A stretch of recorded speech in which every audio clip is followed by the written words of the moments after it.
Prologue. The lady vanishes.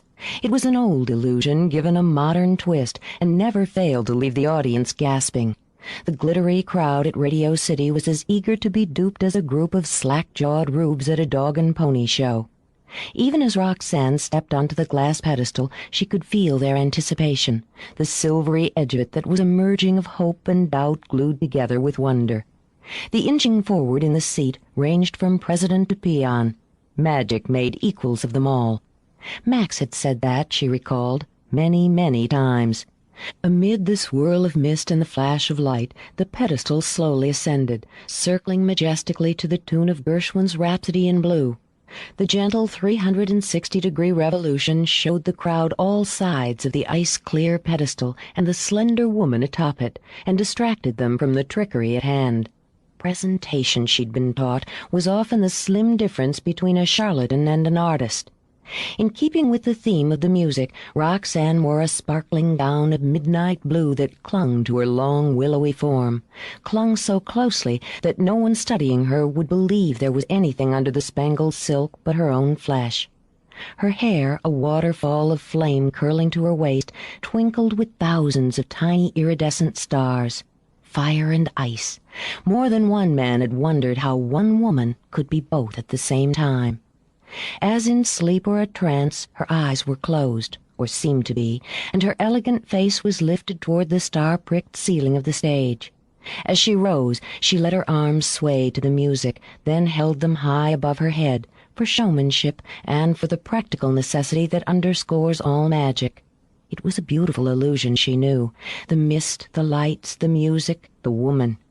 She enjoyed the sheer drama of it, and was not above being amused by the irony of using the age-old symbol of the lone, lovely woman placed on a pedestal, above the common worry and toils of man. It was also a miserably complex bit of business, requiring a great deal of physical control and split-second timing. But not even those fortunate enough to be seated in the first row could detect the intense concentration in her serene face. None of them could know how many tedious hours she had put in, perfecting every aspect of the act on paper, then in practice. Unrelenting practice. Slowly, again to Gershwin's rhythm, her body began to turn, dip, sway. A partnerless dance 10 feet above stage, all color and fluid movement. There were murmurs from the audience, scattered applause. They could see her. Yes, they could see her through the blue-tinted mist and spinning lights. The glitter of the dark gown, the flow of flame-colored hair, the gleam of that alabaster skin. Then, in a breath, in a gasp, they could not. In less time than it takes to blink an eye, she was gone. In her place was a sleek Bengal tiger who reared on his hind legs to paw the air and roar. There was a pause, that most satisfying of pauses to an entertainer, where an audience held its stunned collective breath before the applause thundered, echoing as the pedestal descended once more. The big cat leaped down to stalk stage right. He stopped by an ebony box, sent up another roar that had a woman in the front row giggling nervously. As one, the 4 sides of the box collapsed. And there was Roxanne, dressed not in shimmery blue, but in a silver catsuit. She took her bows, as she'd been taught almost from birth, with a flourish. As the sound of success continued to pound in her ears, she mounted the tiger and rode the beast off stage. "Nice work, Oscar." With a little sigh, she bent forward to scratch the cat between the ears.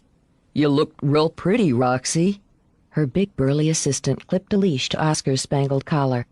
"Thanks, Mouse." Dismounting, she tossed her hair back. The backstage area was already hopping. Those trusted to do so would secure her equipment and guard it from prying eyes. Since she'd scheduled a press conference for the following day, she would see no reporters now. Roxanne had high hopes for a bottle of iced champagne and a stingingly hot whirlpool bath. Alone. Absently she rubbed her hands together, an old habit Mouse could have told her she'd picked up from her father. "I've got the fidgets," she said with a half-laugh. "Had them all damn night. It feels like someone's breathing down my neck." Mouse stood where he was, letting Oscar rub against his knees. Never articulate under the best of circumstances, Mouse fumbled for the best way to phrase the news. "You got company, Roxy, in the dressing room." "Oh?" Her brows drew together, forming the faint line of impatience between them. Who? Take another bow, honey. Lily, Roxanne's onstage assistant and surrogate mother, swept over to grab her arm. You brought down the house. Lily dabbed a handkerchief around the false eyelashes she wore on stage and off. Max would be so proud. The quick twist in Roxanne's gut had her willing away her own tears. They didn't show. They were never permitted to show in public. She started forward, moving into the swell of applause. "Who's waiting for me?" she called over her shoulder, but Mouse was already leading the big cat away. He'd been taught by the master that discretion was the better part of survival. 10 minutes later, flushed with success, Roxanne opened the door of her dressing room. The scent hit her first. Roses and grease paint. That mix of fragrances had become so familiar she breathed it in like fresh air. But there was another scent here, the sting of rich tobacco, elegant, exotic, French. Her hand trembled once on the knob as she pushed the door fully open. There was one man she would forever associate with that aroma, one man she knew who habitually smoked slim French cigars. She said nothing when she saw him, could say nothing as he rose from a chair where he'd been enjoying his cigar and her champagne. Oh, God, it was thrilling and horrible to watch that wonderful mouth quirk in that very familiar grin, to meet those impossibly blue eyes with her own. His hair was still long, a mane of ebony waving back from his face. Even as a child he'd been gorgeous, an elegant gypsy with eyes that could freeze or burn.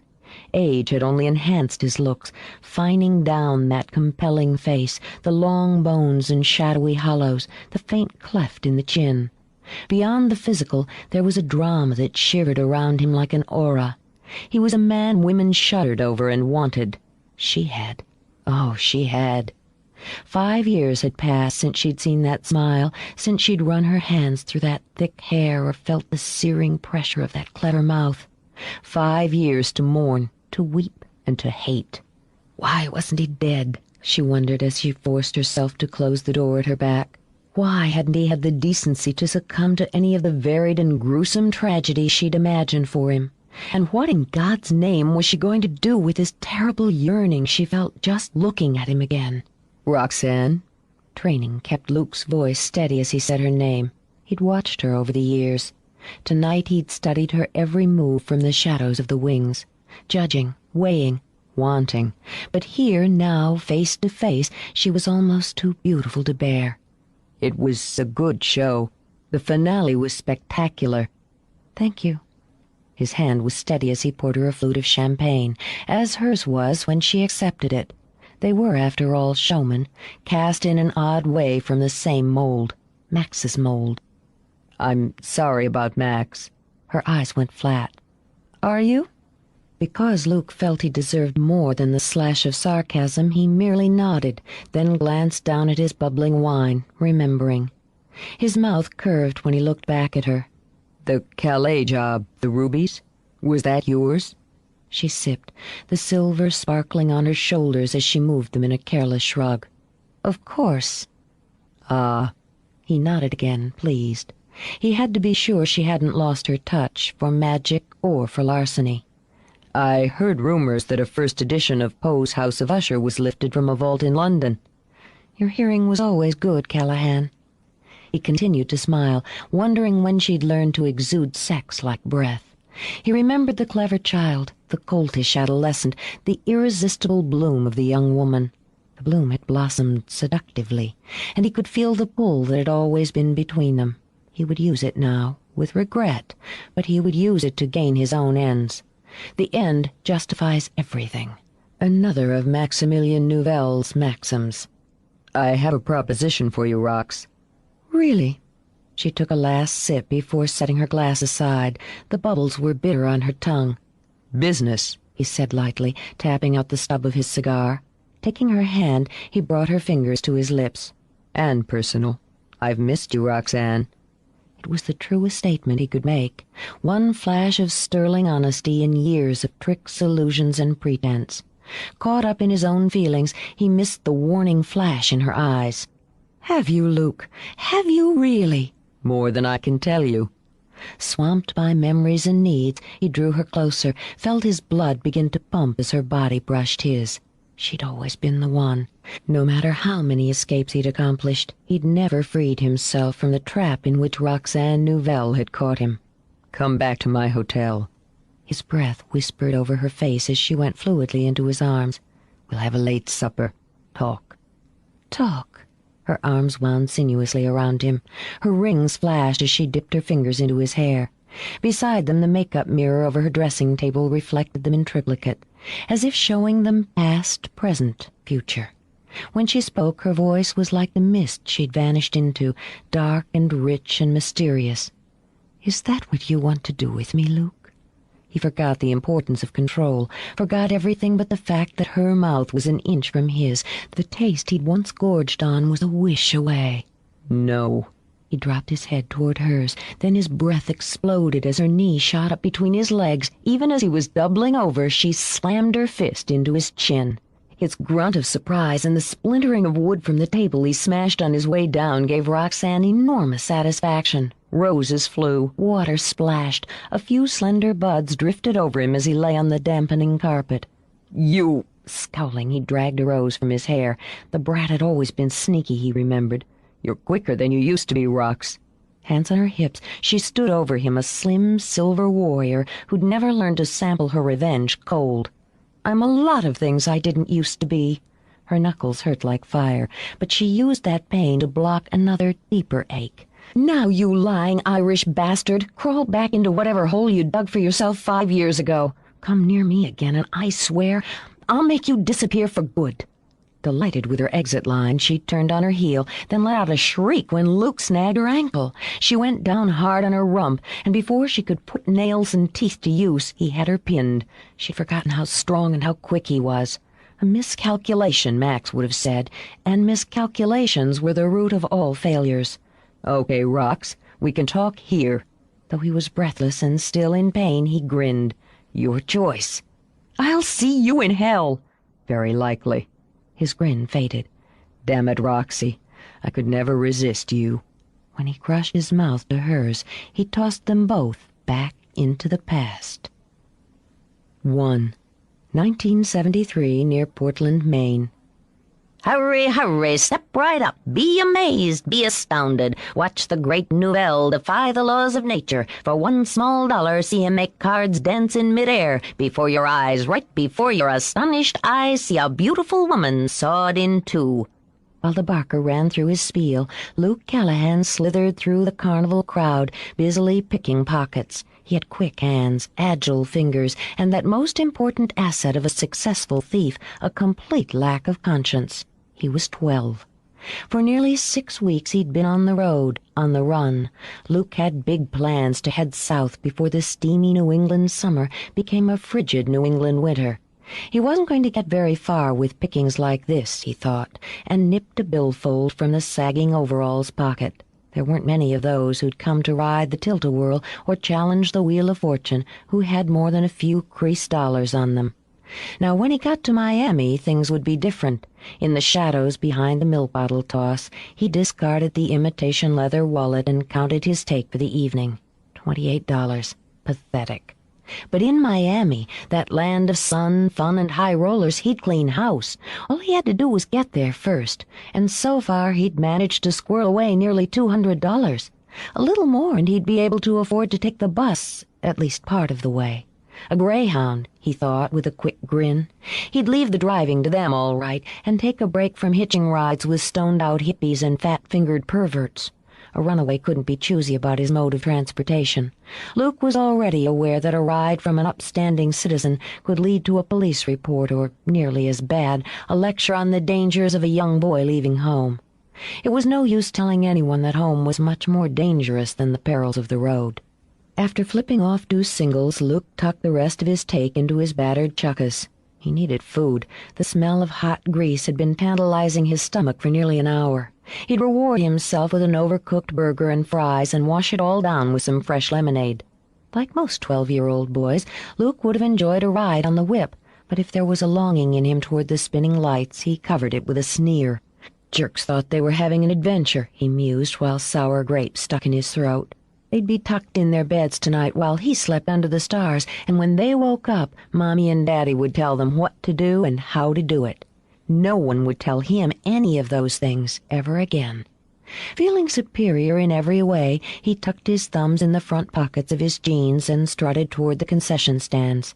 He passed the poster again, the larger-than-life-sized picture of the magician, the great Nouvelle with his sweep of black hair, flowing mustache, his hypnotic dark eyes. Every time Luke looked at the poster, he felt himself being pulled toward something he couldn't understand. The eyes in the picture seemed to look right into him, as if they could see and understand much too much about Luke Callahan, late of Bangor, Maine, by way of Burlington and Utica and Christ knew where, because Luke had forgotten. He almost expected the painted mouth to speak and the hand that held the fan of cards to shoot out, snatch him by the throat, and pull him right inside that poster. He'd be trapped there forever, beating on the other side of that pasteboard the way he'd beat on so many of the locked doors of his childhood. Because the idea gave him the willies, Luke curled his lip. "Magic's bunk," he said, but he said it in a whisper, and his heart pounded hard as he dared the painted face to challenge him. "Big deal," he went on, gaining confidence, "pulling stupid rabbits out of stupid hats and doing a few dumbass card tricks." He wanted to see those dumbass tricks more than he wanted to ride on the whip, more even than he wanted to stuff his mouth with ketchup-dripping fries. Luke wavered, fingering one of the dollars in his pocket. It would be worth $1, he decided, just to prove to himself that the magician was no big deal. It would be worth $1 to sit down. In the dark, he mused as he drew out the crumpled bill and paid the price. There were bound to be a few pockets he could slip his nimble fingers into. The heavy canvas flap swung shut behind him and blocked out most of the light and air from the midway. Noise battered against it like rainfall. People were already crowded on the low wooden seats, murmuring among themselves, shifting and waving paper fans against the stifling heat. He stood in the back a moment, scanning. With an instinct that had been honed sharp as a switchblade over the past 6 weeks, he skipped over a huddle of kids, crossed off a few couples as being too poor to net him anything but his admission price, and cagily chose his marks. The situation called for him to look to women, as most of the men would be sitting on their money. "Excuse me," he said, polite as a Boy Scout, as he squeezed in behind a grandmotherly type who seemed distracted by the antics of the boy and girl on either side of her. The moment he was settled, the great Nouvelle took to the stage. He was dressed in full formal gear. The black tux and starched white shirt looked exotic in the heat-drenched tent. His shoes gleamed with polish. On the pinky of his left hand he wore a gold ring with a black center stone that winked in the stage lights. The impression of greatness was set the moment he faced his audience. The magician said nothing, yet the tent filled with his presence, swelled with it. He was every bit as dramatic as his poster, though the black hair was shot with glints of silver. The great Nouvelle lifted his hands, held them palm out toward the audience. With a flick of his wrist, his spread empty fingers held a coin. Another flick, another coin, and another, until the wide V's of his fingers were filled with the gleam of gold. Luke's attention was snagged enough for him to lean forward, eyes narrowed. He wanted to know how it was done. It was a trick, of course. He was all too aware the world was full of them. He'd already stopped wondering why, but he hadn't stopped wondering how. The coins became colored balls that changed size and hue. They multiplied, subtracted, appeared, and vanished while the audience applauded. Pulling his eyes from the show was difficult. Lifting $6 from Grandma's purse was easy. After tucking his take away, Luke slid out of his seat to move into position behind a blonde whose straw purse was sitting carelessly on the floor beside her. As the sleight of hand warmed up the audience, Luke pocketed another $4, but he kept losing his concentration. Telling himself he'd wait before hitting the fat lady to his right, he settled down to watch. For the next few moments, Luke was only a child, his eyes wide with amazement as the magician fanned the cards, passed his hand over their tops, and his other hand over the bottoms so that the spread deck hung suspended in the air. At a stylish movement of his hands, the cards swayed, dipped, turned. The audience cheered, wholly intent on the show, and Luke missed his chance to clean house. "You there!" Nouvelle's voice resounded. Luke froze as he felt those dark eyes pin him. "You're a likely-looking boy. I need a smart—" The eyes twinkled. "An honest boy to help me with my next trick. Up here." Nouvelle scooped up the hanging cards and gestured. "Go ahead, kid, go on." An elbow rammed into Luke's ribs. Flushing to his toes, Luke rose. He knew it was dangerous when people noticed you. They would notice him all the more if he refused. "Pick a card," Nouvelle invited as Luke climbed on stage. "Any card."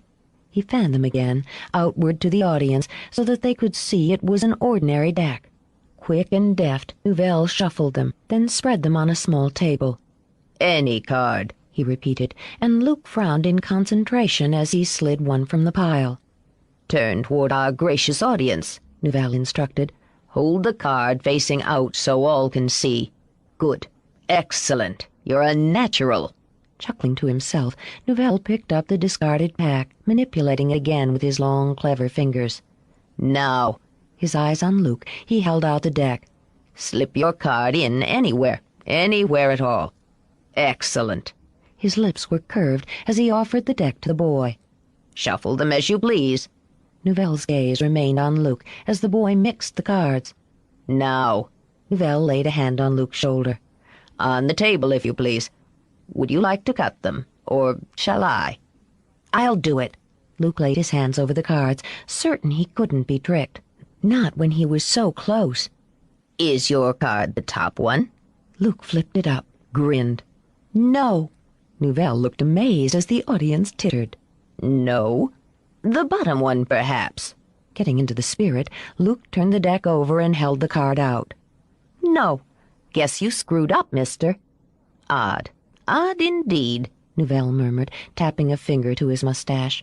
"You're a more clever boy than I imagined. It seems you've tricked me. The card you chose isn't in that deck at all because it's—" He snapped his fingers, turned his wrist, and plucked the 8 of hearts out of thin air. "Here." While Luke goggled, the audience broke into appreciative applause. Under the cover of the sound, Nouvelle spoke quietly. "Come backstage after the show." And that was all. Giving Luke a nudge, Nouvelle sent him back to his seat. For the next 20 minutes, Luke forgot everything but the magic. He watched the little red-headed girl dance out on the stage in spangled tights, grinned when she stepped into an oversized top hat and changed into a white rabbit. He felt adult and amused when the girl and the magician staged a mock argument over her bedtime. The girl tossed her curling red hair and stomped her feet. With a sigh, Nouvelle whipped a black cape over her, tapped 3 times with his magic wand. The cape slithered to the floor, and the child was gone. "A parent," Nouvelle said soberly, "must be firm." For a finale, Nouvelle sawed a curvy blonde in a skimpy leotard in half. The curves and the costume had elicited a great deal of whistling and cheers. One enthusiastic man in a paisley shirt and starched bell-bottom jeans leaped up, shouting, "Hey, Nouvelle, if you're done with a lady, I'll take either half." The divided lady was pushed apart. At Nouvelle's command, she wriggled her fingers and toes. Once the box was pushed back together, Nouvelle removed the steel dividers, waved his wand, and threw open the lid. Magically reassembled, the lady stepped out to a round of applause. Luke had forgotten all about the fat woman's purse, but decided he'd gotten his money's worth. As the audience filed out to take a ride on the loop-de-loop or gawk at Sahib the snake charmer, Luke sidled toward the stage. He thought maybe, since he'd been a kind of assistant for the card trick, that Nouvelle would show him how it was done. "Kid?" Luke looked up. From his vantage point, the man looked like a giant. 6 feet 5 inches and 260 pounds of solid muscle. The smooth-shaven face was as wide as a dinner plate, the eyes like 2 raisins stuck slightly off-center. There was an unfiltered cigarette dangling from the mouth. As ugly went, Herbert Mouse Petrinsky had all the bases covered. Luke instinctively struck a pose, chin jutted forward, shoulders hunched, legs spread and braced. "Yeah?" For an answer, Mouse jerked his head and lumbered away. Luke debated for less than 10 seconds, then followed. Most of the tawdry glamour of the carnival faded to gray as they crossed the yellowed and trampled grass toward the huddle of trailers and trucks. Nouvelle's trailer looked like a thoroughbred in a field of hacks. It was long and sleek, its black paint gleaming in the shadowy moonlight. A flourish of silver scrolled on the side proclaimed, "The Great Nouvelle, Conjurer Extraordinaire." Mouse rapped once on the door before pushing it open. Luke caught a scent that reminded him oddly and comfortingly of church as he stepped inside behind Mouse. The great Nouvelle had already changed out of his stage tux and was lounging on the narrow built-in sofa in a black silk dressing gown. Thin plumes of smoke curled lazily upward from a half a dozen incense cones. Sitar music played in the background while Nouvelle swirled 2 inches of brandy. Luke tucked his suddenly nervous hands in his pockets and gauged his surroundings. He knew he'd just walked into a trailer, but there was a strong illusion of some exotic den. The scents, of course, and the colors from the plush, vivid pillows heaped here and there, the small, richly woven mats tossed helter-skelter over the floor, the draping silks over the windows, the mysterious dip and sway of candlelight, and, of course, Maximilian Nouvelle himself. Ah, his amused smile half hidden by his mustache, Max toasted the boy. So glad you could join me. To show he was unimpressed, Luke shrugged his bony shoulders. It was a pretty decent show. I blush at the compliment, Max said dryly, and waved with the back of his hand for Luke to sit. Do you have an interest in magic, Mr.? I'm Luke Callahan. I figured it was worth a buck to see some tricks. A princely sum, I agree. Slowly, his eyes on Luke, Max sipped his brandy. But a good investment for you, I trust. Investment? Uneasy, Luke slid his eyes toward Mouse, who seemed to be hulking around, blocking the door. You took several more dollars out with you than you came in with. In finance, we would call it a quick upward turn on your money. Luke resisted, barely, the urge to squirm, and met Max's eyes levelly. Well done, Max thought to himself. Quite well done. I don't know what you're talking about. I gotta take off. Sit. All Max did was utter the single syllable and raise one finger. Luke tensed, but sat. You see, Mr. Callahan, or may I call you Luke? A good name, that, from Lucius, the Latin for light. He chuckled, sipped again. But I digress. You see, Luke, while you were watching me, I was watching you. It wouldn't be sporting of me to ask how much you got, but an educated guess would put it at $8 to $10. He smiled charmingly. Not at all a bad turn, you see, on a single. Luke narrowed his eyes to slits. A thin trail of sweat dribbled down his back. Are you calling me a thief? Not if it offends you. After all, you're my guest, and I'm being a remiss host. What can I offer you as refreshment? What's the deal here, mister? Oh, we'll get to that. Indeed, we'll get to that. But first things first, I always say. I know a young boy's appetite, having been one myself. And this young boy was so thin, Max could all but count the ribs beneath the grubby T-shirt. Mouse, I believe our guest would enjoy a hamburger or two with all the accompaniments. 'Kay. Max rose as Mouse slipped out the door. A cold drink? He offered, opening the small refrigerator. He didn't have to see to know the boy's eyes cut to the door. You can run, of course, he said casually as he took out a bottle of Pepsi. I doubt the money you have tucked in your right shoe would slow you down very much. Or you can relax, enjoy a civilized meal and some conversation. Luke considered bolting. His stomach rumbled. Compromising, he slid an inch closer to the door. What do you want? Why, your company, Max said as he poured Pepsi over ice. His brow lifted a fraction at the quickly smothered flash in Luke's eyes. So, he thought as his own mouth grimaced, it had been that bad. Hoping to signal the boy that he would be safe from that sort of advance, Max called for Lily. She stepped through a curtain of crimson silk. Like Max, she was also in a robe. Hers was pale pink and trimmed with fuchsia feathers, as were the high-heeled slippers on her feet. She tapped over the scattered rugs in a wave of Chanel. We have company. She had a pipey voice that seemed to be stuck in perpetual giggle. Yes, Lily, my dear. Max took her hand and brought it to his lips, lingered over it. Meet Luke Callahan. Luke, my invaluable assistant and adored companion, Lily Bates. Luke swallowed a hard knot in his throat. He'd never seen anything like her. She was all curves and scent, her eyes and mouth exotically painted. She smiled, batting incredibly long lashes. Pleased to meet you, she said, and snuggled closer to Max when he slipped an arm around her waist. Ma'am? Luke and I have some things to discuss. I didn't want you to wait up for me." "I don't mind." He kissed her lightly, but with such tenderness Luke's cheeks went hot before he looked away. Je t'aime, ma belle. "Oh, Max." That French business always made Lily's toes curl.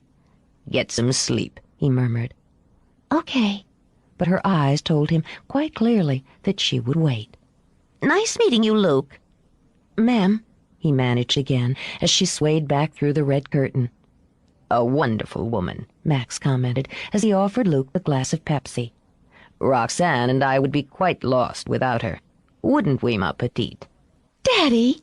On a little huff of breath, Roxanne crawled under the curtain, then popped to her feet. "I was so quiet, even Lily didn't see me."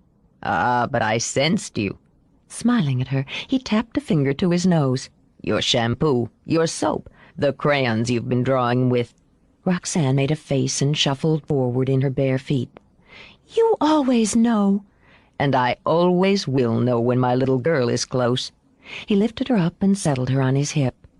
Luke recognized the kid from the act, though she was dressed for bed now in a long, ruffled nightgown. Bright, fiery red hair curled halfway down her back. While Luke sipped his drink, she twined an arm around her father's neck and studied their guest with wide, sea-green eyes. "He looks mean," Roxanne decided, and her father chuckled and kissed her temple. "I'm sure you're mistaken." Roxanne debated, then temporized. "He looks like he could be mean." "Much more accurate." He set her down and ran a hand over her hair. "Now say a polite hello." She tilted her head, then inclined it like a little queen granting audience. "Hello." "Yeah, hi." Snotty little brat, Luke thought, then flushed again as his stomach growled. "I guess you have to feed him," Roxanne said, very much as though Luke were a stray dog found rooting through the garbage. "But I don't know if you should keep him."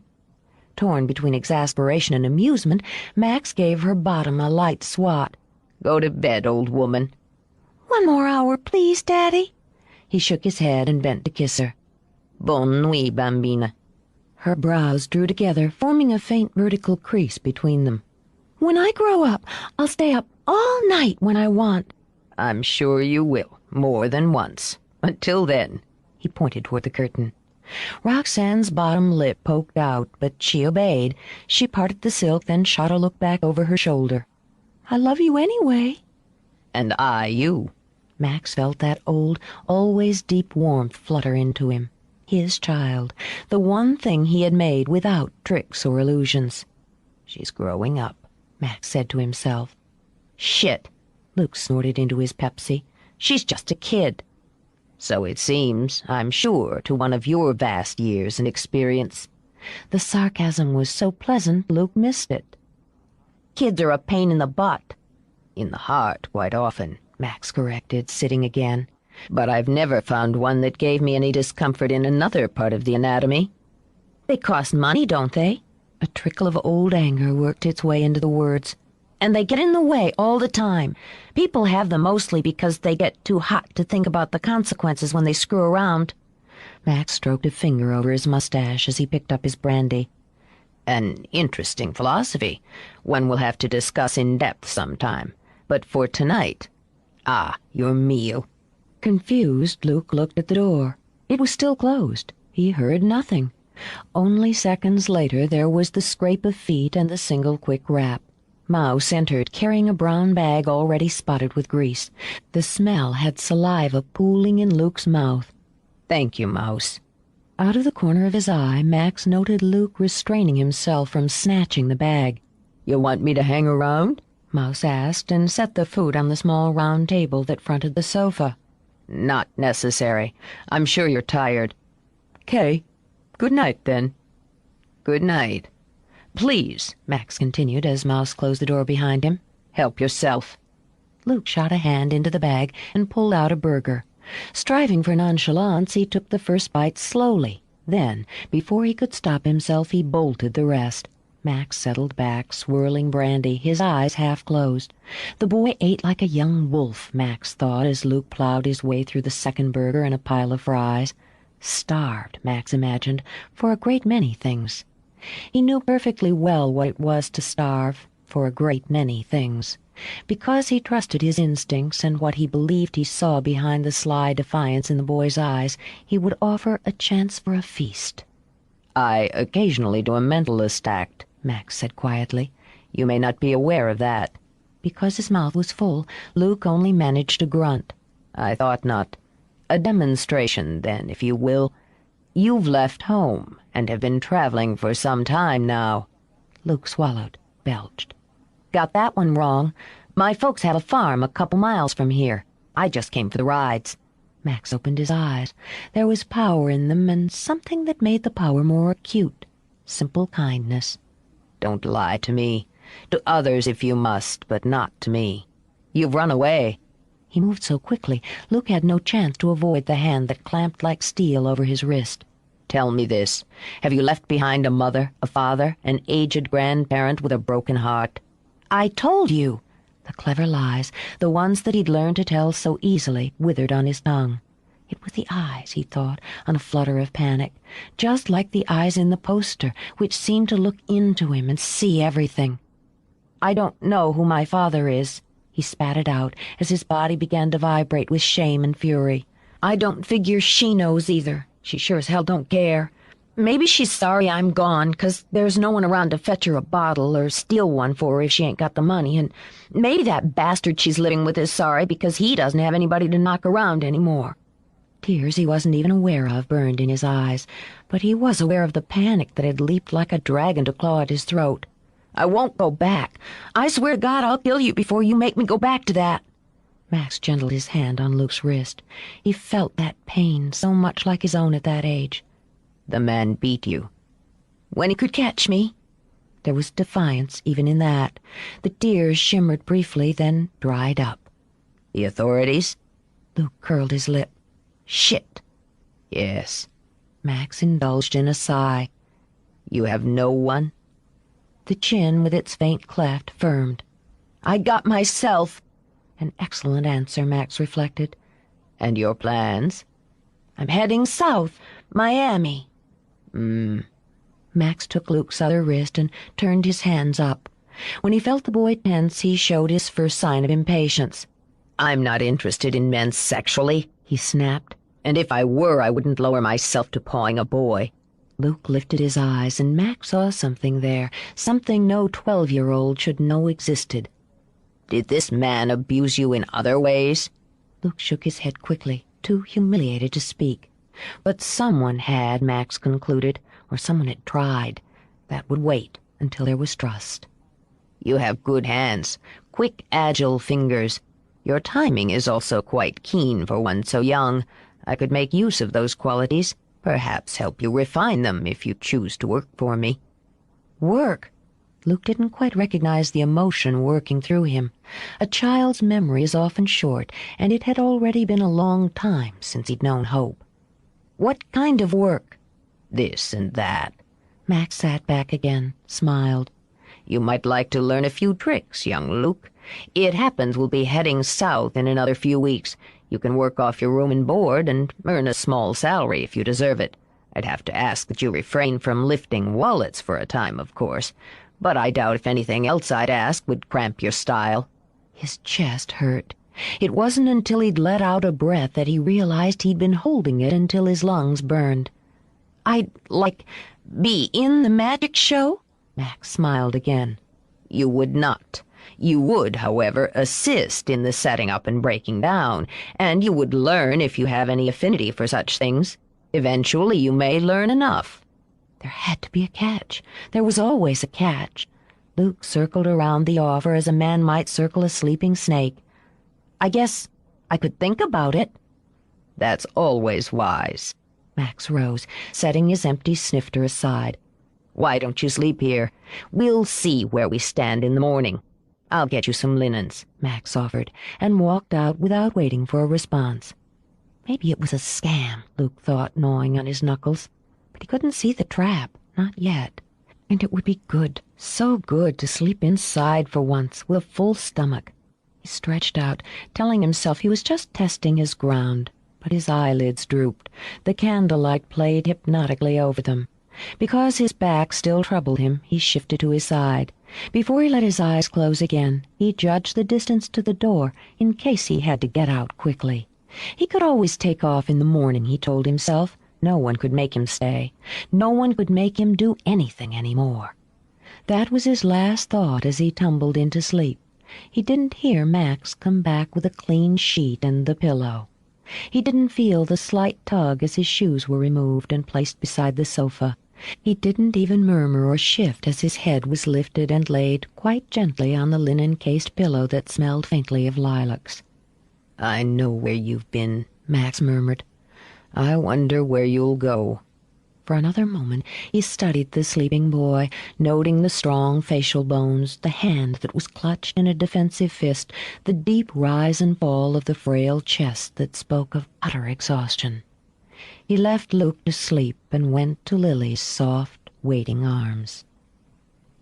2. Luke awoke in stages. He heard the birds chattering outside first, then felt the sun warm on his face. In his mind he imagined it to be gold and liquid with a taste like sweet honey. He caught the scent of coffee next and wondered where he was. Then he opened his eyes, saw the girl, and remembered. She was standing between the round table and the sofa where he was sprawled, her lips pursed, her head tilted as she stared at him. Her eyes were bright and curious, a not entirely friendly curiosity. He noted there was a faint dusting of freckles over the bridge of her nose that he hadn't seen when she'd been on stage or in the candle glow. As wary as she, Luke stared back, slowly running his tongue over his teeth. His toothbrush was in the denim knapsack he'd stolen from a Kmart and hidden in some bushes nearby. He was fastidious about brushing his teeth, a habit which grew directly out of his paralyzing fear of the dentist. Particularly the one his mother had dragged him to nearly 3 years before, the one with breath fouled by gin and knuckles covered with coarse black hair. He wanted to brush his teeth, to gulp down some of that hot coffee, and to be alone. "What the hell are you looking at?" "You." She'd been thinking about poking him, and was a little disappointed that he'd awakened before she'd had the chance. "You're skinny. Lily said you have a beautiful face, but just looks mean to me." He felt a wave of disgust and of confusion at being called beautiful by the curvy Lily. Luke had no such twisted feelings about Roxanne. She was what his stepfather called a Class A bitch. Of course, Luke couldn't remember any women Al Cobb hadn't considered one kind of bitch or another. "You're skinny and ugly. Now beat it." "I live here," she pointed out grandly, "and if I don't like you, I can make my daddy send you away." "Big freakin' deal." "That's bad language." She gave a prim, ladylike sniff. At least, she thought it was. "No." Maybe if he shocked her angelic ears, she'd take off. "Big fucking deal is bad language." "It is?" Interested now, she leaned closer. "What does fucking mean?"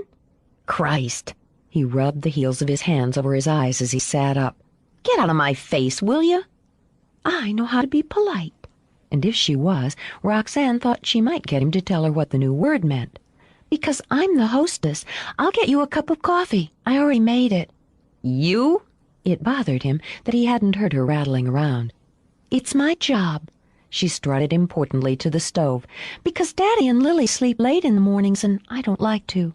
I hardly ever need any sleep. I didn't even when I was a baby. It's metabolism," she told him, pleased with the word her father had taught her. "Yeah. Right." He watched her pour the coffee into a china cup. Probably tasted like mud, Luke thought, and looked forward to telling her so. "Cream and sugar?" She chanted the words like a peppy flight attendant. "Lots of both." She took him at his word, then with her tongue caught between her teeth, brought the brimming cup to the table. "You can have orange juice, too, with breakfast." Though she didn't particularly like him, Roxanne enjoyed the idea of playing the gracious hostess and imagined herself wearing one of Lily's long silk gowns and teetering on high heels. "I'll make my special one." "Great." Luke braced to wince at the taste of the coffee and was surprised when it went down smoothly. It was a bit sweet, even for his taste, but he'd never had better. "It's pretty good," he muttered, and Roxanne granted him a quick smile that was innately female. "I have a magic touch with coffee. Everyone says so."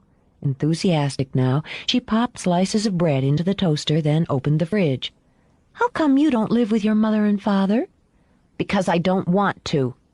But you have to, she pointed out, even if you don't want to. The hell I do. Besides, I don't have a father. Oh, she pressed her lips together. Though she was only 8, she knew such things happened. She herself had lost a mother, one she had no memory of. Since Lily had slid so seamlessly into the gap, it wasn't a loss that jarred her, but the idea of being without a father always made her sad and scared. Did he get sick or have a terrible accident? I don't know or give a good damn. Drop it. Under any other circumstances, the sharp tone would have loosened her temper. Instead, it sparked her sympathies. What part of the show did you like best? I don't know. The card tricks were pretty cool. I know one. I can show you. Carefully, she poured juice into crystal glasses. After breakfast, I will. You can use the bathroom back there to wash your hands, 'cause it's almost ready.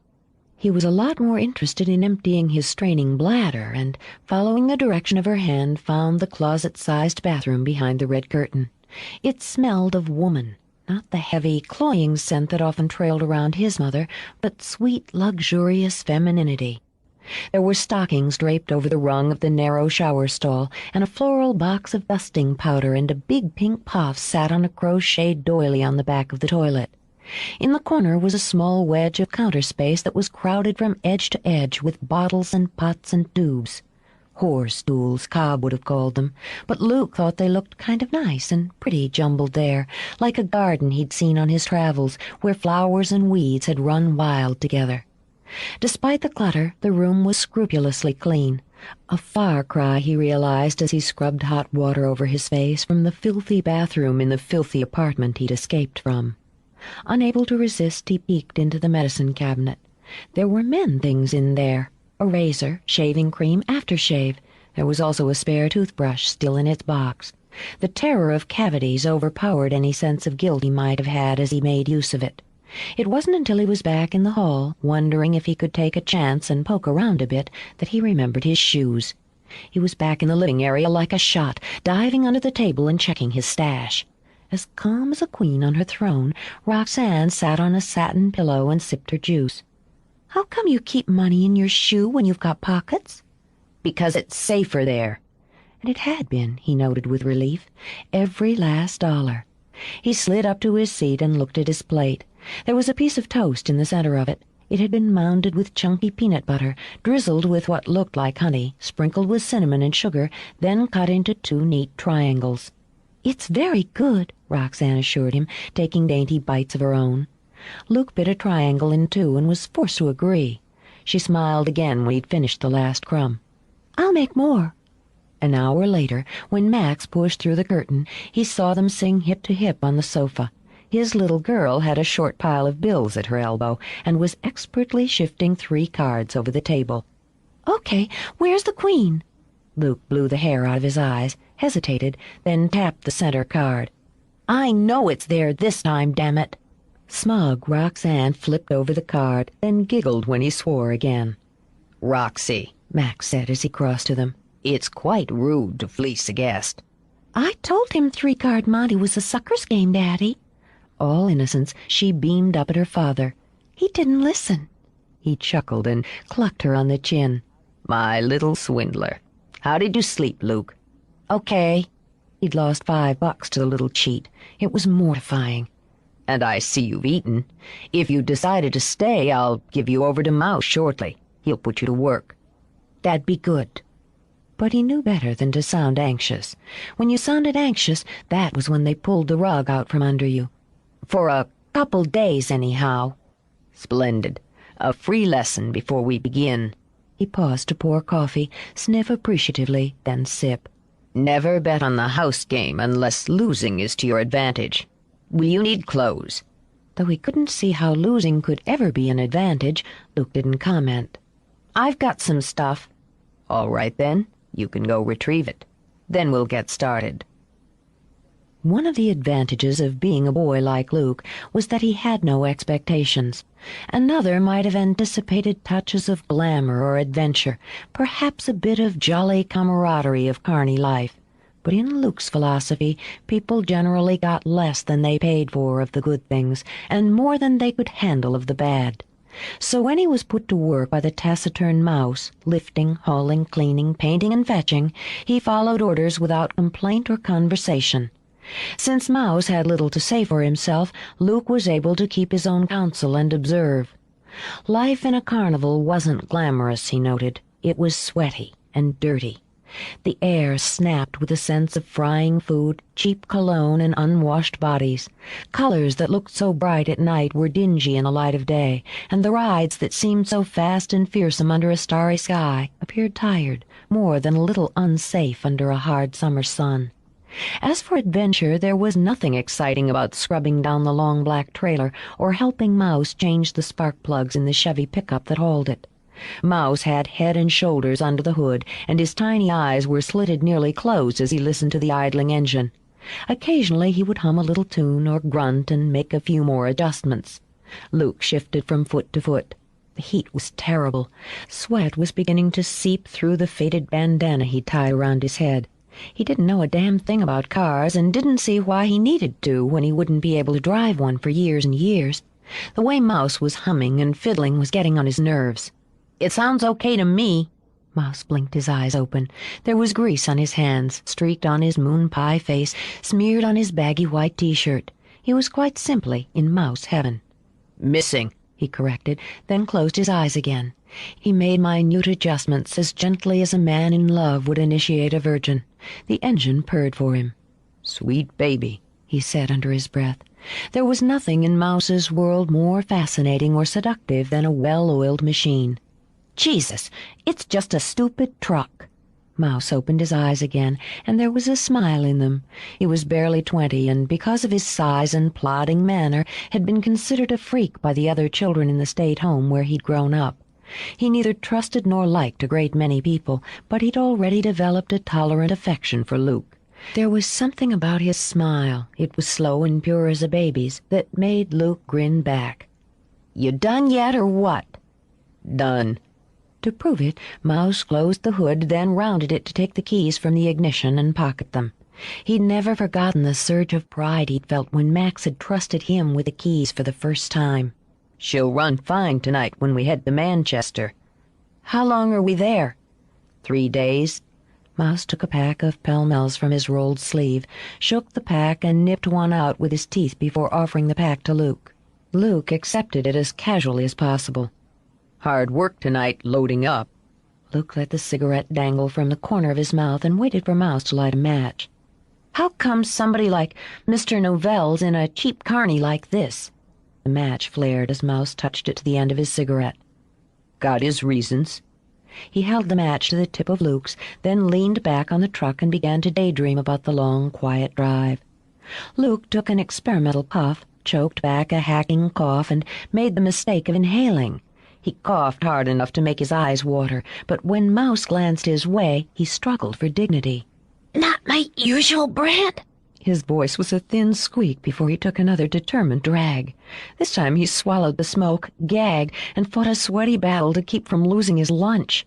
It felt as though his eyes were rolling back in his head to meet his rising stomach. Hey, kid." Concern at the green tinge of Luke's skin had Mouse slapping a fist to his back hard enough to take Luke to his knees. When he vomited weakly, Mouse patted his head with a greasy hand. "Holy cow, you sick or something?"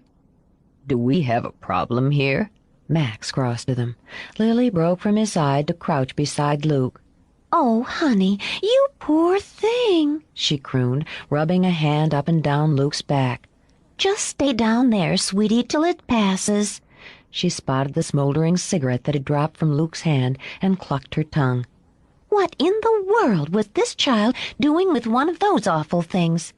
"My fault." Mouse stared miserably at his own feet. "I wasn't thinking when I gave him a cigarette, Max. It's my fault. He didn't have to take it." Max shook his head as Luke braced himself on his hands and knees and struggled with the nausea. "And he's certainly paying for it.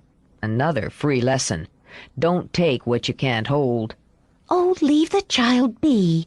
Her mothering instinct on overdrive, Lily pressed Luke's clammy face to her breast, where he breathed in a heady mixture of Chanel and sweat. Holding Luke close, Lily glared at Max. Just because you've never been sick a day in your life is no reason to be unsympathetic. Quite right, Max agreed and hid a smile. Mouse and I will leave him to your tender care. We'll fix you up, she murmured to Luke. You just come with Lily, honey. Come on now, lean on me. I'm okay. But as he dragged himself to his feet, his head spun in counterpoint to his roiling stomach. The sickness spread its slippery fingers through him so expertly he had no room for embarrassment as Lily half carried him back to the trailer. Don't you worry about a thing, baby doll. You just need to lie down a while, that's all. Yes, ma'am. He wanted to lie down. It would be easier to die that way. Now you don't have to ma'am me, honey. You call me Lily, just like everybody. She had him tucked under one arm as she opened the trailer door. You lie right down on the sofa, and I'll get you a nice cold cloth. Groaning, he collapsed face down and began to pray with a fervor he'd just discovered that he wouldn't throw up again. Here you go, baby. Armed with a damp cloth and a basin, just in case, Lily knelt beside him. After slipping the sweaty bandana from his head, she laid the cloth over his brow. You'll feel better soon, I promise. I had a brother who got sick the first time he smoked. She spoke quietly in that soothing sick-room voice some women assume so naturally. But he got over it in no time. The best Luke could manage was a moan. Lily continued to talk as she turned the cloth over and stroked his face and neck with it. You just rest. Her lips curved as she felt him drifting off. That's the way, honey pie. You sleep it out. Indulging herself, she brushed her fingers through his hair. It was long and thick and smooth as silk. If she and Max had been able to make a child together, he might have had hair like that, she thought, wistful. But as fertile as her heart was to love a brood of children, her womb was sterile. The boy did have a beautiful face, she mused, his skin gold from the sun and smooth as a girl's, good strong bones beneath it, and those lashes. She let out another sigh. Still, as appealing as the boy was, and as much as her soul ached to fill her life with children, she wasn't certain Max had done the right thing by taking him in. He wasn't an orphan like Mouse. The child had a mother, after all. As hard as her own life had been, Lily found it next to impossible to believe that a mother wouldn't do all in her power to protect, to shelter, to love her child. I bet she's frantic for you, baby doll, Lily murmured. She clucked her tongue. You're hardly more than skin and bones, and look here, you've sweated right through this shirt. All right, then, we'll slip you out of it and get it washed up for you. Gently she tugged it up his back. Her fingers froze on the damp cloth. Her quick, involuntary cry had him moaning in his sleep. As tears of grief and rage sprang hot to her eyes, she slid the shirt back down. Max stood in front of the mirror he'd set on stage and rehearsed his sleight-of-hand routine. He watched as the audience would watch, as coins slipped in and out of his fingers. Max had performed his version of the sympathetic coins countless times, enhancing it, refining it as he did with every trick and illusion he'd learned or invented since he'd first stood on the corner of Bourbon and St. Louis in New Orleans, with his folding table, his cardboard box salted with coins, and the cups and balls. He didn't often think of those early days now, not now that he was a successful man past 40, but the bitter, desperate child he had been could sneak back to haunt him, as it had now, in the guise of Luke Callahan. The boy had potential, Max mused as he split a gold coin into 2, then 3. With a little time, care, and direction, Luke would make something of himself. What that something might be, Max left up to the gods. If the boy was still with them when they reached New Orleans, they would see. Max lifted his hands, clapped them together, and all coins save the one he'd started with vanished. "Nothing up my sleeve," he murmured, and wondered why it was that people always believed it. "Max!" A little out of breath from her dash across the fairgrounds, Lily hurried toward the stage. For Max it always was, a pleasure to watch her. Lily in snug shorts, snug T-shirt with her painted toes peeking out of dusty sandals was a sight to behold. But when he caught her hand to help her onto the stage and saw her face, his smile faded. "What's happened? Roxanne?" No, no. Shaken, she threw her arms around him and held tight. Roxy's fine. She talked one of the roustabouts into giving her a ride on the carousel. But that boy, Max, that poor little boy. He laughed then and gave her a quick, affectionate hug. Lily, my love, he'll be queasy for a while and perfectly miserable with embarrassment for a great deal longer, but it'll pass. No, it's not that. Tears already rolling, she pressed her face into his neck. I had him lie down on the sofa, and when he fell asleep, I was going to take off his shirt. It was all sweaty, and I wanted him to be comfortable. She paused and took a deep, steadying breath. His back, Max. His poor little back. The scars. Old scars and new welts that have barely healed. From a strap or a belt or God knows. She rubbed tears away with the heels of her hands. Someone must have beaten that boy horribly. His stepfather. Max's voice was flat. The emotions pumping through him required the most finite control. Memories, however vicious, he could battle back, but the rage for the boy all but defeated him. I'm afraid I didn't believe it was that serious. Do you think you should see a doctor? No. With her lips pressed tight, she shook her head. It's mostly scars. Awful scars. I don't understand how anyone could do that to a child. She sniffled, accepted the handkerchief Max offered. I wasn't sure you'd done the right thing by taking him in. I thought his mother must be desperate for news of him. Her soft eyes hardened like glass. His mother, she spat out. I'd like to get my hands on that bitch. Even if she didn't use the strap herself, she allowed this to happen to her own little boy. Well, she ought to be beaten. I'd do it myself if I had the chance. So fierce. Gently, Max cupped her face in his hands and kissed her. By God, I love you, Lily, for so many reasons. Now, go fix your face. Make yourself a nice cup of tea so you'll be calm. No one will hurt the boy again. No, no one will hurt him again. She curled her fingers around Max's wrists. Her eyes were hot with passion now, and her voice amazingly steady. He's ours now. Most of Luke's nausea faded, but his embarrassment peaked as he awakened to find Lily sitting beside him drinking tea. He tried to make some excuse, but she spoke cheerfully over his stammerings and made him a bowl of soup. She continued to talk as he ate, bright, sunny conversation that nearly convinced him no one had noticed that he disgraced himself. Then Roxanne burst in. She was dusty from head to toe, the hair Lily had braided so neatly that morning in wild disarray. There was a fresh scrape on her knee and a long, jagged tear in her shorts. The ripe scent of animal followed her into the trailer. She'd just finished playing with the trio of terriers from the dog show. Lily gave the grubby girl an indulgent smile. Next to seeing a child eat, Lily loved to see them covered with dirt as evidence that they had played hard and well. Is that my Roxy under there? Roxanne grinned, then reached into the refrigerator for a cold drink. I rode on the carousel forever, and Big Jim let me toss the rings as long as I wanted. She glugged down grape knee-high, adding a rakish purple mustache to the dirt. Then played with the dogs. She turned her gaze on Luke. Did you really smoke a cigarette and get sick all over? Luke bared his teeth, but didn't speak. What do you want to do that for anyway? She went on, bright as a magpie. Kids aren't supposed to smoke. Roxy!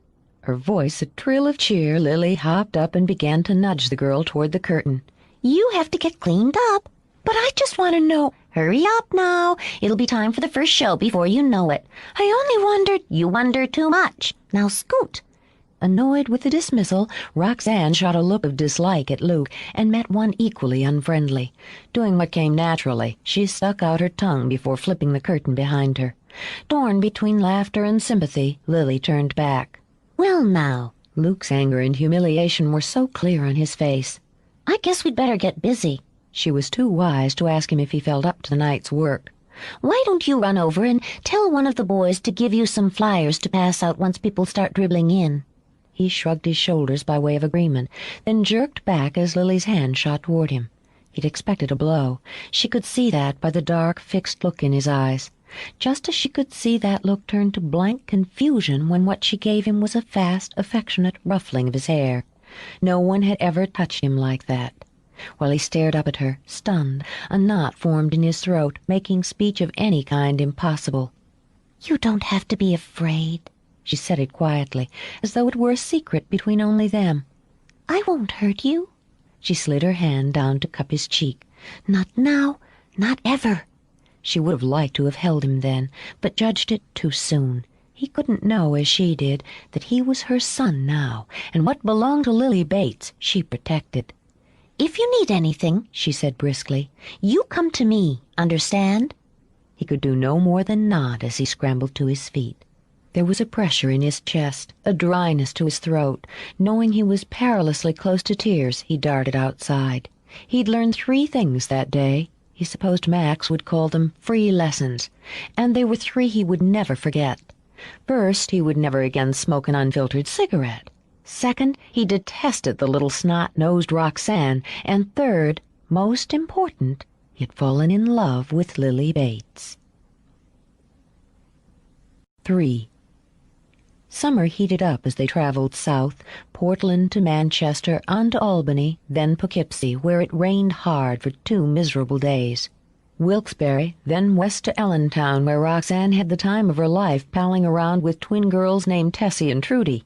When they parted 2 days later, amid tears and solemn vows of eternal friendship, Roxanne had her first taste of the disadvantages of life on the road. She pouted for a week, driving Luke crazy with praise for her lost friends.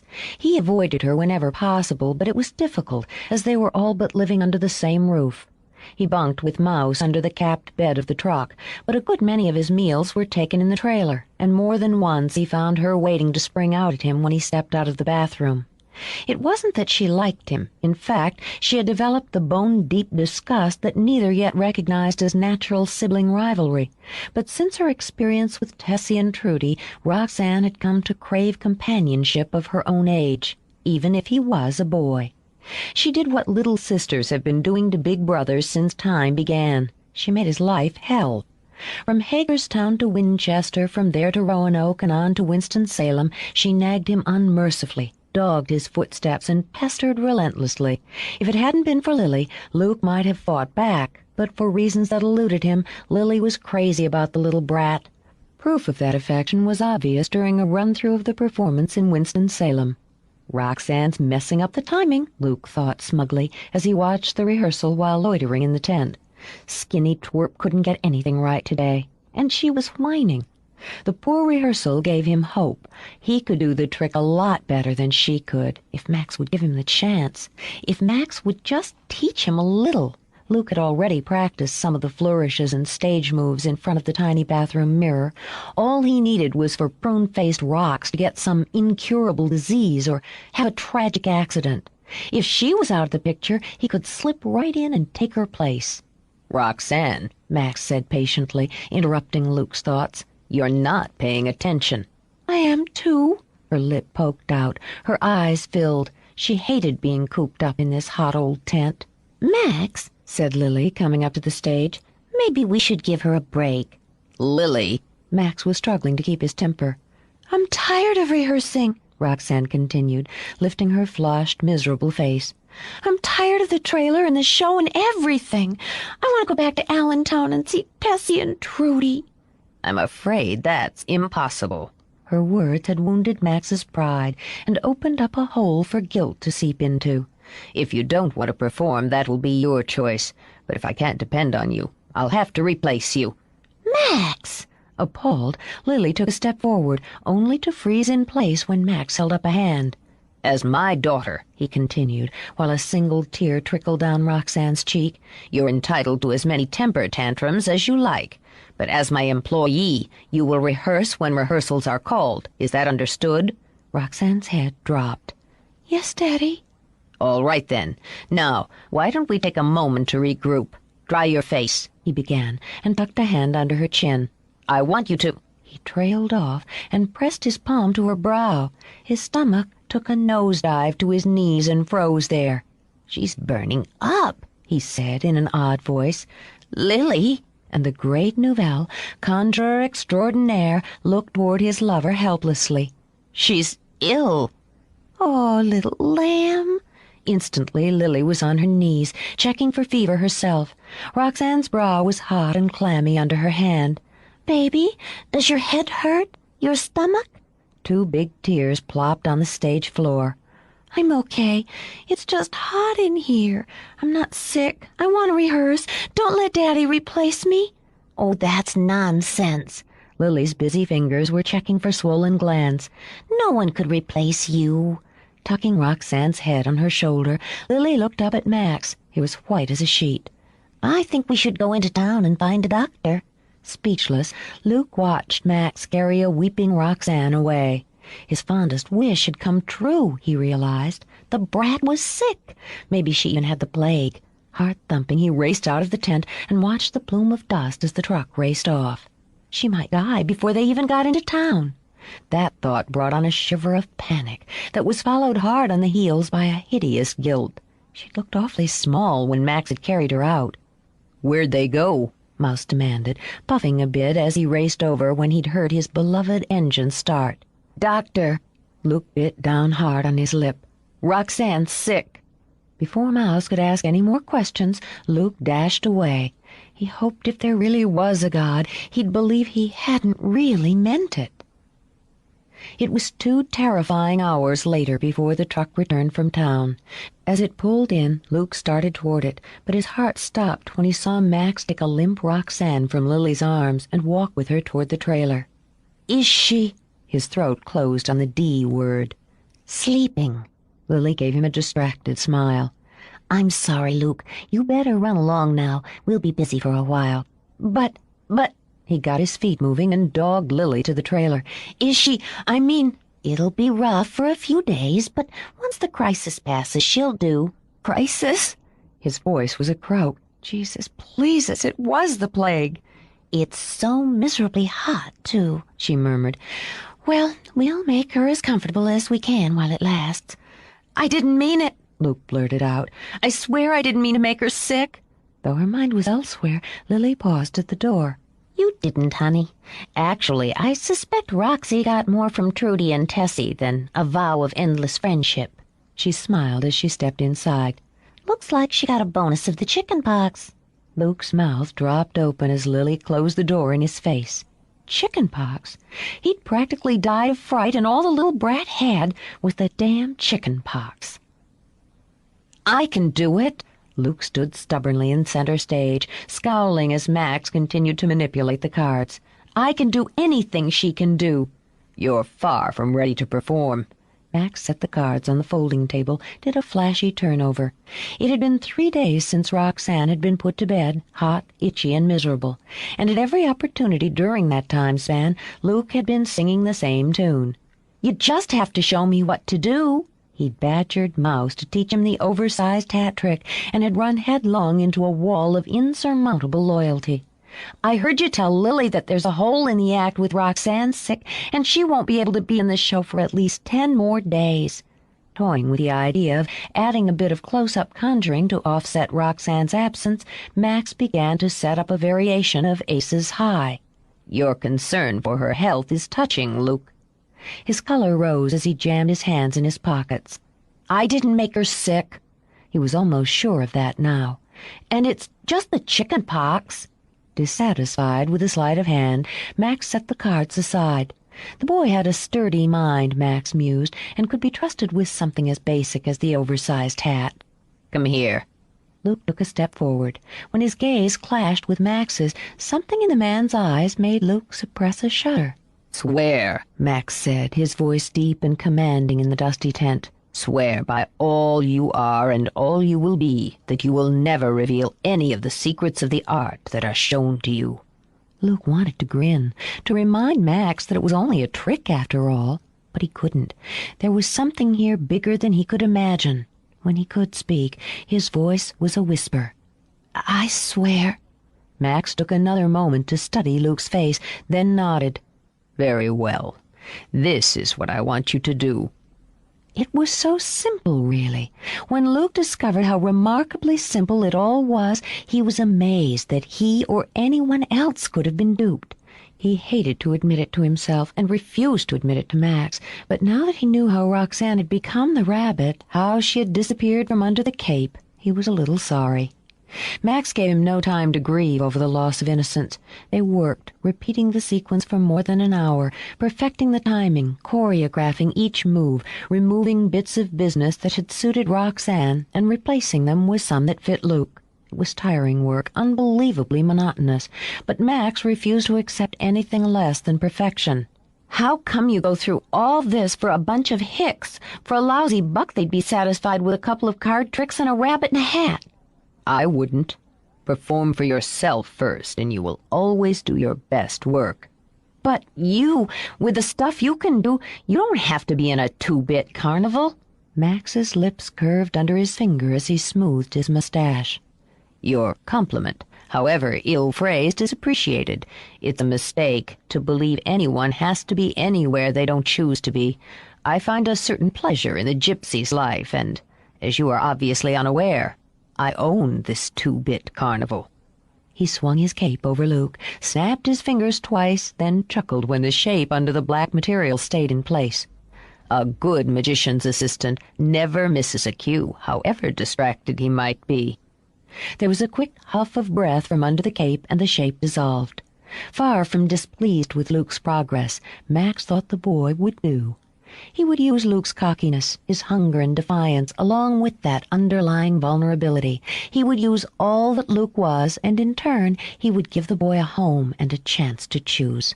A fair bargain, Max considered. Again, he said simply, as Luke stepped onto the stage from the wings. After another hour, Luke wondered why he'd wanted to be a part of the act in the first place. When Lily walked into the tent, he was on the verge of telling Max exactly what he could do with his magic wand. I know I'm late, she began as she hurried forward. Everything's running behind today. Roxanne? Hot and cranky, but bearing up. Worry creased Lily's brow as she looked over her shoulder. I hate leaving her alone. Everyone's tied up right now, so Luke! Instantly Lily's brow cleared. Honey, you'd be doing me such a huge favor if you'd go sit with her for an hour or so. Me? She might as well have asked him to eat toads. She could really use the company. It takes her mind off the itching. Well, yeah, but... Inspiration hit. I'd like to, but Max needs me to rehearse. Rehearse? No mentalist could have read Luke's mind more clearly. Max smiled, setting a friendly hand on the boy's shoulder. Progress, he thought briefly. Luke had tensed at the touch only for a moment. Meet the newest member of our happy crew, he said to Lily. Luke's going to fill in tonight. Tonight? Alerted, Luke swung about so he faced Max. Just tonight? I haven't been sweating through all this practice for one night. That remains to be seen. If you do well tonight, there'll be tomorrow night. It's what we call a probationary period. In any case, we've rehearsed enough for the moment, so you're quite free to entertain Roxanne. There was a twinkle in his eye as he leaned toward the boy. You gambled against the house again, Luke. You lose. I don't know what the hell I'm supposed to do with her, Luke muttered as he clumped off stage. Lily sighed at his language. Play a game with her, she suggested. And, honey, I really wish you wouldn't swear around Roxy. Fine, he thought, and continued out of the shadowy tent into the white flash of sunlight. He wouldn't swear around her. He'd swear at her. He tugged open the trailer door and headed straight for the refrigerator. The impulse to check over his shoulder as he reached for a cold drink was still strong. Luke always expected someone to leap out and smack him for taking food. No one did, but he was still faintly embarrassed by his actions during the first week with Max. He'd come into the trailer alone and found a big bowl of leftover spaghetti. He'd wolfed it down cold, stuffing himself, the memory of so many hungry days clawing at him. He'd waited to be punished, waited to be told he could have nothing more for a day, or even two, as his mother had done to him so many times. Preparing for it, he'd secreted candy bars and sandwiches into his knapsack. But he hadn't been punished. No one had mentioned it. Not one to press his luck, Luke wrapped a piece of bread around some lunch meat and gulped down the makeshift sandwich before going back to Roxanne. He moved quietly, another habit he'd developed out of necessity. As he started down the narrow hallway, he could hear Jim Croce's sly ballad of Leroy Brown. Roxanne sang along with the radio, adding a warbling soprano. Amused, Luke peeked in the doorway. She was lying flat on her back, staring up at the ceiling as the radio played beside her. A small round table beside the bed held a pitcher of juice and a glass, along with some bottles of medication and a deck of cards. Someone had tacked posters to the walls. Most were magic-related, but the glossy one of David Cassidy made Luke want to puke. It only proved girls were hopeless. "Man, that's gross." Roxanne shifted her eyes and spotted him. She nearly smiled. That desperate was she for diversion. "What's gross?" "That." He gestured toward the poster with his Coke. "Hanging that pussy teeny bopper star on your wall." Satisfied with the jibe, Luke gulped down Coke as he studied her. Her white skin was blotchy, spotted with ugly red sores. They were all over her face, too, which Luke thought was really gross. He wondered how Lily and Max could stand to look at her. "Boy, oh boy, you got that shit all over, don't you? Makes you look like something out of Creature Feature." "Lily says they'll go away soon, and I'll be beautiful." "They'll probably go away," he said, tingeing his voice with enough doubt to make Roxanne's brow crease with worry. "But you'll still be ugly." She forgot all about the horrible itching on her stomach and pushed herself to a sitting position. "I hope I give you the chicken pox. I hope you get spots all over, even on your weenie." Luke choked on his drink, then grinned. "Tough break. I had them already. Chicken pox is for babies." "I'm not a baby." Nothing could have infuriated her more. Before Luke could dodge, she leaped up and launched herself at him, fists hammering. His Coke bottle flew, hitting the wall and spraying Coke everywhere. It would have been funny. In fact, he let out one bray of laughter before it struck him how frail she was. Her arms were like little burning sticks. Okay. Because he figured he'd had one close call with wishing her dead, he didn't want to take a chance on giving her some kind of seizure. "You're not a baby. Now, get back into bed." "I'm tired of bed."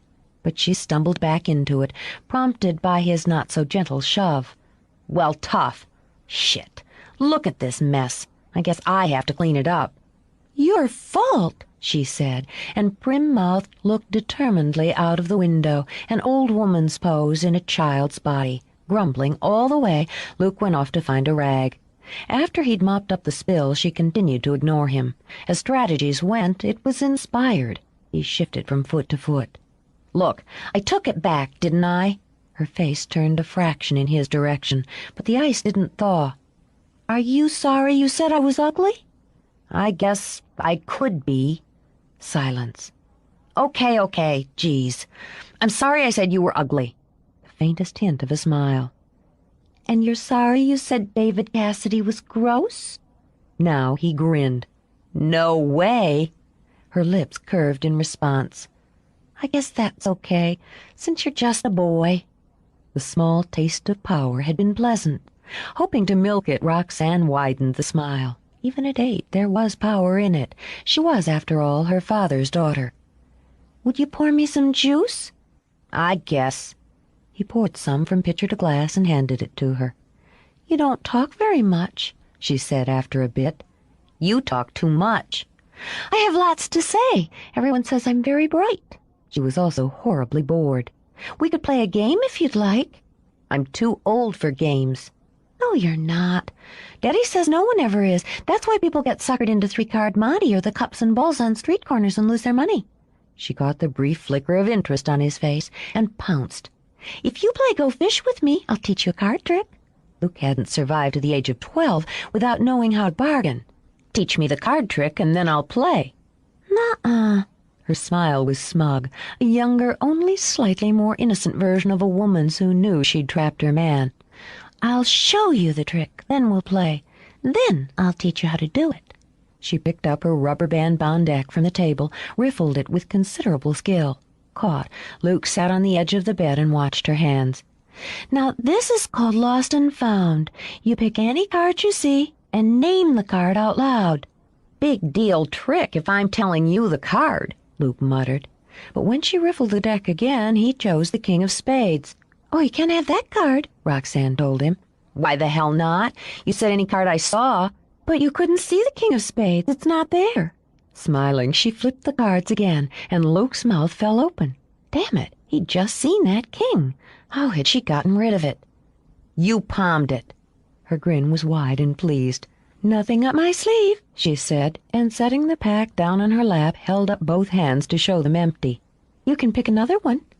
This time, eyes sharp, Luke picked the 3 of clubs. With a showy sigh, Roxanne shook her head.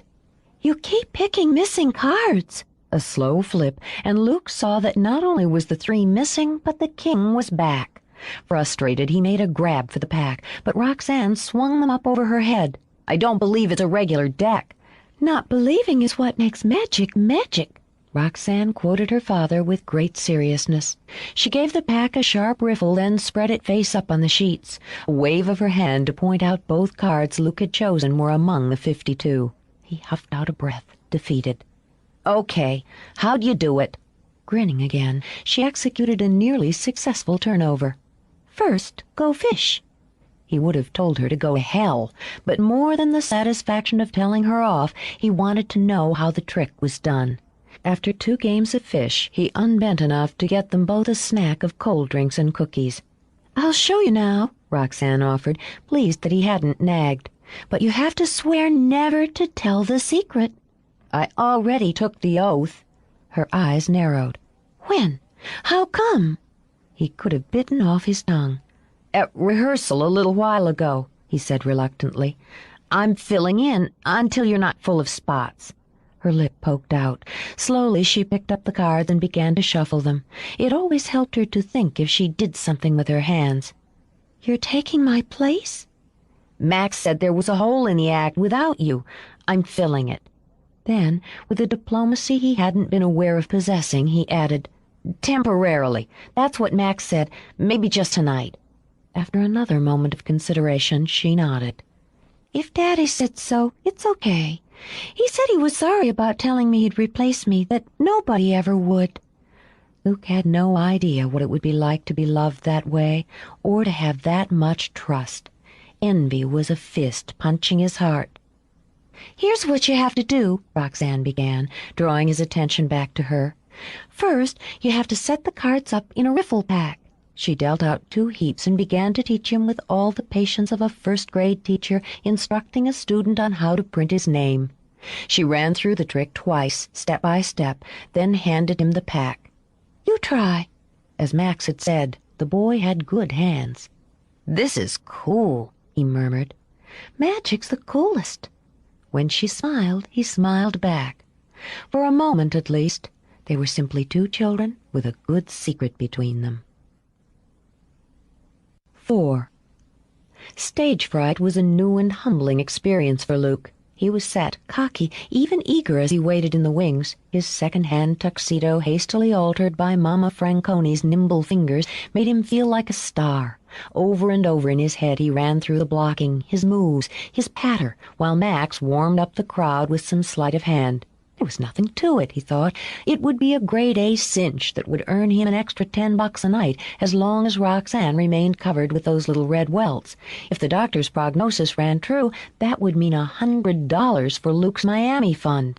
He was congratulating himself on his good fortune and sneering at the pop-eyed group of rubes in the front row when Mouse tapped him on the shoulder. "Cue's coming up." "Huh?" "Your cue." Mouse jerked his head toward the stage, where Lily was flouncing in her spangled tights, adding a little hip motion for the men in the audience. "My cue," Luke said, as his bowels turned to ice water and his heart became a hot little ball in his throat. Having been prepared for this possibility by Max, Mouse gave a grunt of assent and shoved Luke on stage. There was a titter of laughter as the thin boy in the baggy tux stumbled on. In contrast to his shiny black lapels, Luke's face was sheet white. He missed his mark and his first line. The best he could manage, as his back ran with what any pro could have told him was flop sweat, was to stand rock still while his eyes darted wildly over the grinning faces of his first audience. "Ah!" Smooth as the silk he'd caused to appear and vanish, Max strode to him. "My young friend seems to be lost." To the audience, it appeared that Max stroked a friendly hand over Luke's hair. They didn't see the agile fingers pinch hard at the back of the boy's neck to shock him out of opening night jitters. Luke jerked, blinked, and swallowed. Shit, what was he supposed to say? "Lost my hat," he finished in a rush, then went from white to red as the chuckles bounced toward the stage. The hell with them, he told himself, and straightened his shoulders. In that moment he was transformed from a frightened little boy to an arrogant young man. "I got a date with Lily.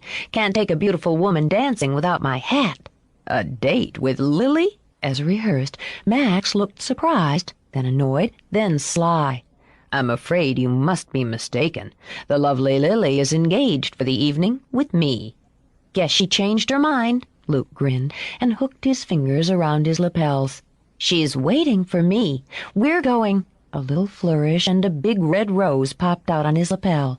"Out on the town." A scattering of applause for his first public magic trick beckoned like a seductive woman. Luke Callahan had found his calling. "I see." Max shot a sideways glance at the audience. "Aren't you a little young for a woman of Lily's charms?" He was rolling now. "What I lack in years, I make up for in energy." This remark, delivered with a sneer, brought a loud guffaw from the audience. Luke felt something shift inside him at the sound. As it settled comfortably into place, the sneer turned to a grin. "But of course, a gentleman can't escort a lady out on the town without his hat." Max rubbed his hands together and glanced stage left. "I'm afraid that's the only hat I've seen tonight."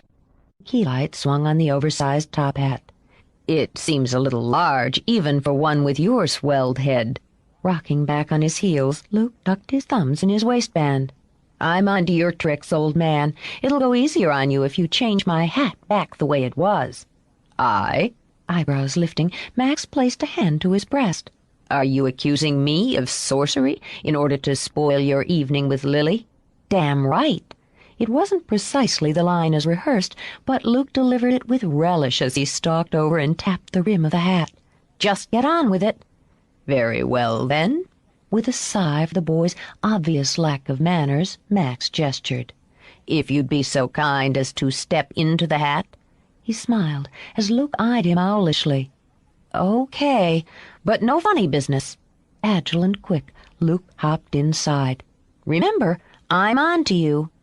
The moment Luke's head disappeared below the rim, Max whipped out his magic wand. And presto, suitable magic. He reached in the hat and pulled out a white rabbit. As the audience roared their approval, Max dipped the hat toward them so they could see for themselves that it was quite empty. "I doubt Lily will be interested in a night on the town with him now." Responding to cue, Lily sauntered out. One look at the wriggling rabbit in Max's hand made her shriek. "Not again!" Exasperation clear on her face, she turned to the audience. "That's the 4th rabbit this month. Let me tell you, ladies, don't get yourself hung up on a jealous magician." Amid the laughter, she turned to Max. "Change him back." "But Lily—" "Change him back right this minute." She fisted her hands on her glitter-slicked hips. "Or we're through." "Very well." With exaggerated reluctance, Max slipped the rabbit back into the hat, sighed, then tapped the rim twice with his wand. Luke popped up, fury on every feature. The audience was still applauding as Luke scrambled clear of the hat, fists raised. Then there were gales of laughter as they spotted the white cottontail strategically placed on the back of his tux. It hadn't taken Luke long to learn how to milk a bit. His head craned. He turned 3 circles, struggling to get a look at his own rear. "A slight miscalculation," Max apologized when things quieted. "To prove no hard feelings, I'll make it disappear." Lily pouted prettily. "You promise?" "On my honor," Max swore, placing a hand over his heart. He whipped off his cape, swirled it over Luke, then passed his wand over the silk-shrouded form. Even as the cape began to drift toward the floor, Max took up a corner and swung the silk high. "Max!" Lily gasped out his name, horrified. "I kept my word." He took a deep bow toward her, then the cheering audience. "The tail's gone, and so is the presumptuous brat." As Lily and Max segued into the finale, Luke stood in the wings, transfixed. They were applauding. They were cheering for him. Luke leaned forward in the wings, staring at Max as he prepared to saw Lily in half. It was only for the barest of instants that their eyes met, held. But in that instant there was such a wealth of understanding and joy that Luke felt his throat burn. For the first time in his life he began to love another man, and there was no shame in it. Luke haunted the midway.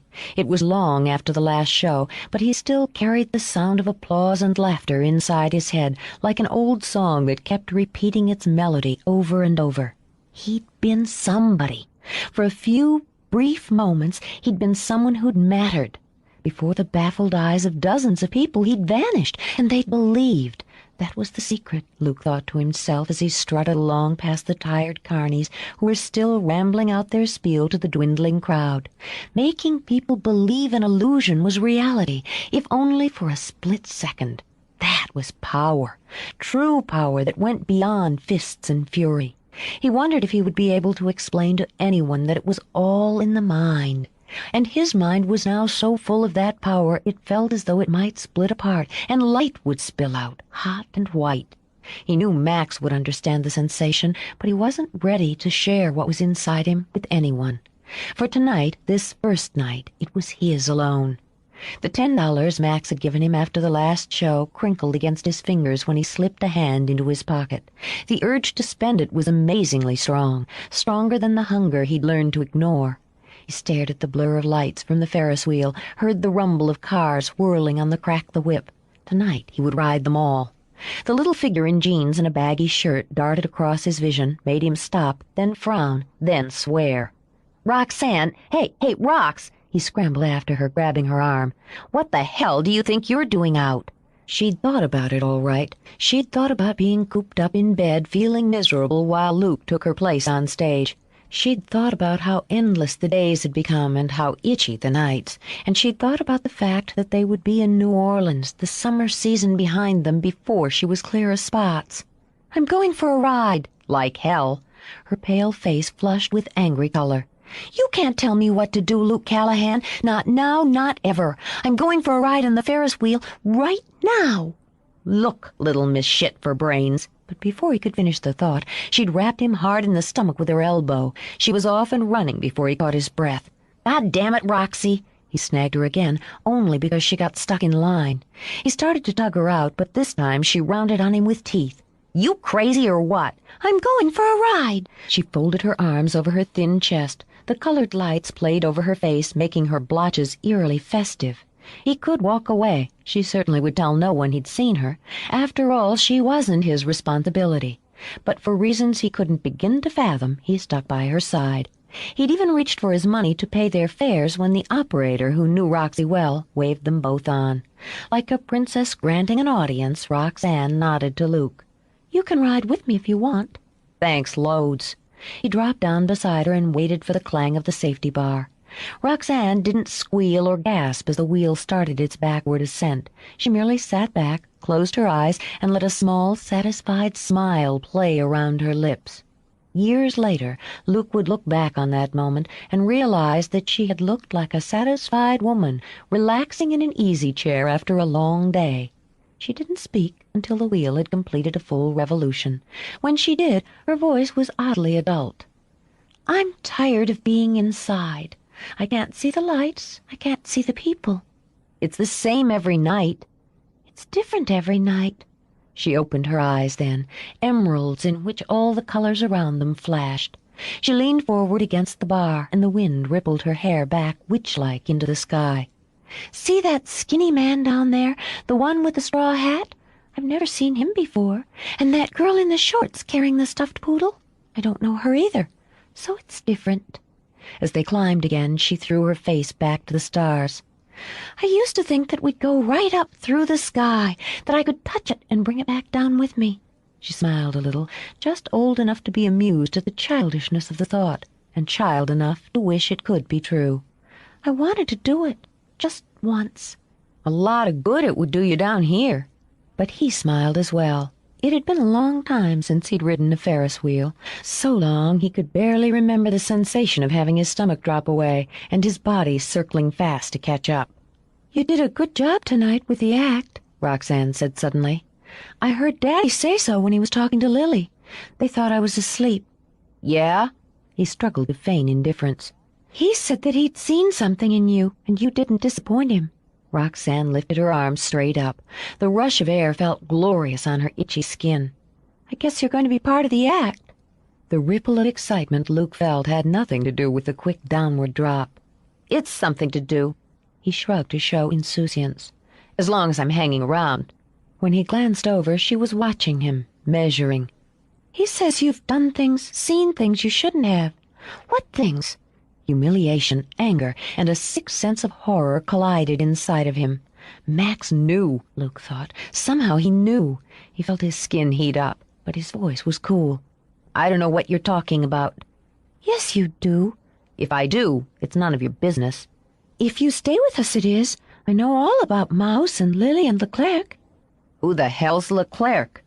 "He cooks for us in New Orleans and helps Daddy with a cabaret act. He robbed banks." "No shit?" Pleased that she'd snagged his full attention, Roxanne nodded.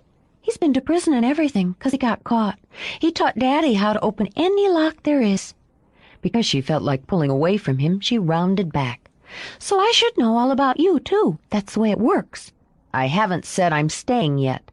I got plans of my own." "You'll stay," Roxanne said, half to herself. "Daddy wants you to. And Lily, Daddy will teach you magic if you want to learn, like he teaches me. Only I'll be better." Her lashes didn't even flutter at his snort of derision. "I'm going to be the best." "We'll see about that," he murmured as they wheeled into the sky. He turned his face to the wind. When he did, he almost believed that what he had done was nothing. Nothing compared to what he could do. 5. Luke's first impression of New Orleans was a jumbled whirl of sounds and scents. While Max, Lily, and Roxanne bedded down in the trailer, he'd been curled in the cab of the truck, bored into patchy sleep by the sound of Mouse's tuneless humming. They'd argued about the radio since Shreveport, but Mouse stood firm. He refused to have any noise that would interfere with the pleasure of listening to his engine. Now other sounds had begun to drift into Luke's logy brain. Voices pitched high and shrieking laughter, the clashes of sax and drum and trumpet. As he floated awake, he thought they were back at the carnival. He could smell food, a spice on the air, and the underlying reek of garbage gone ripe in the heat. Yawning, he opened his eyes and blinked out his open window. People, masses of people, streamed past in the streets. He saw a juggler who looked like Jesus tossing bright orange balls that glowed in the dark. An enormously fat woman in a flowered muumuu was doing a solo boogie to the backwash of Dixieland that poured through an open doorway. He smelled hot dogs. The circus is in town, he thought, as he struggled to sit up. And he saw they had left the traveling carnival behind to join a more massive and more permanent one. "Where are we?" Mouse negotiated the truck and trailer through the narrow streets. "Home," he said simply as he drove past Bourbon Street toward Chartres. Luke couldn't have said why the word made him grin. He could still hear the music, but it was fainter now. There were fewer people walking along these quieter streets. Some were heading to the action, some away. In the flickering lights of the street lamps he caught glimpses of old brick buildings, of flower-drenched balconies, of cabs hurrying by with fares, and of figures curled up to sleep in doorways. He didn't see how anyone could sleep with the music, the smells, the unbelievable heat. His own fatigue had vanished, to be replaced by a clenching impatience with the way Mouse was creeping along. Luke wanted to get where they were going, wherever it was. "Jesus, Mouse, you go any slower, we'll be backing up." "No hurry," Mouse said, then stunned Luke by stopping completely in the middle of the street and getting out. "What the hell are you doing?" Luke scrambled out himself to see Mouse standing by an open iron gate. "You can't leave that thing sitting in the middle of the road. You'll bring the cops." "Just refreshing my memory." Mouse stood stroking his chin. "Gotta back her in." "Back what?" Luke's eyes popped wide. He did a quick dance of disbelief toward the gate and back to the truck. "Back that thing in here?"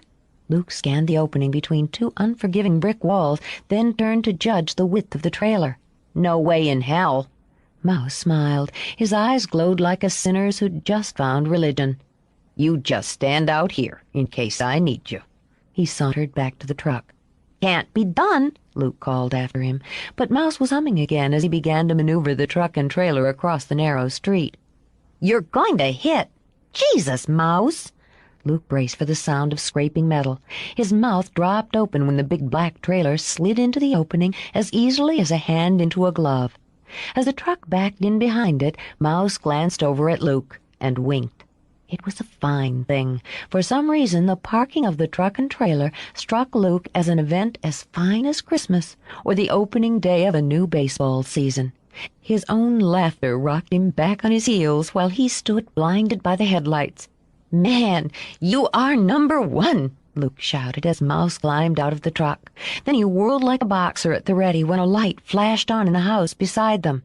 "Who's that?" he demanded of Mouse as he spotted a figure in the doorway. "Leclerc." Jiggling the keys in his pocket, Mouse moved forward to shut the iron gates to the courtyard. "So you've returned." Leclerc stepped down, and in the backwash of light, Luke saw a small man with gray hair and a full beard. He wore a snowy white athletic t-shirt and baggy gray trousers held up with a hunk of rope. His voice was touched with a slight accent, not the fluid drawl of Max's, but something sharper that seemed to add syllables to words. "And you're hungry, yes?" Didn't stop to eat, Mouse called out. "Good you didn't." Leclerc came forward, his gait stiff and uneven. Luke saw that he was old, older than Max by a decade or more. The boy's impression was of an ancient face, a tattered leather map scored with hundreds of deeply traveled roads. The brown eyes were wide-set and shrewd under wiry brows. Leclerc saw a slim young boy with a beautiful face dominated by wary eyes. A boy who was poised on the balls of his feet as if to run or to fight. "And who would this be?" "This is Luke," Max said, as he stepped out of the trailer with a dozing Roxanne in his arms. "He's with us now." Something passed between the two men that seemed all the more intimate with being left unsaid. "Another one, eh?" Leclerc's lips curved briefly around the stem of the pipe he kept clenched permanently between his teeth. "We'll see. And how is my baby?" Heavy-eyed, Roxanne held out her arms and was gathered up to Leclerc. She settled against the bone and sinew as though he were a feather pillow. "Can I have a beignet?" "I make just for you, don't I?" Leclerc pulled the pipe out of his mouth to kiss her cheek. "You are better, oui?" "I had the chicken pox forever. I'm never, ever getting sick again." "I make you a gree-gree for good health." He settled her comfortably on his hip as Lily stepped out. She carried a heavy makeup bag over one arm of her flowing negligee. "Ah, Mademoiselle Lily." Leclerc managed to bow despite the child on his hip. "More beautiful than ever." She giggled and held out a hand for him to kiss, which he did with smooth aplomb. It's good to be home, Jean. Come in, come in. Enjoy the midnight supper I make for you." At the mention of dinner, Max, too, stepped down from the trailer and greeted Leclerc as he led the way across the courtyard where roses and lilies and begonias bloomed in profusion, up a short flight of steps and through a door that opened into the kitchen. There a light was burning to shine on the polished surfaces of white tile and dark wood. There was a small hearth of bricks that had been smoked from red to a comfortable rose-gray. Atop it stood a plastic glow-in-the-dark statue of the Blessed Virgin, and what looked like an Indian rattle dressed with beads and feathers. Though it was too miraculously cool inside for Luke to believe the bricked oven had been used, he would have sworn he caught the tantalizing odor of bread just baked. Dried bouquets of spices and herbs hung from the ceiling, along with dangling ropes of onion and garlic. Gleaming copper pots were suspended from iron hooks above the stove. Another pot, with steam puffing out, sat on the back burner. Whatever was simmering inside smelled like paradise. A long butcher-block table had already been set with bowls and plates and brightly checked linen napkins. Still carrying Roxanne, Leclerc reached inside a cupboard for another place-setting. "Gumbo," Lily sighed as she slipped an arm around Luke's shoulders. She wanted badly to welcome him home. No one cooks like Jean, honey. Just wait until you taste. If I don't watch myself, I'll be popping right out of my costume within a week. "Tonight you don't worry, you just eat." Leclerc set Roxanne down in a chair, then, picking up two thick claws, hefted the pot from the stove. Luke watched, fascinated, as the tattoo, which wound from bony wrist to bony shoulder, rippled and danced. They were snakes, Luke realized, a nest of vipers in faded blue and red that twisted and twined over the leathered skin. They all but hissed. "You like?" Leclerc's eyes were merry as he studied Luke. "Snakes, they are quick and cunning. Good luck for me." He made a sibilant sound as he darted his arm toward Luke. "Snakes won't do for you, boy." He chuckled to himself as he dished up the thick, spicy gumbo. You bring me a young wolf, Max. He'll bite first. Wolf needs a pack. Casually, Max lifted a basket from the table and uncovered a golden loaf of bread. He offered the basket to Lily. "What am I, Leclerc?" Wide awake now, Roxanne was spooning up her gumbo. You. The leathery-lined face softened as he passed his wide, gnarled hand over her hair. My little kitten. "Just a kitten?" Ah, but kittens are clever and brave and wise, and some grow to be tigers. That brightened her look. She slanted her eyes toward Luke. "Tigers can eat wolves." When the moon had begun to set and even the echoes of music from Bourbon Street had faded, Leclerc sat on a marble bench in the courtyard, surrounded by the flowers he loved. It was Max who owned the house, but it was Jean Leclerc who had made it a home. He'd taken long-ago memories of a cabin in the bayou and flowers that had run wild, blossoms his mother had tamed in plastic pots, the smells of potpourri and spice, of colored cloths and polished woods, and had mixed them together with Max's need for elegance. Leclerc would have been happy back in the swamp, but he wouldn't have been happy without Max and the family Max had given him.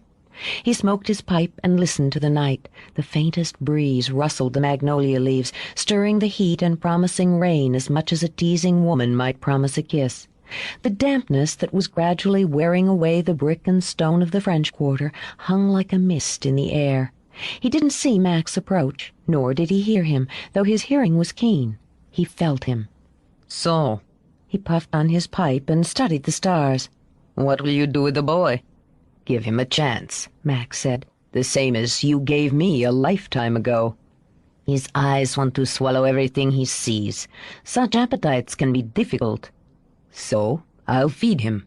There was a hint of impatience in Max's voice as he joined Leclerc on the bench. Would you have me send him away? It's too late to be practical now that your heart's involved. Lily's attached, Max began, and was cut off by Leclerc's rumbling laugh. Only Lily, mon ami. Max took time to light a cigar, draw in smoke. I'm fond of the boy. You love the boy, Leclerc corrected. And how could it be otherwise when you look and see yourself? He makes you remember. It was difficult to admit it. Max knew when you loved you could also hurt and be hurt. He makes me remember not to forget. If you forget all the pain, the loneliness, the despair, you forget to be grateful for the lack of it. You taught me that, Jean. So good. My student is now the master. This contents me. Leclerc turned his head and his dark eyes gleamed through the shadows. Will it content you when he outreaches what you are? I don't know. Max looked down at his hands. They were good ones, agile, quick, and clever. He was afraid what it would do to his heart when they slowed. I've begun to teach him magic. I haven't decided if I'll teach him the rest. You won't keep secrets from those eyes for long. What was he doing when you found him? Max had to smile. Picking pockets. Ah. Leclerc chuckled over his pipe. So he's already one of us. Is he as good as you were? Every bit as good, Max admitted. Perhaps better than I at that age, less fear of reprisal, more ruthless. But there's a long leap between lifting wallets at a carnival and picking locks at grand houses and fine hotels. A leap you made gracefully. Regrets, mon ami? None. Max laughed again. What's wrong with me? You were born to steal, Leclerc said with a shrug. Just as you were to pull rabbits out of hats, and apparently as you were to take in strays. It's good to have you home. It's good to be home. For a moment they sat in silence, enjoying the night. Then Leclerc got down to business. The diamonds you sent from Boston were exceptional. I prefer the pearls from Charleston. Yes. Leclerc sighed out smoke. They were elegant, but the diamonds had such fire. It pained me to take money for them. And you got? 10,000. Only 5 for the pearls, despite their elegance. The pleasure of holding them outweighs the profit. He remembered with pleasure how they had looked against Lily's skin for one glorious evening. And the painting? 22,000. Me, I thought it was a clumsy work. Those English painters had no passion. he added, dismissing the Turner landscape with a shrug. The Chinese vase I hold a while longer. Did you bring the coin collection with you? No, I didn't get it. When Roxanne took sick, I canceled that engagement. Best. Leclerc nodded and smoked. Worry for her would have distracted you. I would hardly have been at my best, so until the vase is placed, that makes the tithe $3,700. A glance at Leclerc's scowl made Max smile. So little to resent so much. By the end of the year, you will have thrown 15,000 away at least. Add this to each year you've been taking 10% to ease your conscience. A gift to charity, Max interrupted, amused. I don't do it to ease my conscience, but to appease my soul. I'm a thief, Jean, an excellent one, who thinks nothing of the people from whom I steal, but quite a bit about those I see who have nothing worth stealing. He studied the glowing tip of his cigar. I may not be able to live with the morality of others, but I must live with my own. The churches you give your tithe to would damn you to hell. I've escaped from worse places than the hell priests imagine for us. It's not a joke. Max smothered a smile as he rose. He knew that Leclerc's religion ran the gamut from Catholicism to voodoo and any handy superstition in between. Then think of it as insurance. Perhaps my foolish generosity will ensure us both a cooler place in the hereafter. Let's get some sleep. He laid a hand on Leclerc's shoulder. Tomorrow I'll tell you what I've planned for the next few months. Luke knew he'd found heaven. There was no list of chores the next day, so he was free to wander the house, which he did gobbling beignets he'd snatched from the kitchen. The trail of powdered sugar in his wake dribbled through the first floor, up the stairs onto one of the long flower-twined balconies, and back again. He couldn't believe his good fortune. He'd been given a room of his own, and had spent a great deal of a wakeful night looking, touching. The high carved headboard had fascinated him, as had the soft sheen of the wallpaper and the muted pattern of the rug. There was a huge cupboard that Max had called an armoire. Luke figured it would hold more clothes than any one person would need in a lifetime. And there were flowers. A tall blue vase was filled with them. He'd never had flowers in his room before, and though he knew he should dismiss them as sissy, their fragrance brought him a deep and secret pleasure. Luke drifted through the house as soundlessly as smoke. He wasn't sure of Leclerc as yet, and easily avoided the man while he made his explorations. The furnishings reflected Max's elegance. It gave Luke a sense of his mentor, though he didn't recognize the French and British antiques. What he saw were graceful gleaming tables, curvy sofas, pretty china lamps, and peaceful landscapes. As much as he liked the house, Luke found his favorite spot on the balcony outside his room. From there he could smell the heat of the flowers in the street. He could watch people snapping pictures and searching for souvenirs. He couldn't help but notice how careless people were with their wallets. Women with their shoulder bags dangling, men with their cash tucked into the back pocket of their bell-bottoms. A pickpocket's paradise. If Miami didn't pan out, Luke decided, he could do very well here, supplementing his salary as a sorcerer's apprentice. "You got sugar all over," Roxanne said from behind him. Luke tensed. He snuck a look down at his hands and saw with disgust that the evidence was all over his fingers. Hastily, he wiped them on his jeans. "So?" "Leclerc'll get mad. Sugar draws bugs." He wiped his hands again because they'd grown damp. "I'll clean it up." She joined him at the rail, looking pretty and prim in a yellow short set. "What are you doing?" "Just looking." "Daddy says we can take the whole day off. Tomorrow we have to start rehearsing the new cabaret act for the club." "What club?" "The Magic Door. We work there." She began to play with the flowers that twined along the rail. "We can do bigger illusions there than at the carnival, and sometimes Daddy goes over during the day and does close-up work for some of the customers." Leclerc's annoyance and any possible reprisals shifted to the back of Luke's mind. He didn't know what his place would be in a cabaret act, but he was going to make sure he had one. "How many shows a night?" "2." After plucking a clematis bloom, she tried to wind the slim stem around her ear. 8 and 11. We're the headliners." She wrinkled her nose. "I have to take a nap after school every day like a baby." Luke wasn't the least bit concerned about Roxanne's problems. "Does he keep in the card tricks?" She patted the flower as she wandered back into Luke's bedroom to study the result in the mirror. "Oh, he'll make up other ones." Luke nodded and began to plan.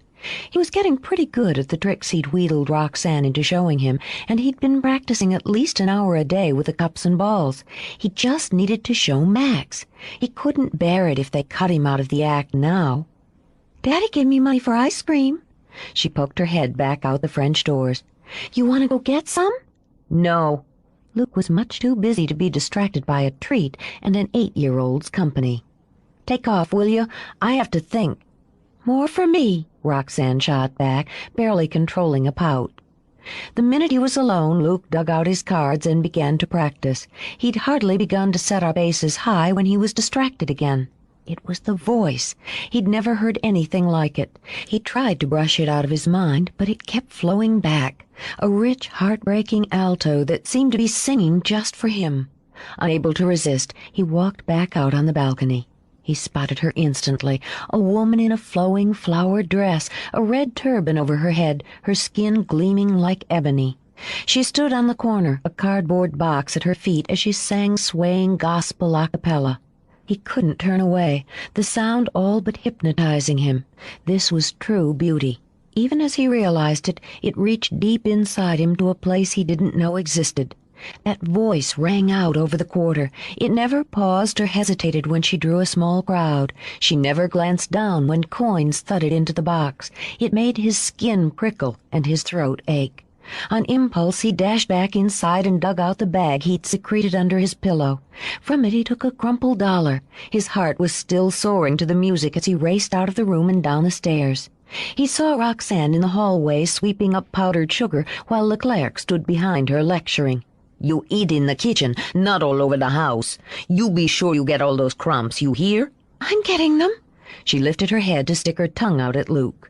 His heart was so full of the music, his brain so dazzled by the idea that Roxanne was taking the blame for him, he missed the last step. On a muffled cry, he threw out a hand to save himself. For Luke, it happened in slow motion. He saw the vase, the faceted crystal alive with sunlight, filled with blood-red roses. In horror, he saw his own hand sweep at it, watched it teeter even as he scrambled for balance. His fingers brushed it. He felt the cool glass on his skin and let out a groan of despair as it slipped away.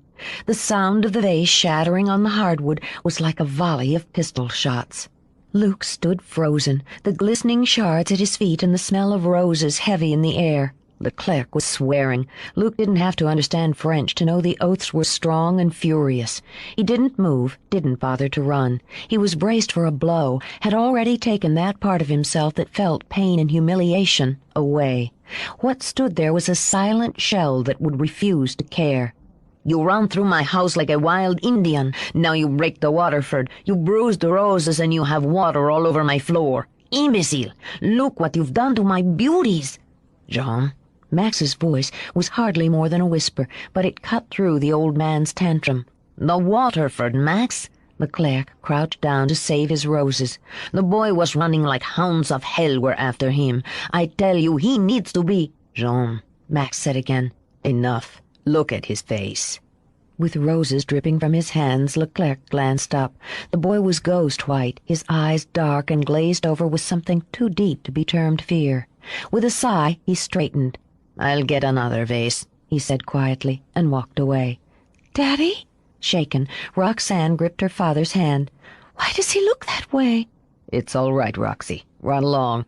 "But, Daddy—" "Run along," he repeated, and gave her a nudge.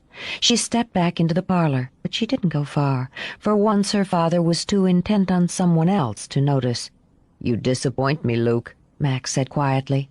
Something flickered in Luke's belly and showed briefly in his eyes. An oath, a blow, wouldn't have touched him, but the simple sadness in Max's voice cut deep. "I'm sorry." The words burned like acid in his icy throat. "I can pay for it. I have money." "Don't send me away," his heart begged. "God, please, don't send me away." "What are you sorry for?" "I wasn't looking where I was going. I'm clumsy, stupid." And all the rest he'd been accused of during his 12 short years. "I'm sorry," he said again, becoming more desperate as he waited for the blow. Or worse, So much worse. A shove out the door. I was hurrying because I thought she might go away. Who? The woman singing on the corner. I wanted to... Realizing the absurdity of it, Luke looked helplessly at the bill still crumpled in his hand. I see. And because he did, Max's heart all but broke. She often sings there. You'll hear her again. Fresh terror swam into his eyes as he looked back at Max. It was so much more frightening to hope. I can stay? On a long breath, Max bent down and picked up a piece of shattered crystal. What do you see here? It's broken. I broke it. I never think about anybody else but myself, and I... Stop it. The sharp order had Luke's head snapping up. Somewhere inside he began to tremble as he realized he couldn't hide from this. When Max hit him, it wouldn't just be the physical pain. It would shatter his hopes as completely as he'd shattered the vase. It's broken, Max said, struggling for calm, and it's quite true you broke it. Did you mean to? No, but I... Look at this. He held the piece of glass toward Luke. It's a thing, an object, something anyone with the price can own. Do you think you mean less to me than this? When he tossed it aside, Luke couldn't hold the trembling inside any longer. Do you think so little of me that you believe I'd strike you for breaking a glass? I don't... Luke's breath began to hitch as the pressure in his chest spread like brush fire. He couldn't stop the hot, hateful tears from spilling out. Please, don't make me go. My dear child, can you have been with me all these weeks and not know I'm different from them? Did they scar you that badly? Beyond words now, Luke only shook his head. I've been where you've been, Max murmured, and took the next step by gathering Luke against him. The boy stiffened, the primitive fear running deep. Then even the fear crumbled as Max eased him down on the steps and rocked him. No one can make you go back. You're safe here. He knew he should be humiliated, blubbering like a baby against Max's shirt, but the arms around him were strong, solid, real. What kind of a boy is it, Max wondered, who can be so moved by a song that he would part with one of his precious dollars to pay for it? How deeply could such a boy be hurt by casual cruelty and the lack of choice? Can you tell me what they did to you? Shame welled up, and the need for someone to understand. I couldn't do anything. I couldn't make it stop. I know. The old anger simmered out even as the tears fell. They beat me all the time. If I did something, if I didn't do it, if they were drunk, if they were sober. His fists clenched against Max's shirt like small balls of iron. Sometimes they'd lock me up, and I beat on the closet door and beg them to let me out. I couldn't get out. I could never get out. It was hideous to remember that, weeping hysterically in the dark coffin of the closet with no hope, no help, no escape. The social workers would come, and if I didn't say the right thing, he'd take after me with the belt. That last time before I left, I thought he was going to kill me. He wanted to. I know he wanted to. You can tell when it's in their eyes, but I don't know why. I don't know why. It wasn't your fault.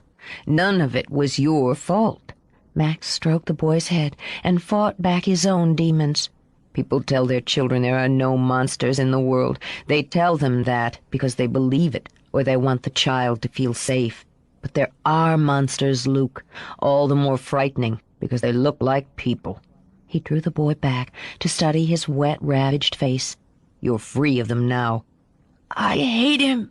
You're entitled to that. There was more.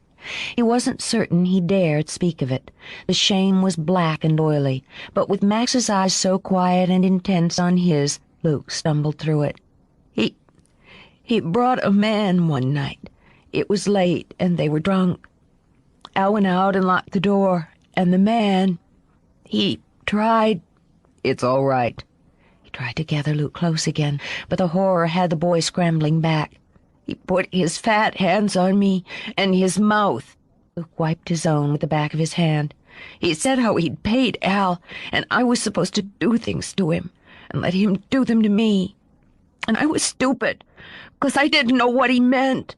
There were no tears now, but a rage, burning dry. "I didn't know until he got on top of me.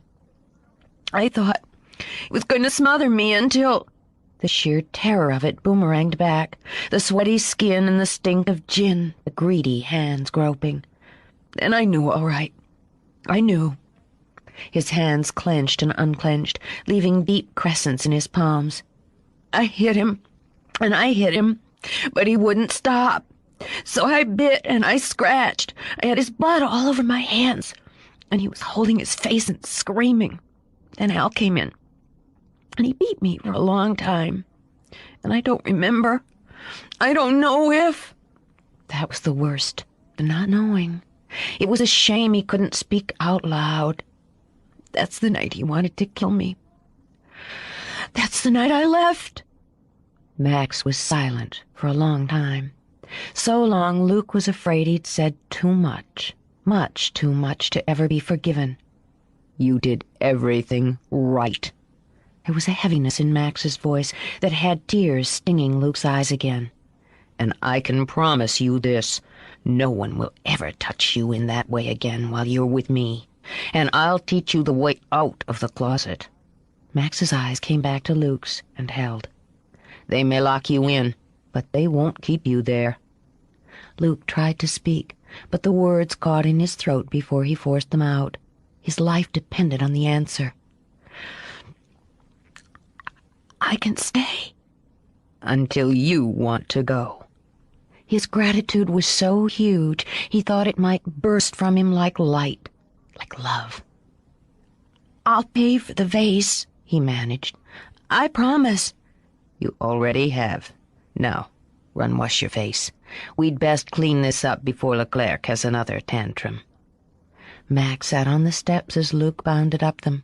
From her hiding place in the parlor, Roxanne heard her father sigh, and she wept. 6. Over the next few days, Luke felt his way carefully. He was unsure of Leclerc and knew only that the Cajun was in charge of the house. Luke did his best to keep out of the way. He never made the mistake of dropping crumbs through the house again. He went shopping with Lily, carrying boxes and bags for her up and down the steamy streets. He sat patiently in boutiques as she picked over new clothes, stood by while she oohed and ahed over trinkets in windows.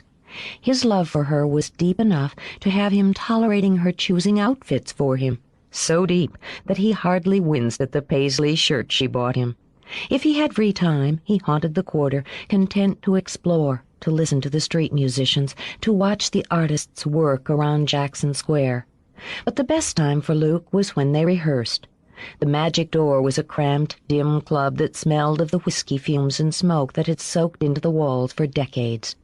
On those hot afternoons, the shades would be drawn against the sun and the tourists. The air conditioner made grinding sounds that were more industrious than the resulting puff of tepid air it produced. The ceiling fan did a bit more, but with the stage lights lit, the club was like a small furnace. The walls were papered in red and gold velvet. The wall behind the bar mirrored to give the illusion of space. It was like being a bug inside a decorated box, and the forgetful child who'd captured you had neglected to punch holes in the top. Luke loved it.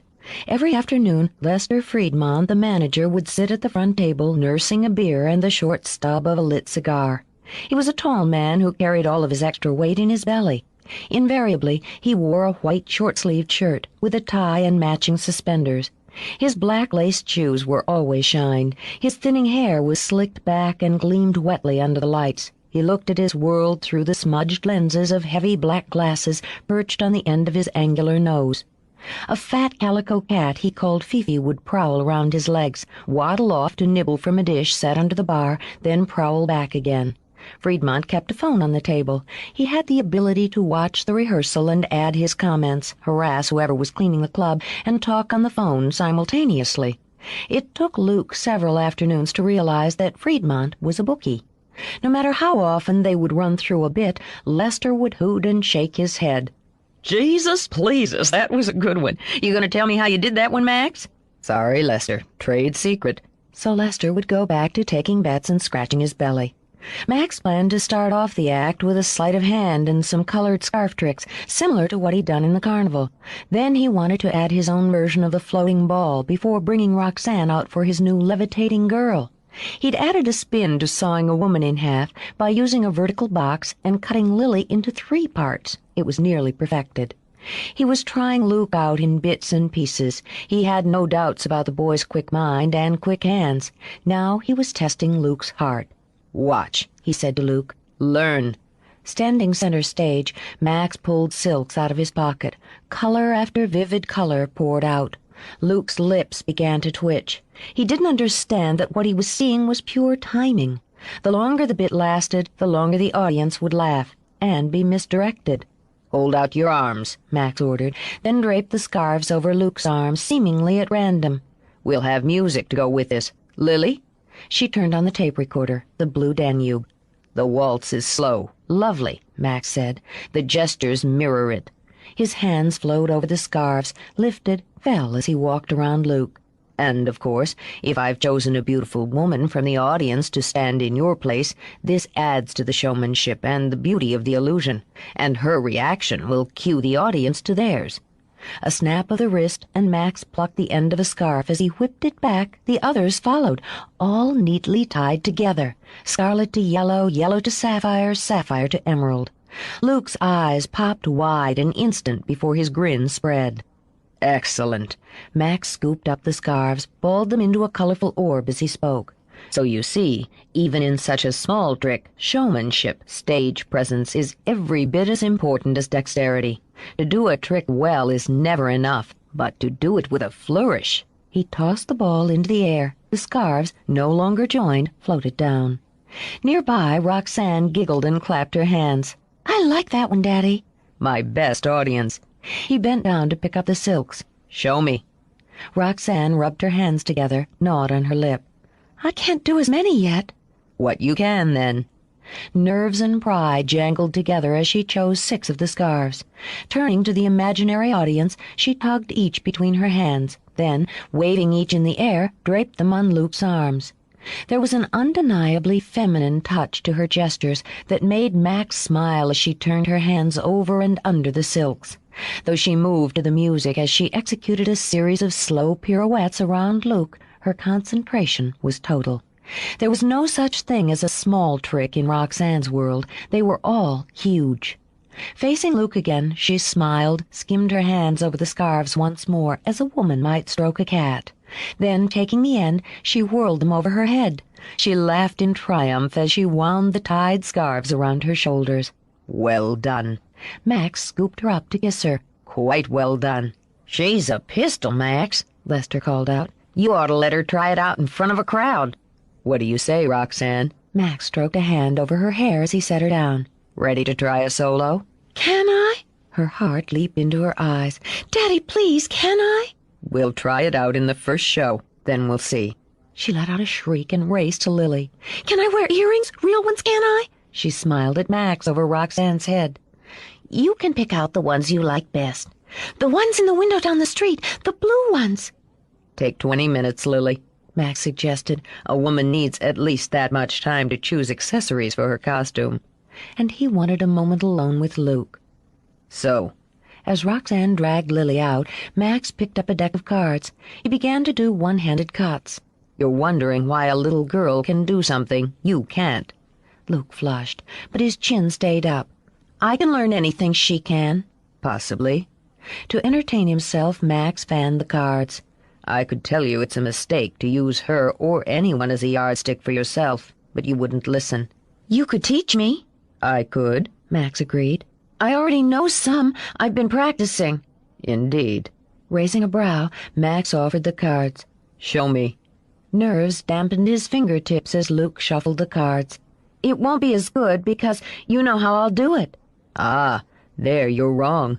A magician's best audience is another magician, because they understand the purpose.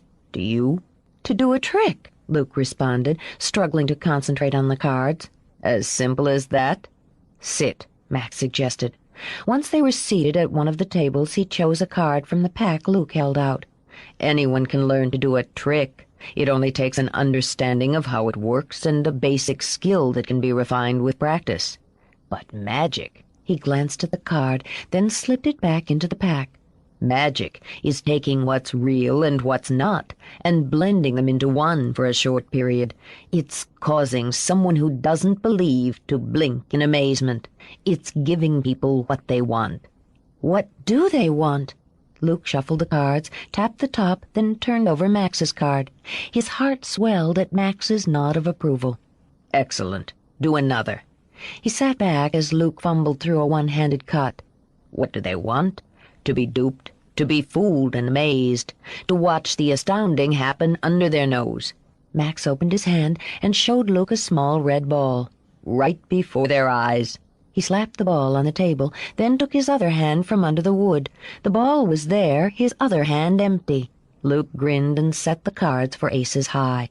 "You palmed it," Luke said. "I know you did, but I didn't see." "Because I looked at you, in your eyes. So you looked in mine. Always look them in the eye, innocently, smugly, however you choose, but look them in the eye. This makes an illusion honest. A trick's a cheat, isn't it? Only if you can't make them enjoy the deception." He nodded again when Luke drew the 4 aces from the top of the shuffled deck. "Your mechanics are good, but where is your flair? Where is that drama that tells the audience it's not simply a well-practiced trick, but magic?" "Again," he said, shoving the cards toward Luke. "Astound me." Max watched the concentration come into Luke's eyes, heard the 2 deep indrawn breaths as he prepared. "I want to do the first one again." "All right. Let me hear your patter." Luke's color came up, but he cleared his throat and dived in. He'd been practicing for weeks. "I'd like to show you a few card tricks." He did a fair Russian shuffle and a snappy turnover. "Now, not many magicians will tell you what they're going to do beforehand, but I'm just a kid. I don't know any better." He fanned the cards face out toward his imaginary audience so they could identify it as an ordinary deck. "I'm going to ask this gentleman here to pick a card, any card at all." Luke spread the cards face down on the table, waited a beat while Max reached for one. "That one?" he said, and looked uneasy. "You sure you want that one?" Playing along, Max inclined his head. "Indeed I do." "You sure you wouldn't rather take this one?" Luke tapped the end card. "No?" He swallowed audibly when Max held firm. "Okay. Remember, I'm just a kid. If you'd show the card to the audience, make sure I don't see it," Luke added as he tried to crane his neck to get a glimpse of the card. "Good." His voice shook.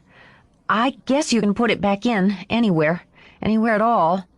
Then you can shuffle them. Unless you want me to," he asked hopefully as he gathered the cards. "No, I believe I'll do it myself." "Terrific." He heaved a sigh. "Once they're shuffled, I'll cut the cards and magically reveal the one this fine gentleman chose." He reached in his pocket, pulled out an invisible handkerchief, and wiped his brow. "I think that's enough. Really, you've done enough." Luke snatched the deck back. After setting it on the table, he waved his hands over it and mumbled, "Almost got it. And—" He cut the cards and held one up in triumph. At the gentle shake of Max's head, he looked crestfallen. "That's not it. I was sure I did this right. Hold on a minute." He set the cards back, mumbled over them again, and again chose incorrectly. "Something must be wrong with this deck. I don't think your card's there at all. I think you cheated." He rose, incensed, and stalked toward the audience. "And someone out here must be working with you. You there." He pointed a finger at Lester, who was busily taking bets. "Come on, give it up."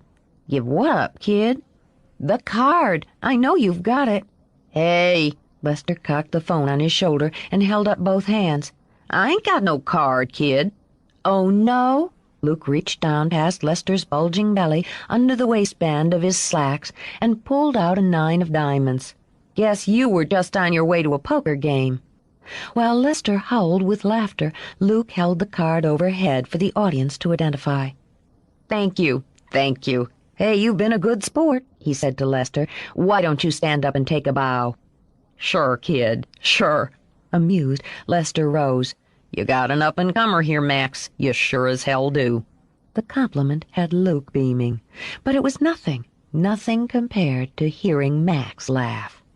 "Now, Max rose to drop a hand on Luke's shoulders. "That's showmanship. Let's see if we can work it into the act." Luke's jaw dropped to his knees. "No shit?" Max ruffled Luke's hair, pleased that the boy didn't stiffen at the touch. "No shit." It wasn't a long trip from New Orleans to Lafayette. With Mouse at the wheel of the dark sedan, Max could sit back, close his eyes, and prepare. Stealing wasn't so different from performing, or it had never been for him. When he had first begun so many years ago, he'd blended the two skills.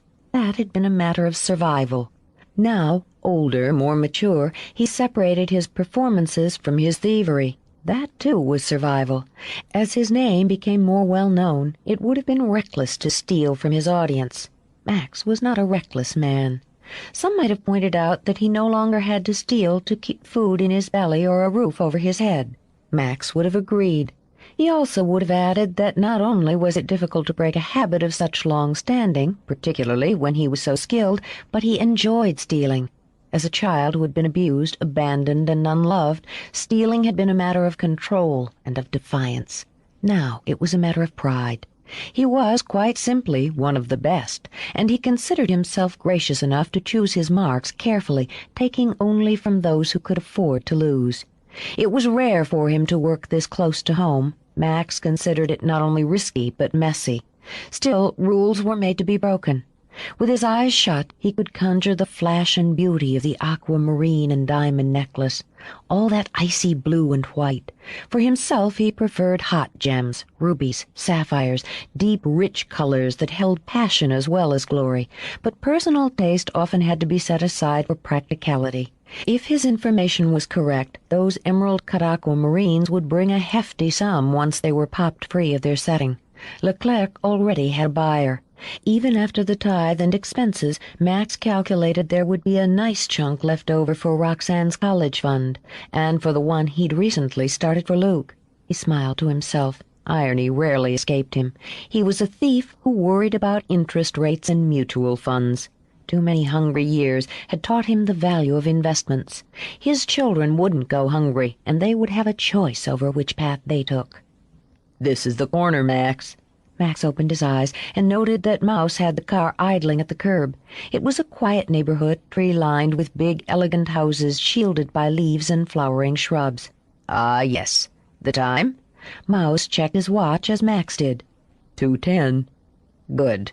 The alarm system's really basic. You just snip both red wires, but if you're not sure, I can come do it for you." "Thank you, Mouse." Max pulled on thin black gloves. "I believe I can handle it. If the safe is as Leclerc led me to believe, I'll need only 7 or 8 minutes to open it. Meet me back here at precisely 2:30. If I'm more than 5 minutes late, you leave." When Mouse only grumbled, Max tapped his shoulder. "I have to be able to count on you for that." "You'll be back," Mouse said, and hunched down in the seat. "And we'll be several $1,000s richer." Max slipped from the car and faded into the shadows. Half a block down, he vaulted over a low stone wall. There were no lights on in the 3-story brick house, but he made a circuit just to be sure before locating the alarm box. Once the red wires were snipped, he didn't hesitate. Mouse was never wrong. He took his glass cutter and suction cup from the soft leather pouch at his waist. Clouds dancing over the moon kept the light shifting, but he needed none at all. If he'd been struck blind, Max could have found his way in or out of a locked door. There was a quiet click as he reached in and undid the latch. Then silence. As always, he listened to it, let it cloak him before he stepped inside. He could never describe to anyone the feeling that rose inside him each and every time he stepped into a dark, quiet house. It was a kind of power, he supposed, in being where you weren't supposed to be, and going undiscovered. Silent as a shadow, he slipped through the kitchen, into the dining room, and into the hall. His heart beat fast. A pleasant feeling, one he knew was similar to the anticipation of good sex. He found the library exactly where Leclerc had told him it would be, and the safe hidden behind a false door. With a penlight clamped between his teeth and a stethoscope pressed near the lock, Max went to work. He was enjoying the job. The library smelled faintly of overblown roses and cherry tobacco. A light breeze was tapping the branches of a chestnut against the window. He imagined if he had the time, he'd find a brandy decanter close by and could indulge in a sip or two before going on his way. The third of the 4 tumblers fell into place with 8 minutes to spare. Then he heard the whimpering. Braced to run, he turned slowly. Using the penlight, he scanned toward the sound. A puppy, no more than a few weeks old, stood watching him. With another whimper, he squatted and piddled on the Turkish carpet. "A little too late to ask me to let you out," Max murmured, "and I'm sorry, but I can't afford the time to clean up after you. You'll just have to take your lumps in the morning." Max worked on the 4th tumbler as the pup waddled over to sniff his shoes. With a satisfied sigh, he opened the safe. "Fortunately for me, I didn't plan this job a year from now when you'd be big enough to take a bite out of me, though I do have a scar on my rump from a poodle not much bigger than you." He bypassed stock certificates and opened a velvet box. The aquamarines gleamed up at him. Using the penlight and a jeweler's loupe, he checked the stones, gave a satisfied sigh. "Lovely, aren't they?" He slid them out of the box and into his pouch. As he bent to give the puppy a farewell pat on the head, he heard the rustle on the stairs. Frisky! It was a female voice, pitched to a stage whisper. Frisky, are you down there? "Frisky?" Max said under his breath, giving the dog a sympathetic stroke. "Some of us are forced to rise above our names." He clicked the safe shut, then faded back into the shadows. A middle-aged woman with her hair in a sleep net and her face gleaming with night cream tiptoed into the room. The puppy whined, slapped his tail on the rug, then started in Max's direction. There you are, Mama's baby. Less than a foot away from Max, she scooped the dog up. What have you been up to, you naughty dog? She gave him loud kisses as the pup tried to wriggle away. Are you hungry? Are you hungry, honey bunny? Let's give you a nice bowl of milk. Max closed his eyes wholeheartedly on the side of the dog, who yipped and tried to gain his freedom. But the woman clung tight, bundling Frisky to her breast as she started out toward the kitchen. Since that meant Max couldn't get out the way he'd come in, he eased up a window. If his luck held, she would be too involved with the pup to notice the nice, neat hole in the beveled glass kitchen door. If it didn't, Max mused as he tossed a leg out the window, he'd still have a head start. He closed the window after him and did his best not to trample the pansies. Luke couldn't sleep. The idea of performing the next night had him tied up in knots of exhilaration and terror. The what-ifs plagued him. What if he fumbled? What if he forgot the trick? What if the audience thought he was just a dumb kid? He could be good. He knew that inside him was the potential to be really good. But so many years of being told he was stupid, worthless, good for nothing had left their mark. For Luke, there was only one way to deal with insomnia. That was food. He still believed the best time to feast was when no one was around to tell him not to. He pulled on a pair of cut-offs and moved silently downstairs. Images of Leclerc's barbecued pork and pecan pie waltzed through his head. The sound of Leclerc's voice made him stop and swear. He was far from sure of the old man. But when he heard Max's laugh, he crept closer. "Your information is always reliable, Jean. The blueprints, the safe, the gems." Max cupped a brandy in one hand, the jewels in the other. "I can't complain over much about one small dog." "They didn't have a dog last week, not even 5 days ago." "They have one now." Max laughed and drank more brandy. "Who hasn't been housebroken." "Thank the Virgin he didn't bark." Leclerc added bourbon to his coffee. "I don't like surprises." "There we part ways. I like them very much." And the light of success glowed in Max's eyes, even as the necklace shimmered in the overhead light. "Otherwise a job would become routine, and routine too easily becomes a rut. So will they miss them by morning, do you think?" He held the necklace up, letting gems drip through his fingers. "And will the fact that these were payment for a gambling debt prevent them from reporting the loss?" "Reported or not, they won't be traced here." Leclerc started to raise his coffee cup in toast, then stopped. His eyes narrowed as he set it on the table. "I'm afraid the walls have at least 2 ears tonight." Alerted, Max glanced up, then sighed. "Luke." He said the name and gestured toward the shadows. "Come into the light." He waited, gauging the boy's face as Luke walked into the kitchen. "You're up late." "I couldn't sleep." Despite his attempt not to, Luke couldn't stop himself from staring at the necklace. It was a matter of trust, pure trust, that allowed him to look back at Max and speak. "You stole them." "Yes." With a tentative finger, Luke reached out to touch one pale blue gem. "Why?" Max leaned back, sipping brandy and considering. "Why not?" Luke's lips twitched at that. It was a good answer, one that satisfied him more than a dozen heartfelt justifications. "Then you're a thief, among other things." Max leaned forward then, but resisted the urge to lay a hand over Luke's. "Do I disappoint you?" Luke's eyes filled with a love he had no words to express. "You couldn't." He shook his head in frantic denial. "Ever." "Don't be sure of that."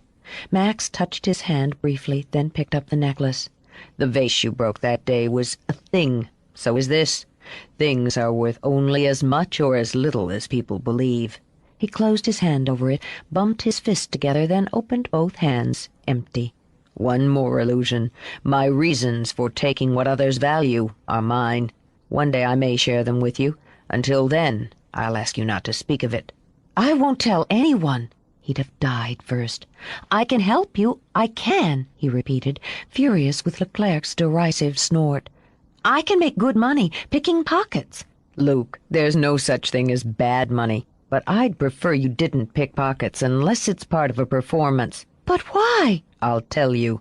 He gestured for Luke to sit, and the gems were back in his hand. "If you'd continued at the carnival, you might very well have been caught. That would have been untidy and unfortunate." "I'm careful." "You're young," Max corrected. "I doubt if it occurred to you to wonder if the people you took from could afford to lose what you slipped from their wallets." He shook his head before Luke could speak. "And your need was great at the time. It isn't great now." "But you steal." "Because I choose to. Because, quite simply, I enjoy it. And for complex reasons you—" He broke off and chuckled softly. "I started to say that you wouldn't understand. But you would." His eyes darkened. "I was hardly older than you when Leclerc found me. I was hustling nickels and dimes with the cups and balls, card tricks, lifting wallets. I, too, had escaped from the kind of nightmare no child should experience. Magic sustained me. So did stealing. I had a choice, and I chose to hone my craft on both paths. I don't apologize for being a thief.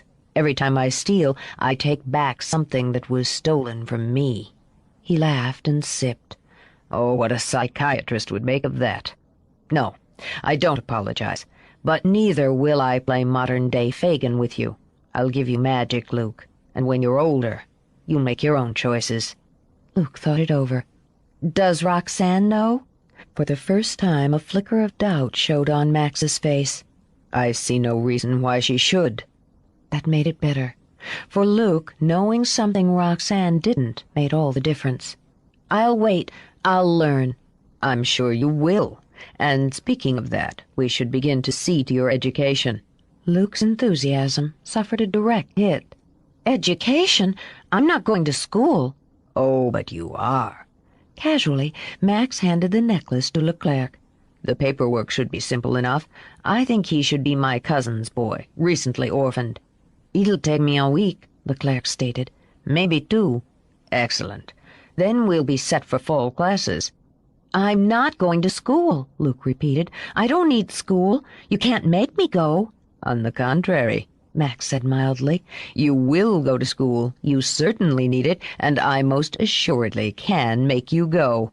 Luke was prepared to die for him, would have been delighted with the opportunity to try, but he was not willing to suffer through several hours of boredom 5 days a week. "I won't go." Max only smiled. Part 2. A devil, a born devil, on whose nature nurture can never stick, on whom my pains humanely taken, all lost, quite lost. William Shakespeare. 8. When Luke was 16, Mouse taught him to drive. They did a lot of bumping and grinding on the back roads, and once, when Luke attempted to shift, steer, and brake at the same time, nearly ended up in a swamp.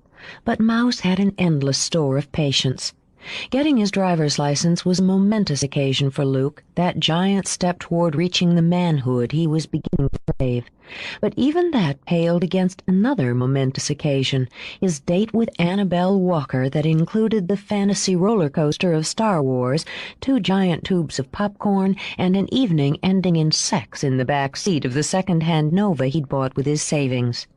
Neither Annabelle nor the Nova were strangers to the backseat boogie. But it was Luke's first time, and for him the dark road, the music of the cicadas in counterpoint to all the gasps and grunts, the miraculous feel of Annabelle's braless breasts in his hands were as romantic and majestic as the Taj Mahal.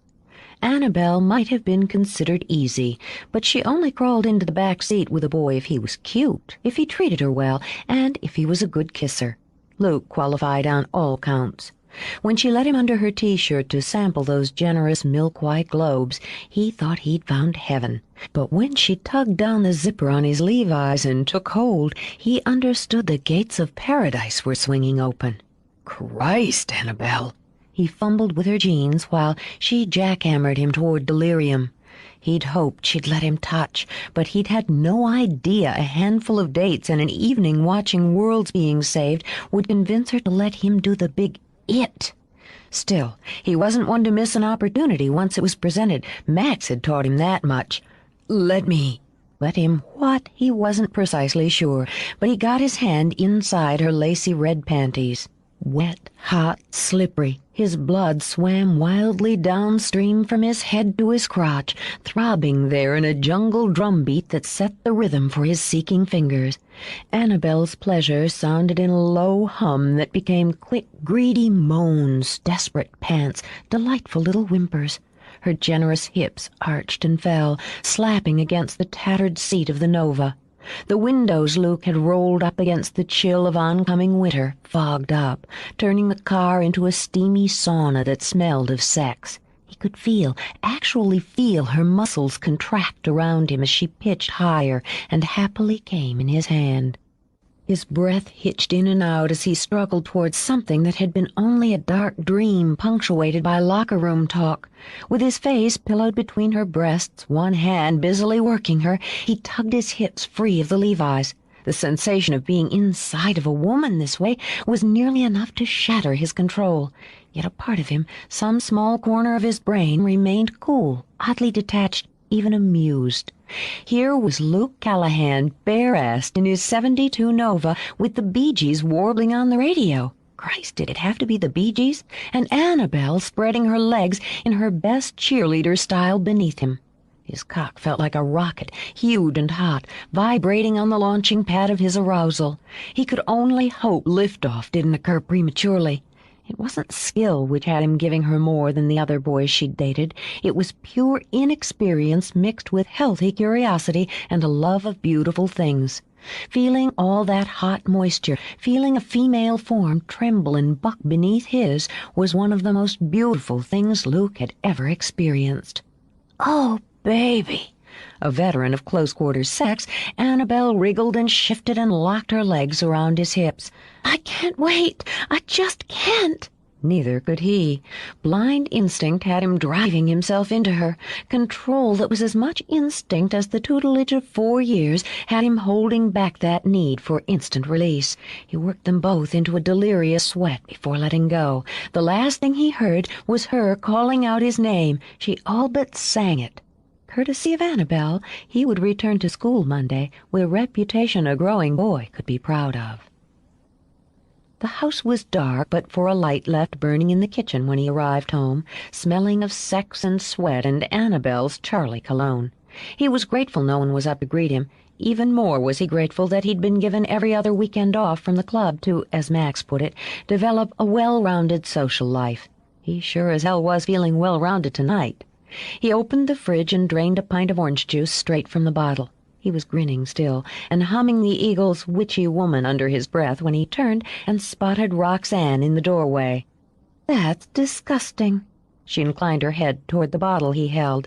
She'd sprung up over the years as he had, but while Luke skimmed under 6 foot yet, and was no more than average height for his age, Roxanne was the tallest girl in her class, taller, in fact, than most of the boys. Most of it was leg, as showed now in the short nightshirt she wore. Since her hair was neatly brushed, something Luke knew she did every night before bed, he assumed she'd yet to go to sleep. "Stuff it," he smiled and set the bottle on the counter. Maybe someone else wanted some.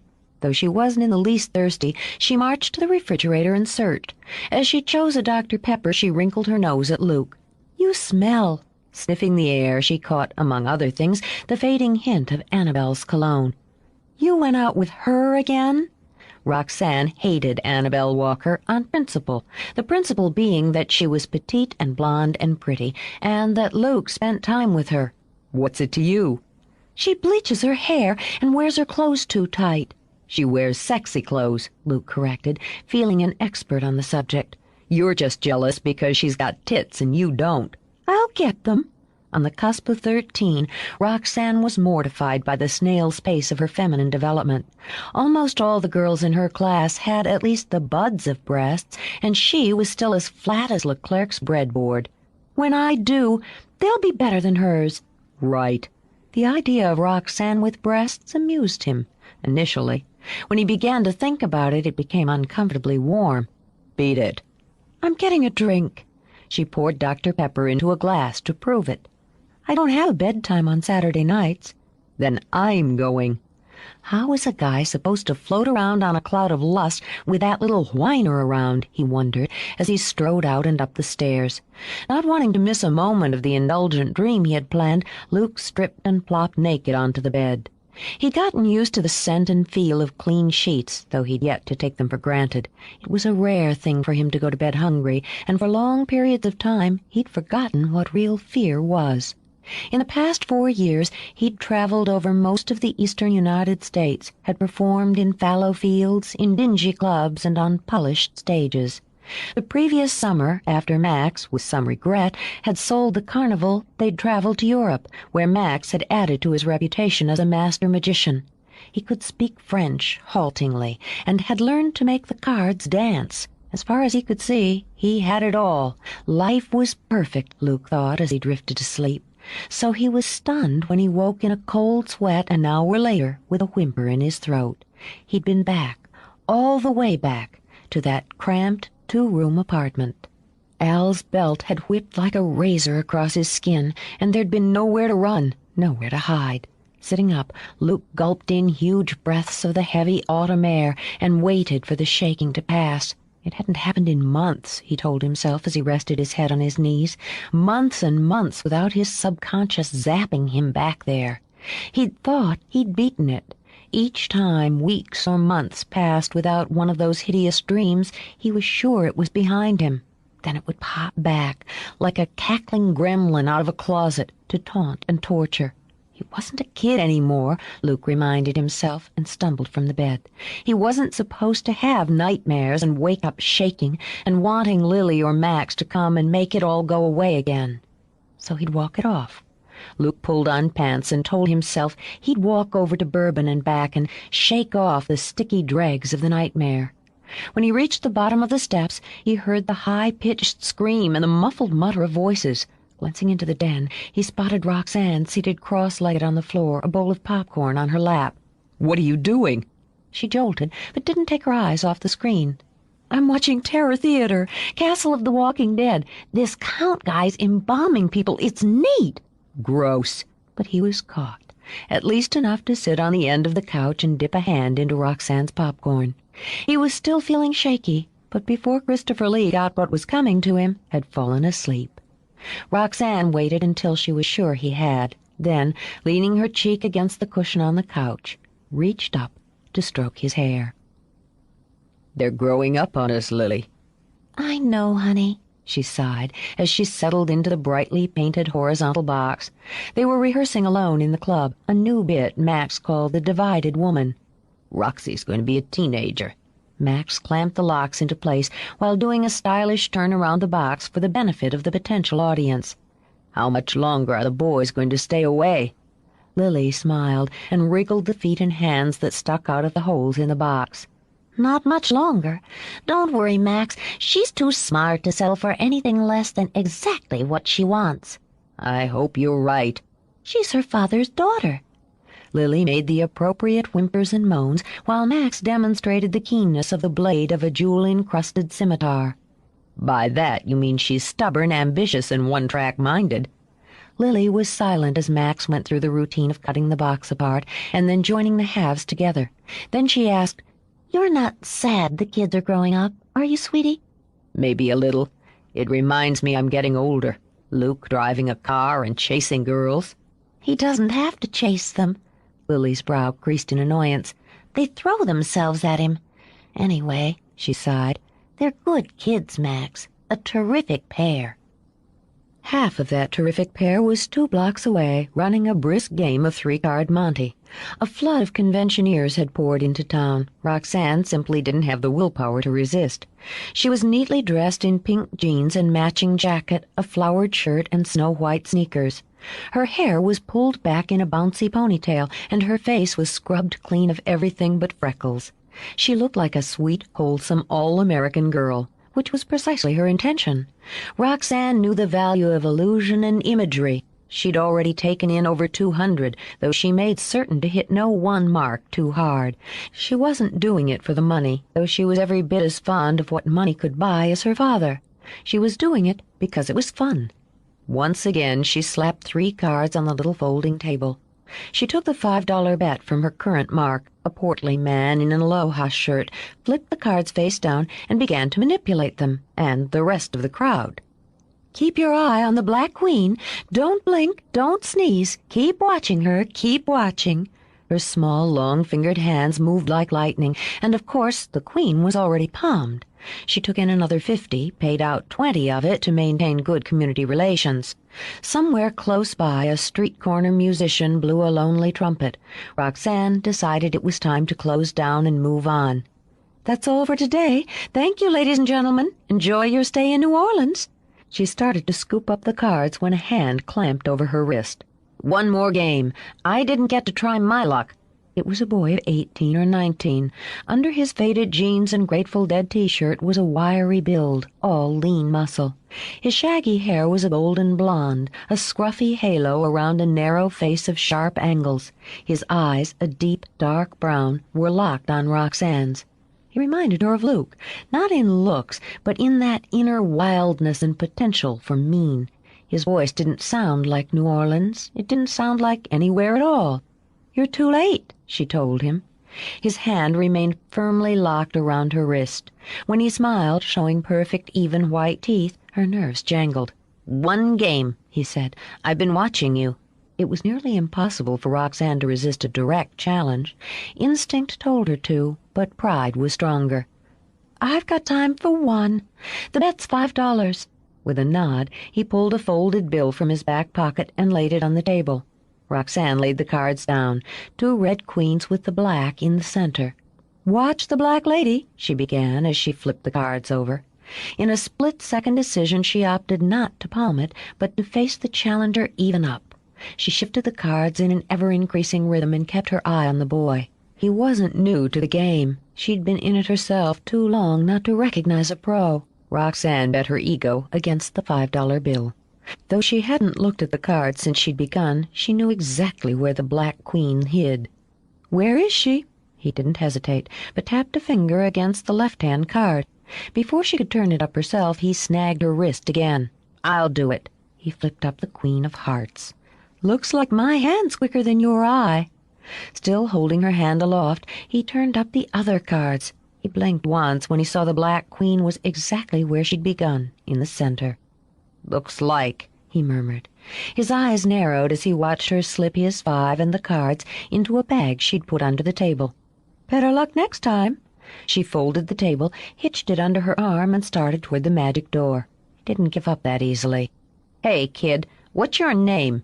She slanted him a look as he fell into step beside her. "Roxanne, why?" "Just like to know. I'm Sam Wyatt. You're good, real good." "I know." He chuckled, but his mind was working on the possibilities. If he could lure her into a less crowded area, he could get his 5 back, and the rest of her take as well. "You took them smooth. What are you, 12, 13? "So?" "Hey, that's a compliment, sweetheart." He saw her preen, just a little. Whether it was in response to the compliment or to the fact that a boy his age would call a 12-year-old sweetheart, he wasn't sure. Either way, it was working. "I was in New York a few months ago. There was a guy working a corner there, taking in $500-600 a day. He wasn't any better than you. How long you been on the grift?" "I'm not a grifter." The idea that she could be mistaken for a common con artist had Roxanne bristling. "I'm a magician," she informed him. "Working that crowd was a kind of rehearsal." She smiled to herself. "A paying rehearsal." A magician? Sam noted that the pedestrian traffic was thinner here. He could see no one who would give him any real trouble when he snatched the kid's bag and ran. "Why don't you show me a trick?" He put a hand on her arm and prepared to shove her to the ground. "Roxanne?" Scowling, Luke loped across the street. "What the hell are you doing? You're supposed to be at rehearsal." "I'm going." She scowled right back, furious that he'd come along just when she was going to try her hand at flirting. "You're not there either." "That's beside the point." He'd noted the table and bag and guessed what she'd been up to. It annoyed the hell out of him that she hadn't cut him in. Pushing that aside for now, he sized up Sam. In the way of the male animal, his hackles rose. "Who's this?" "A friend of mine," Roxanne decided on the spot. "Sam, this is Luke." Sam flashed an easygoing smile. "How's it going?" "Okay. "You're not from around here." "Just got into town a couple of days ago. I'm traveling around, you know." "Right." Luke didn't like him. The greedy look in Sam's eyes didn't match the generous smile. "We're late, Roxy. Let's go." "In a minute." If Luke was going to treat her like a baby, she'd damn well show him she was her own woman. "Maybe you'd like to hang out, Sam. Watch the rehearsal. We're right down there at the magic door." It didn't look like he was going to get his hand on the bag, but Sam wasn't one to give up. The encounter with Roxanne had to be worth something. "That'd be great, if you're sure it's okay." "It's fine." She took his hand and led him to her father. Sam knew how to be charming. The veneer of affability, manners, and deprecating good humor was as much a part of the game as a marked deck. Sam sat in the magic door and applauded, expressed astonished disbelief, and laughed at all the right places.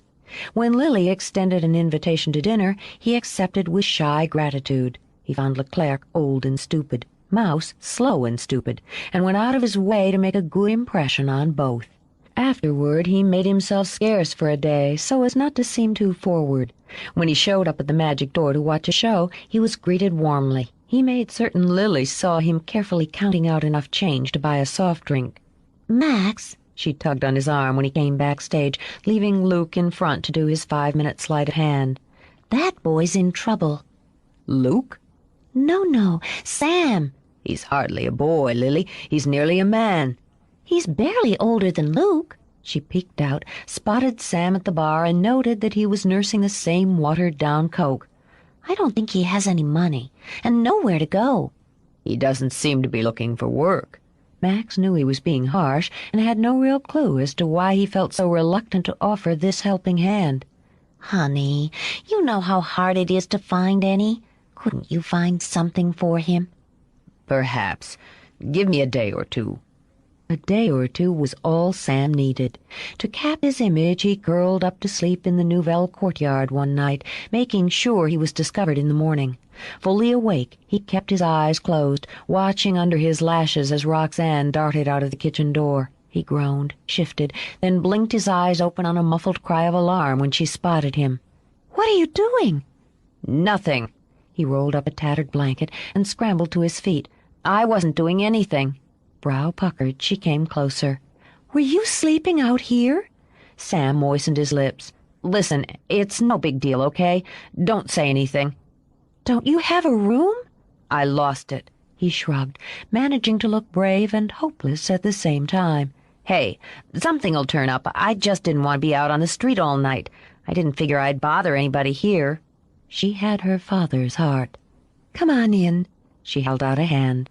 "Leclerc's fixing breakfast." "I don't need a handout." Because she understood pride, she softened further. "Daddy can give you a job. I'll ask him." "You would?" He slipped a hand into hers. "Man, I'd really owe you, Rox. I'd owe you big." 9. There was very little Max denied Roxanne. It was because of her that he hired Sam Wyatt, despite an odd reluctance to add the boy to his entourage. He gave Sam a job hauling props, an occupation Sam knew was beneath his dignity and abilities. But Sam had instincts as well.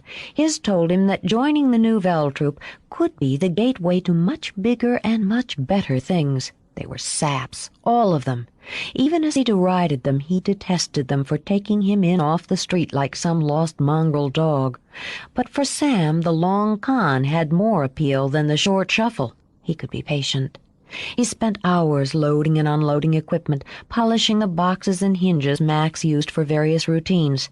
He vowed to pay the old man back one day for offering him such demeaning work, but he was unflaggingly kind and attentive to Roxanne and shyly flattering to Lily.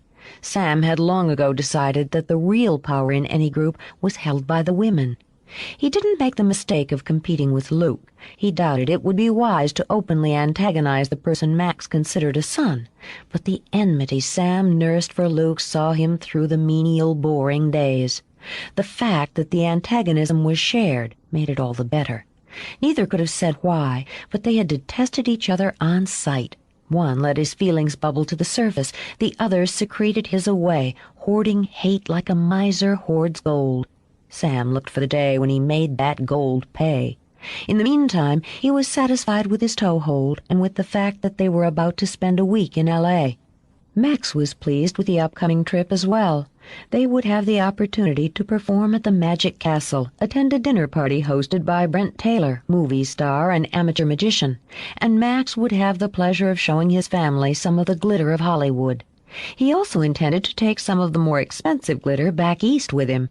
Beverly Hills and its mansions filled with treasures was going to add to an already lucrative gig. He had 2 houses targeted and would choose between them after he had arrived in Los Angeles and had cased the areas firsthand. They took over several rooms at the Beverly Hills Hotel. It amused Max to watch Luke charm the bellman and the chambermaid with a few pocket tricks. The boy had learned, he thought, and learned well. He arranged an elaborate lunch at Maxime's, treated his family and all members of his troupe down to the lowliest back-door boy. Afterward, he sent Lily and Roxanne shopping. Now then, Max lit a post-meal cigar.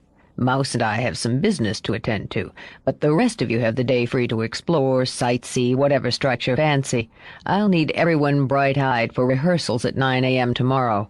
While the others left, Luke shifted chairs to sit next to Max. I need to talk to you. Of course. Recognizing both nerves and determination, Max lifted a brow. Is there a problem?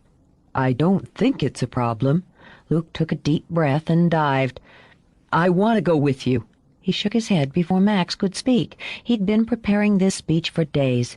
I know the routine, Max. You and Mouse are going out to case a couple of houses. You'll already have most of the important stuff. A copy of the insurance lists, blueprints, the schematics of the security systems, an idea of the basic household routine. Now you'll do some checking firsthand and decide when and where to hit. Max brushed his mustache. He wasn't certain if he was annoyed or impressed. You've been keeping up. I've had 4 years to study the routine while I've waited for you to let me in. Max tapped away cigar ash before taking a considering drag. My dear boy, I'm not a boy anymore. Luke's eyes flashed as he leaned closer. You either trust me or you don't. I have to know. Max puffed out a breath and held his silence while the waiter cleared the dishes. It's not a matter of trust, Luke, but of timing. You're not going to tell me you're trying to save me from a life of crime. Max's lips twitched. Certainly not. I've never been a hypocrite, and I'm as egocentric as any father hoping his son will follow in his footsteps, but— Luke laid a hand on Max's wrist. But you are still young. I'm not sure you're ready. To be a successful thief takes maturity, experience. It takes balls, Luke put in, and made Max throw back his head and laugh. Oh, indeed it does. But besides that, a certain amount of skill, finesse, cool-headedness. In a few more years you may ripen, but for now— What time is it? Distracted, Max blinked, then glanced down at his watch, or where his watch should have been. I've always said you had good hands, he murmured. Don't have the time? Luke turned his wrist. The sunlight glinted off the gold of Max's Rolex. It's nearly 3. I guess you'd better pay the check and get going. Luke signaled for the waiter himself. Absently, Max reached inside his jacket for his wallet and came up empty. A little short. Luke smiled and took Max's wallet out of his own pocket. This one's on me. I happen to have come into some money recently. Point taken, Max thought, and smiled at Mouse. Why don't you take the afternoon off as well? Luke can drive me. Sure, Max. I can go over and see those footprints at the Chinese place. Enjoy yourself. With a sigh, Max held out his hand for his wallet. Ready to go? He asked Luke. I've been ready for years. Beverly Hills appealed to Luke, not like New Orleans with its party streets and decaying glamour. That was the only place he would ever consider home. But the wide, palm-lined avenues and fantasy aura of houses tucked onto hilltops in the smog-misted distance was like a movie. He supposed that was why so many movie stars chose that section of real estate to live. He tooled along, following Max's directions. He noted the occasional police cruiser. No scratched and dusty cars for the cops here. Each one was glittering clean in the afternoon sun. Most of the estates were tucked behind high walls and hedges. Twice, as they circled around, they passed one of the buses that toured movie stars' homes. Luke wondered why anyone would pay for the ride when all they would really see would be stone walls and the tops of trees. Why? Max asked as he opened his briefcase. Do you want to steal? Because it's fun, Luke answered without thinking, and I'm good at it. Max could only agree that it was best to spend your life doing something you enjoyed and were skilled at. The bellman who brought up our bags and was so entertained by your pocket tricks. He had a watch and a wallet. Did you take them? No. Surprised, Luke turned his head to stare. Why would I? Why wouldn't you is more to the point. Max loosened his tie and folded it inside the case. Well, hell, it's no fun if it's that easy. Besides, he was just some guy trying to make a living. One could argue that a thief is also just some guy trying to make a living. If that's all I wanted, I could knock over some convenience store. Ah, so you'd consider such an enterprise out of the question? It's low class. Luke, Max sighed as he folded his crisp white shirt into the case. You do make me proud. It's like magic, Luke said after a moment. You want to do the best you're capable of. If you're going to dupe somebody, then you ought to do it with some flair, right? Precisely right. Max slipped into a short-sleeved polyester shirt in screaming checks of green and orange. What are you doing? Just donning the appropriate costume. Max added a Phillies baseball cap and a pair of mirrored sunglasses. I do hope I look like a tourist. Luke pulled up at a stop sign and took the time to study Max. You look like an idiot. Close enough. See the tour bus halfway down the block. Pull up behind it. Obeying orders, Luke parked the car, but he scowled down at the fielder's cap Max held out to him. Pittsburgh? You know I'm not a National League fan. Tough it out. Max wound binocular and camera straps around his neck. This here's Elsa Langtree's house, Max said in a thick Midwestern twang as he pushed out of the car. He added a whistle before jockeying with the other tourists for a peek through the wrought iron gate. Man, oh man, is she something. Luke picked up on the tone and craned his neck. Hell, Daddy, she's old. She can retire in my neck of the woods any time. This brought a few chuckles from the rest of the crowd before the tour guide began his routine. Stepping back, Max circled the bus and climbed nimbly on its roof while the rest of the tour listened and snapped pictures. Max used the telescopic lens on his camera to take shots of the wall, the 3-story colonial house, its outbuildings, the outdoor lighting. Hey, buddy, the bus driver squinted up from under the bill of his cap. Get the hell down from there, will ya? Christ, there's one in every crowd. I just wanted to see if I could catch a look at Elsa. Come on, Daddy. Geez, you're embarrassing me. Okay. Oh, wait, I think I see her. Elsa? he shouted, using the confusion as people scrabbled back to the gate to take the last of his pictures. While the driver cursed and threatened, Max climbed down. He offered a sheepish grin and an apology. I've been a fan for 20 years. Even named my parakeet after her. Yeah, she'll be thrilled. With obvious reluctance, Max let Luke drag him back to the car. Wait till I tell the boys back in Omaha. Just wait. Did you get what you needed? Luke asked. Oh, I imagine so. We'll take a look at one more. Lawrence Trent's home isn't on the tour, but he's reputed to have an excellent collection of 19th century snuff boxes. What does Elsa have? Besides the obvious feminine charms? Max adjusted the radio and found some Chopin. Emeralds, my dear boy. The lady is particularly fond of emeralds. They match her eyes. Max was fond of emeralds as well. Once Leclerc had arranged for the pictures to be developed, it was obvious that Trent's estate would be the easier mark. Max needed little else to decide him. He'd go for the stones. Heels, Roxanne? Roxanne stood proudly in the wings, teetering a bit on her new inch-high pumps. I'm practically a teenager, she told her father. I believe we have several months yet before that momentous occasion. That's hardly any time, and besides, they punch up the costume. She turned carefully in her blue-spangled leotard. And the extra inch gives me more stage presence. If her breasts were going to take forever to develop, at least she'd take advantage of her height. Making a good impression here at the Magic Castle's important, isn't it? She smiled winningly. Naturally. And they had 30 seconds to cue. I don't suppose you brought along any spare shoes. Her smile widened before she kissed his cheek. We're going to knock 'em dead.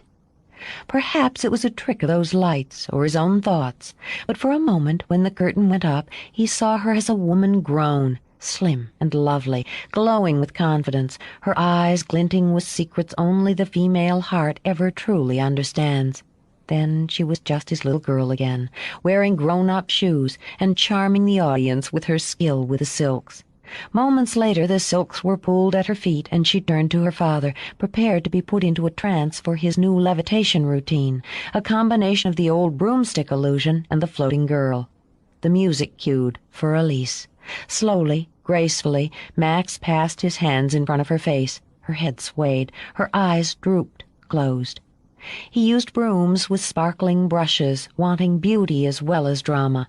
The first he placed between her shoulder blades, then, taking a step stage left, held out his arms, gesturing. As if weightless, her legs began to rise, straight and extended, until her body was parallel to the stage. He used the other broomstick to sweep over and under. Her long, already dramatic mane of red hair tumbled downward. When he removed the only brace, passing both brooms to a waiting Lily, the crowd was already applauding. To the liquid strains of Beethoven, Roxanne began to revolve. The light changed to gold as her body turned, tilted, became vertical, a foot above the stage. He brought her down gently, inch by inch, until her feet touched the stage, and he awakened her. Roxanne opened her eyes to a thunder of applause. Already in her mind there was no sweeter sound. "Told you, Daddy," she said under her breath. "So you did, my sweet." Sam watched from backstage and shook his head. It was all a scam, he thought. What pissed him off the most was that no one would let him in on the secret of how it was done. It was just one more thing the Nouvelles would have to pay for eventually. All he needed was a couple of the steps. Then he imagined he could duplicate it, or any of the other tricks if he chose to. It amazed him and appealed to his sense of greed that people would actually pay good money to watch someone pretend he could do what couldn't be done. There had to be a way to cash in on it, he considered. He lit a cigarette and watched Luke make his entrance. Big fucking deal, he thought. The bastard thought he was hot shit standing out there in the spotlight, getting the applause and the attention.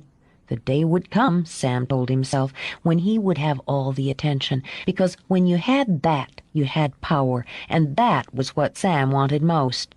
"Mr. Nouvelle!" The moment the performance was over, Brent Taylor, the actor with matinee idol looks and a cream-rich baritone voice, sought Max out in his dressing room. "I have never seen better." Taylor pumped Max's hand enthusiastically. "You flatter me, Mr. Taylor." "Brent, please." Brent, then. And you'll call me Max. It's a bit cramped in here, but I'd be honored if you'd join me in a brandy. My pleasure. The transformation routine, Taylor continued while Max poured.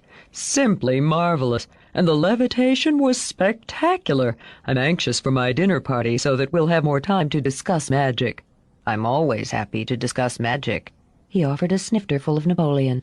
And perhaps we could also discuss the magic of the small screen, television, Taylor said, when Max merely smiled politely. Yes, I'm afraid I have little opportunity to watch it. My children now, they're experts. And impressive magicians in their own right. I imagine they'd be delighted to try their luck in a television special. Max gestured for Taylor to sit on the small settee and took his own seat in front of the makeup table. Magic loses power on film. It can, of course, but with your sense of theater, it could be marvelous. I'll be frank, Max.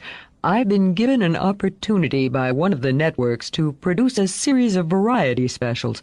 I'd like very much to produce an hour of the amazing Nouvelle. Max! Luke paused, one hand on the door.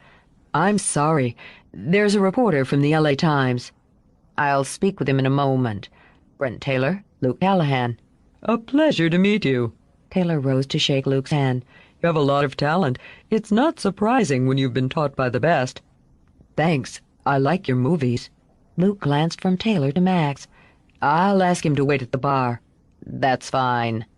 An amazingly good-looking boy, Taylor commented when Luke left them alone. If he decides not to follow in your footsteps, I could get him 6 roles tomorrow. Max smiled and studied his nails. I'm afraid he's quite determined to follow in mine. Now, as to your offer. Luke could hardly bear to wait. There was no time to speak to Max privately until after the second show.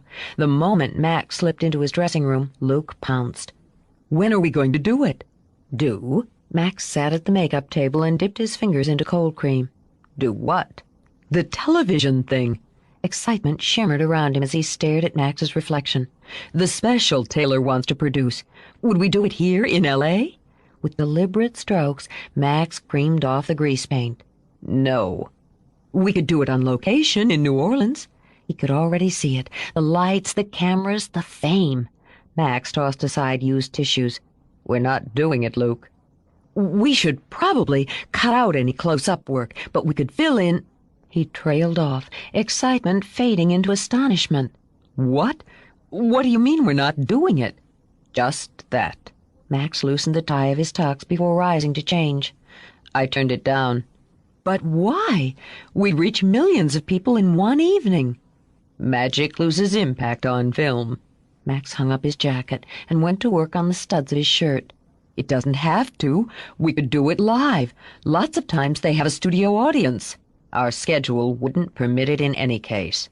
Max placed the studs in a small gold box. A movement of Swan Lake wafted out when he opened the lid. That's bull.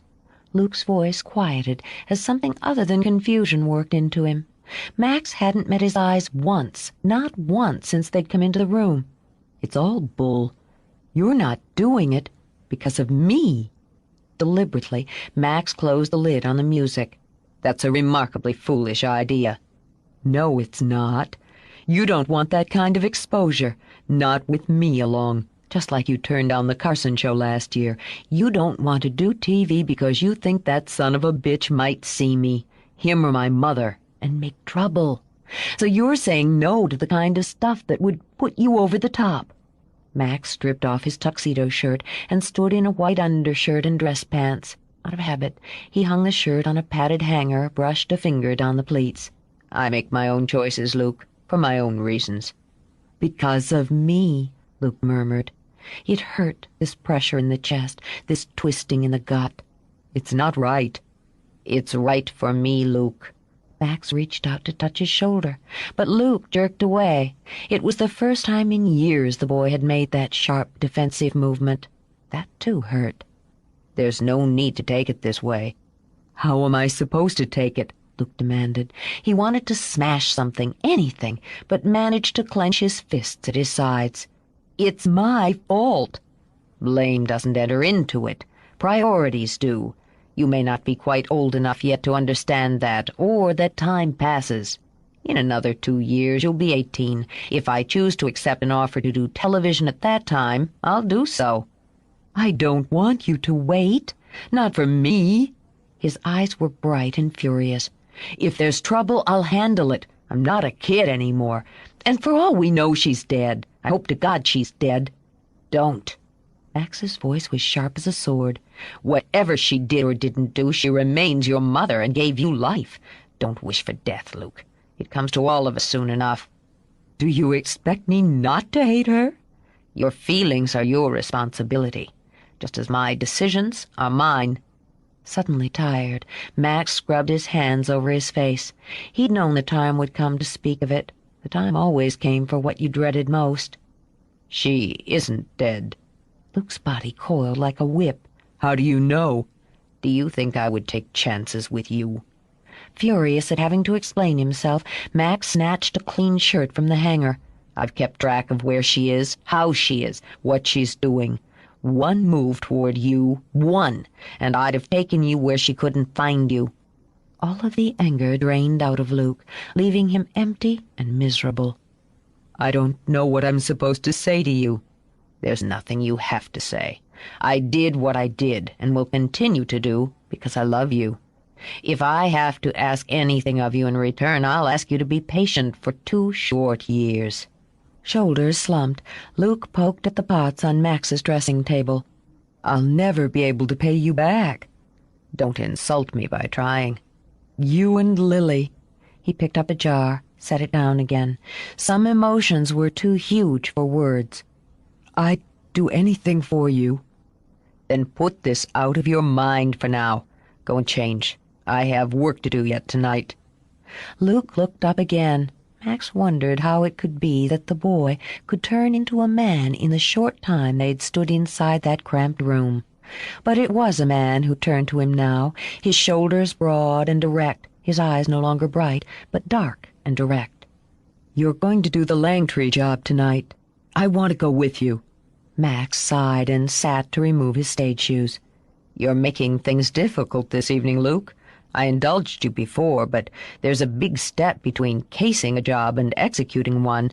"I'm going with you, Max." Luke stepped forward so that Max was forced to tilt back his head to meet Luke's eyes. "You're always talking about choices. Isn't it time you let me start making some of my own?" There was a long pause before Max spoke again. "We leave in an hour. You'll need dark clothes." Max was grateful that Elsa Langtree didn't collect the small frou-frou dogs many actresses found fashionable.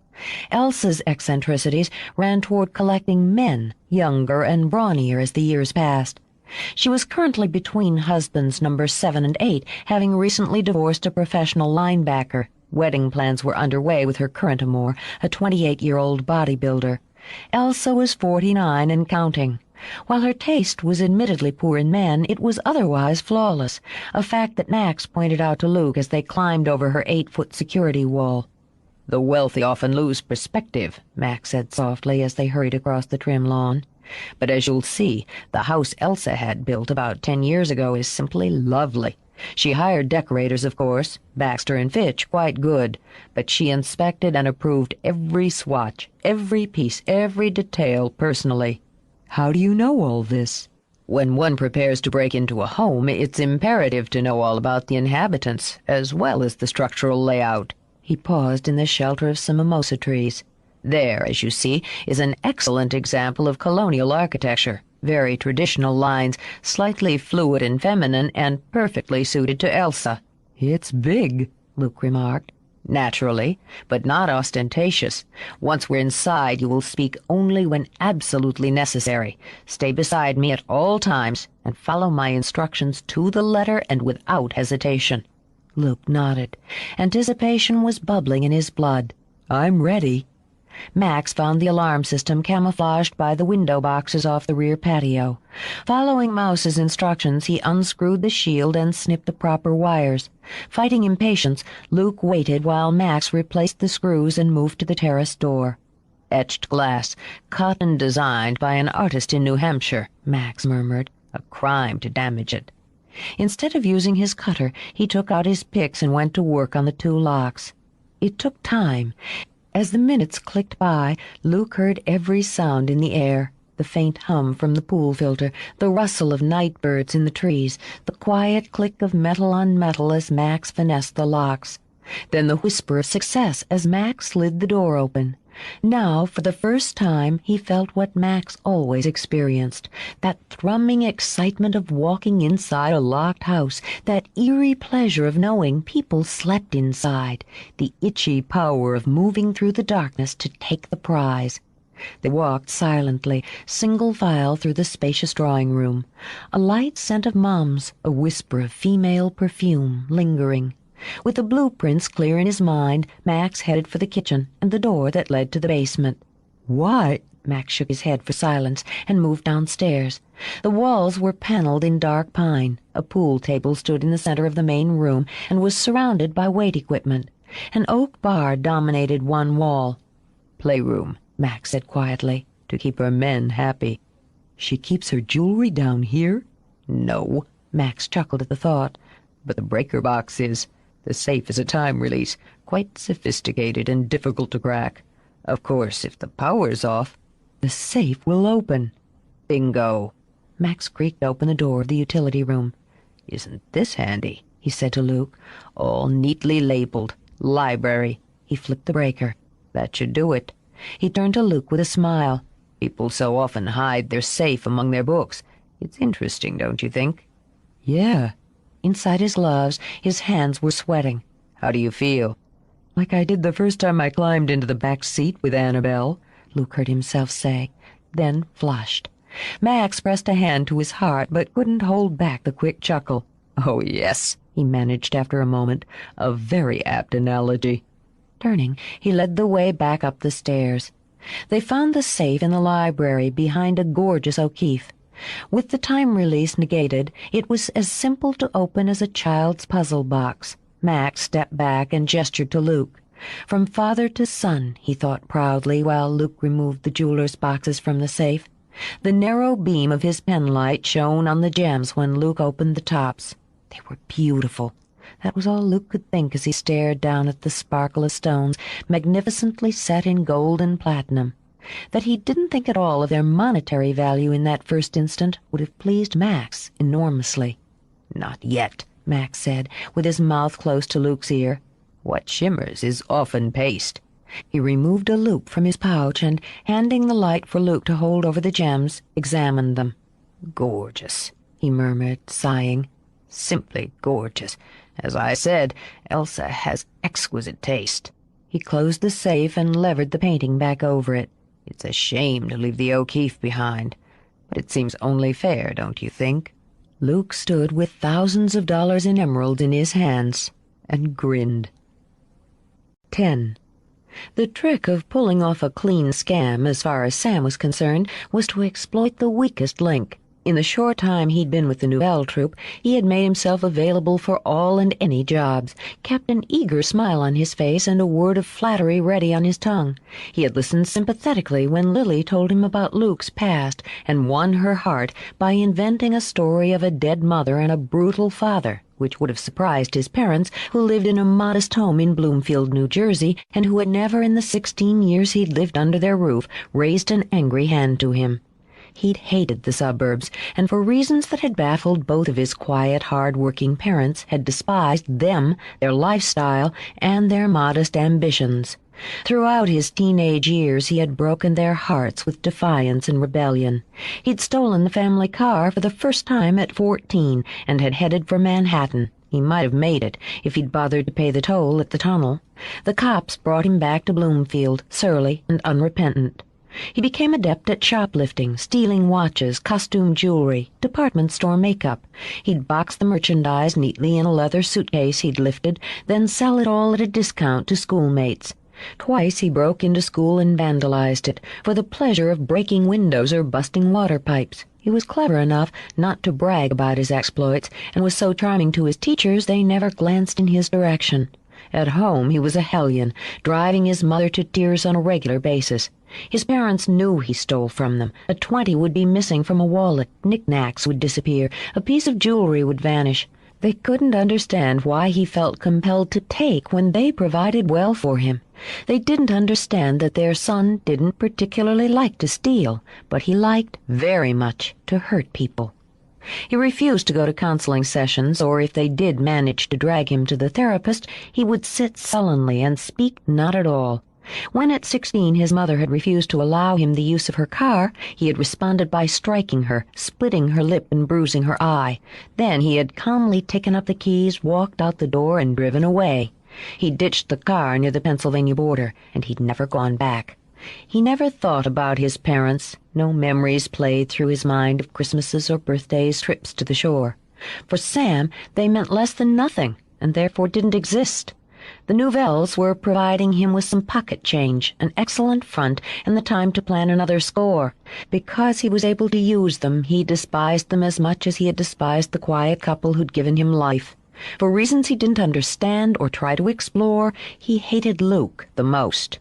Because he sensed that Roxanne had developed a childish crush on Luke, Sam set about wooing her away. He also considered her the weakest link. He gave her time and attention, listened to her ideas, complimented her magic skills. He flattered her into showing him a few tricks and gradually built up her trust and affection for him. He was dead sure of her loyalty, and toward the end of his second month in New Orleans decided to put it to use. He'd often walk out to meet her on the way home from school, a habit that had endeared him to both Max and Lily. It was a chill, damp winter, and people hurried along the streets seeking the comfort of home. It was easy to spot Roxanne strolling slowly along the sidewalk, keeping out of the thin rain by walking under the overhanging terracing while she looked in shop windows. Many of the shopkeepers knew her well and would welcome her in if she came to browse. She handled what she touched with respect and admiration, often asking questions and storing the knowledge away. She was still 2 blocks away when he saw her, the bright hair and deep blue jacket shining out of the gloom. He'd already chosen his mark, and as he walked to meet her, was in the best of moods.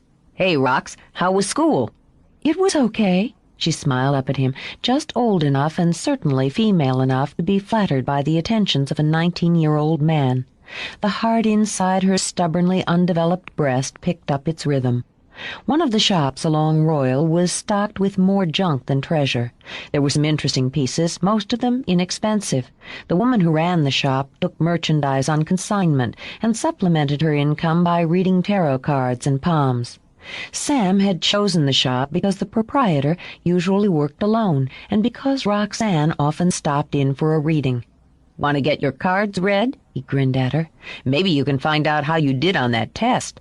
"I never asked dumb stuff like that." "You could ask her about a boyfriend." He set her a look that had her pulses jittering and opened the door before she had a chance to move on.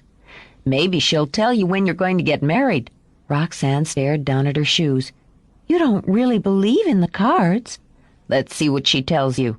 Maybe I will." Madame d'Amour sat behind the counter. She had an angular, heavily rouged face dominated by dark brown eyes. Today she wore one of her many turbans, a purple one that covered all but a few wisps of her mercilessly dyed ebony hair. She added heavy rhinestone earrings that fell nearly to the shoulders of her purple caftan. Around her neck were several silver chains, bracelets jangled on both wrists. She was somewhere in her 60s and claimed to be descended from gypsies. It might have been true, but regardless of her heritage, Roxanne was fascinated by her. As the bells on the door jingled, she glanced up and smiled. Colorfully illustrated tarot cards were on the counter before her, arranged in a Celtic cross. "I thought my little friend would visit me today." Roxanne moved closer so that she could study the cards. It was overly warm in the shop, but she never minded. It always smelled wonderful from the incense Madame burned and the woman's generous use of perfume. "Did you come to shop," Madame asked her, "or to seek?" "Do you have time for a reading?" "For you, my love, always. Perhaps we can share some hot chocolate, we?"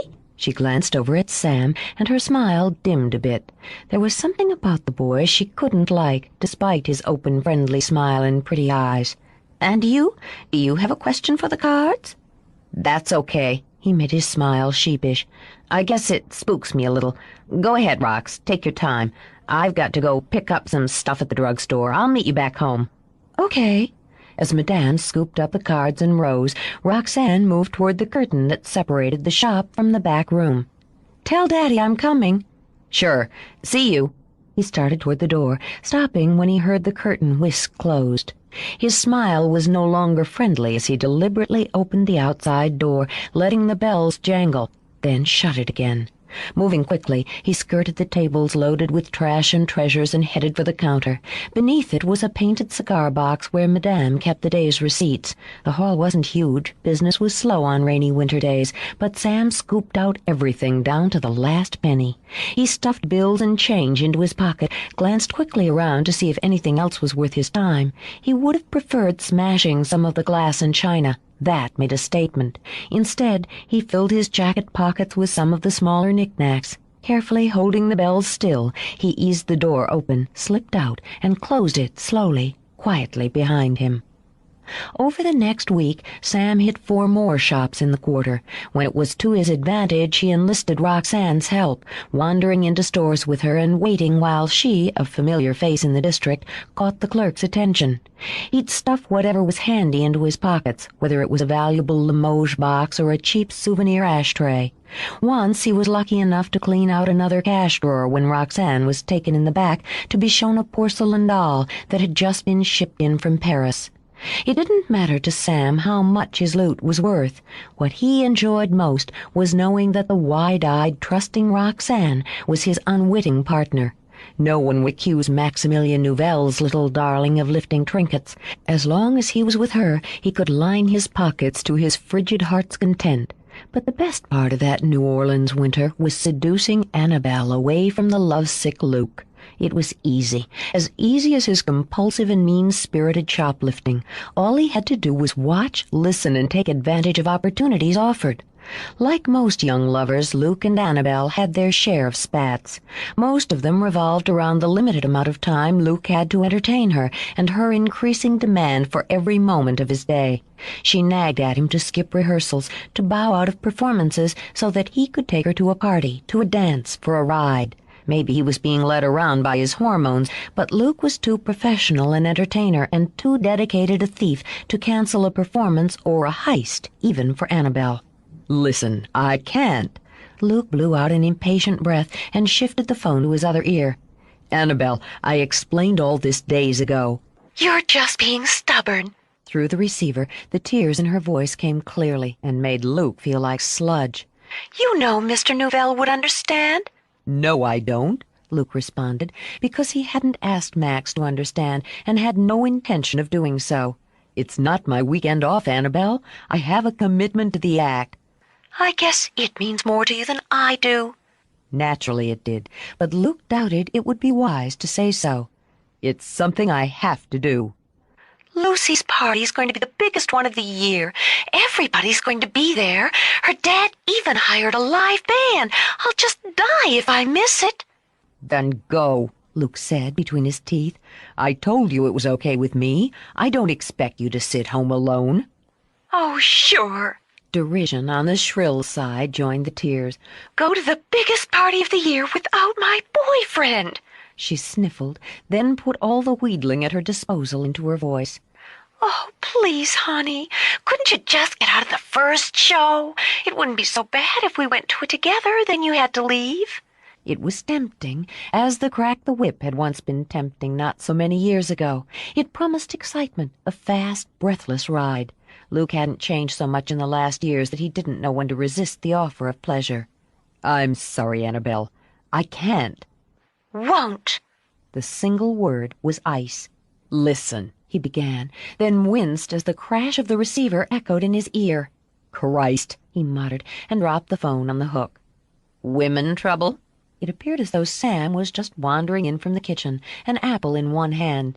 In truth, he'd eavesdropped on the entire conversation and was already formulating plans. "They don't understand anything." It wasn't usual for Luke to confide in Sam, but he was just angry and frustrated enough to dump on the first available ear.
How the hell am I supposed to screw around with everyone's schedule just because Lucy Harbecker's having some party?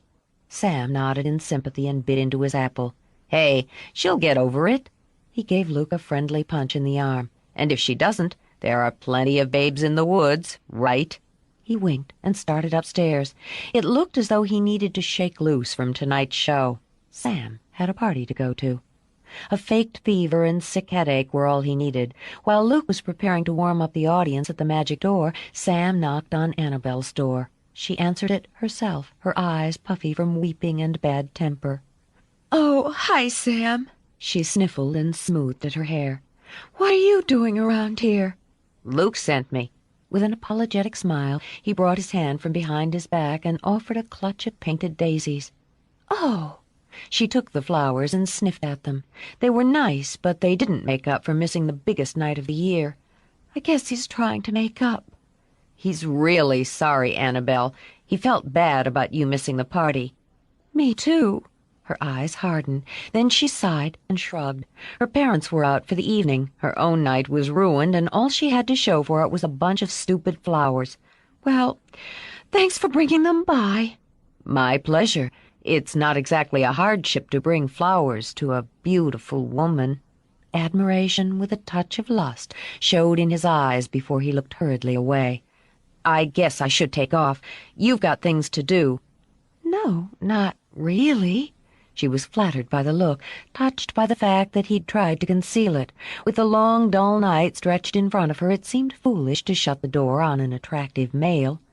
"Maybe you'd like to come in for a Coke or something, unless you've got plans." That'd be nice, if you're sure it's okay with your folks. "Oh, they're out. Won't be back for hours." She batted her eyes at him. "I'd really like some company." Me too. He closed the door behind him. He played shy at first, keeping plenty of distance between them on the couch while they drank Cokes and listened to records. Gradually he moved to sympathetic confidant. He was careful to stop just short of criticizing Luke, aware of how easily Annabel could turn on him. Under the guise of making up to her the missed party, he invited her, with just a touch of awkwardness, to dance. She found his shy admiration sweet and snuggled her head against his shoulder as she swayed over the rug. When his hand began to move rhythmically up and down her spine, she only sighed. "I'm so glad you came by," she murmured. "I feel so much better." I hated to think about you being alone and upset. Luke's so lucky to have a girl like you. He swallowed, making sure it was audible. When he spoke again, his voice was unsteady. I think about you all the time, Annabelle. I know I shouldn't, but I can't help it." "Really?" Her eyes were shining as she tilted back her head to look at his face. "What do you think about me?" About how beautiful you are. He brought his mouth close to hers, felt her shudder. It amused him how easy women were. Tell them they were beautiful and they believed anything you said. When you come over to the house or to the club, I can't keep my eyes off you. He touched his lips to hers, just a whisper, then, as if coming to his senses, jerked back. I'm sorry. He dragged a trembling hand through his hair. I should go. But he didn't move, only stood, staring at her. In a moment it was she, as he had hoped, as he had planned, who stepped to him, who wrapped her arms around his neck. "Don't go, Sam." He was cute, he was nice to her, and he was a good kisser. Annabel's requirements had just been met. When he lowered her to the couch and had her, his body shuddered from the climax, but it shuddered more from the pleasure of knowing he had taken something that had been Luke's. While Sam was making Annabel moan on the faded cabbage roses of her mother's couch, Madame walked backstage of the magic door. It disturbed her to be the bearer of bad tidings. It was something she did not so much for the other merchants in the quarter, not so much even for herself, but for Roxane. Monsieur Nouvelle. Max glanced up from the sketches he was making and saw Madame in his dressing-room door. Real pleasure brightened his eyes as he rose, taking her hand to kiss. Ah, Madame, bonsoir, bienvenue. It's a delight to see you again. I wish I could say I had come to watch the performance, mon ami, but I have not. She saw the smile in his eyes fade to concern. There's a problem? Oui, one I must pass to you with regret. May we speak? Of course. He closed the door, ushered her to a chair. Early this week, my store was robbed. Perhaps it was ironic that anger should fill him at the idea when he himself was a thief. Max didn't consider it so. Madame was a friend, and a friend who could ill afford a robbery. What did you lose? $100, more or less, and several trinkets. It is an inconvenience, monsieur, not quite a tragedy. I reported it, of course, and of course there was little to be done. When one is in business, one learns to accept losses. I would have thought little more about it. But a day or two later, I heard that 2 more shops, the New Orleans Boutique on Bourbon and Rendezvous on Conti, had also been robbed. Small amounts, to be sure. 1 day later, the shop next to mine took a loss, not quite so small. Several valuable porcelain pieces were taken, as well as several hundred in cash. Max brushed a finger over his mustache. Did anyone see the robber? Perhaps. Madame toyed with the amulet that rested on the red silk bodice of her flowing caftan. Perhaps not. As we merchants conferred to complain about our troubles, it came out that someone we knew had been in the shop each time the losses occurred. Coincidence, perhaps? Coincidence? Max arched a brow. An unlikely one, to be sure. Why do you come to me with this, Madame? Because the visitor to each of the shops was Roxane. Madame pressed her lips tight as she saw Max's face change. Gone, vanished was the concern, the interest, the obvious desire to help. In its place was a dangerous rage that burned out of his eyes. "Madame," he said in a voice no louder than a whisper and as frightening as a sword. "You dare." "I dare, monsieur, because I love the child." "Yet you accuse her of sneaking into your shop, stealing from those who love and trust her?" "No." Madame's shoulders lifted. "I do not accuse her. She would not take what was mine when in her heart she knows she had only to ask to be given. She was not alone on these visits, monsieur." Battling rage, Max shifted to pour brandies for both of them. He waited to speak until he had offered a snifter to Madame and had taken his own first sip. "And who was she with?" "Samuel Wyatt." Max digested the information and nodded. He only wished he could say he was surprised, only wished he didn't feel the inevitability of it. He had taken the boy in, done his best by him, but he had known, somehow he had known, that it would not be repaid in kind. "You will give me a moment." He moved to the door and called for Roxane. Still in costume, she came to her father's dressing-room. Her smile blossomed when she spotted Madame. "You came!" She scooted over to kiss the woman's cheek. "I'm so glad you did. You can see the new illusion. Luke and I did it for the first time to an audience in the early show. We did it well, didn't we, Daddy?" "Yes." He shut the door, then crouched down to lay his hand on her shoulders. "I have something to ask you, Roxane. Something important. You must tell me the truth, no matter what." The smile died out of her eyes, turning them solemn and a little frightened. "I wouldn't lie to you, Daddy. Not ever." "You were in Madame's shop early this week?" "On Monday after school. Madame read the cards for me." "You were alone?" "Yes, when she read the cards, I mean. Sam went with me, but he left." "Did you take anything from Madame's shop?" "No. I think I might buy the little blue bottle, the one with a peacock on it." She looked at Madame for confirmation. "For Lily's birthday, but I didn't have my money with me." "Not buy, Roxanne. Take." Her mouth quivered open as she understood. "I wouldn't take from Madame, Daddy. How could I? She's my friend." Did you see Sam take anything from Madame or any of the other shops he visited with you this week?" "Oh, Daddy, no!" The idea had tears swimming in her eyes. "He couldn't." "We'll see." He kissed her cheek. "I'm sorry, Roxanne. You have to put it out of your mind until after the show, and be prepared to accept the truth, whatever it is." "He's my friend." "I hope so." It was after 1 when Max opened the door of Sam's room. He saw the figure under the covers and moved quietly to the side of the bed. Wide awake, Sam shifted, blinked his eyes sleepily open. Moonlight slanted over his face. "Feeling better?" Max asked. "I think so." Sam offered a weak smile. "I'm sorry I let you down tonight." "That's a small thing." Max switched on the light, ignoring Sam's grunt of surprise. "I'll apologize in advance for this intrusion. It's quite necessary." He walked to the closet. "What's going on?" "There are 2 ways to look at it." Max pushed aside hanging clothes.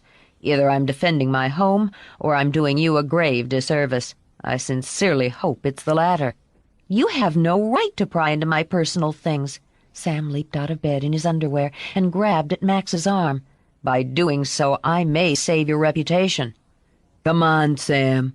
Embarrassment evident by the redness in his cheeks, Mouse stepped into the room to pull Sam aside. "You fucking creep, take your hands off me." Sam jerked and bucked, and Mouse held firm. The fury that always bubbled beneath the surface burst out of Sam when he saw Max reach for a box on the closet shelf. "You goddamn bastard! I'll kill you for this!" Calmly, Max took the lid off the box and studied the contents. Cash was neatly stacked and bound with rubber bands. Some of the trinkets on the list Madame had given him were there as well.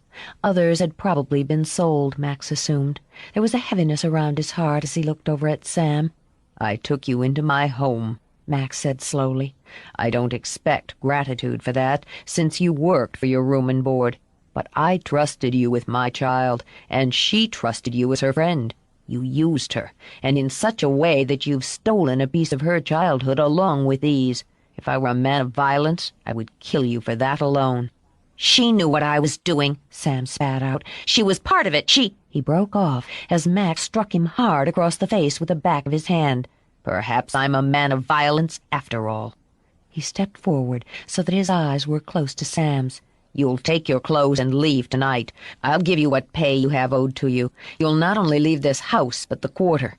Understand me. I know every inch of the Vieux Carré. If you're still in it by dawn, I'll know, and I'll find you."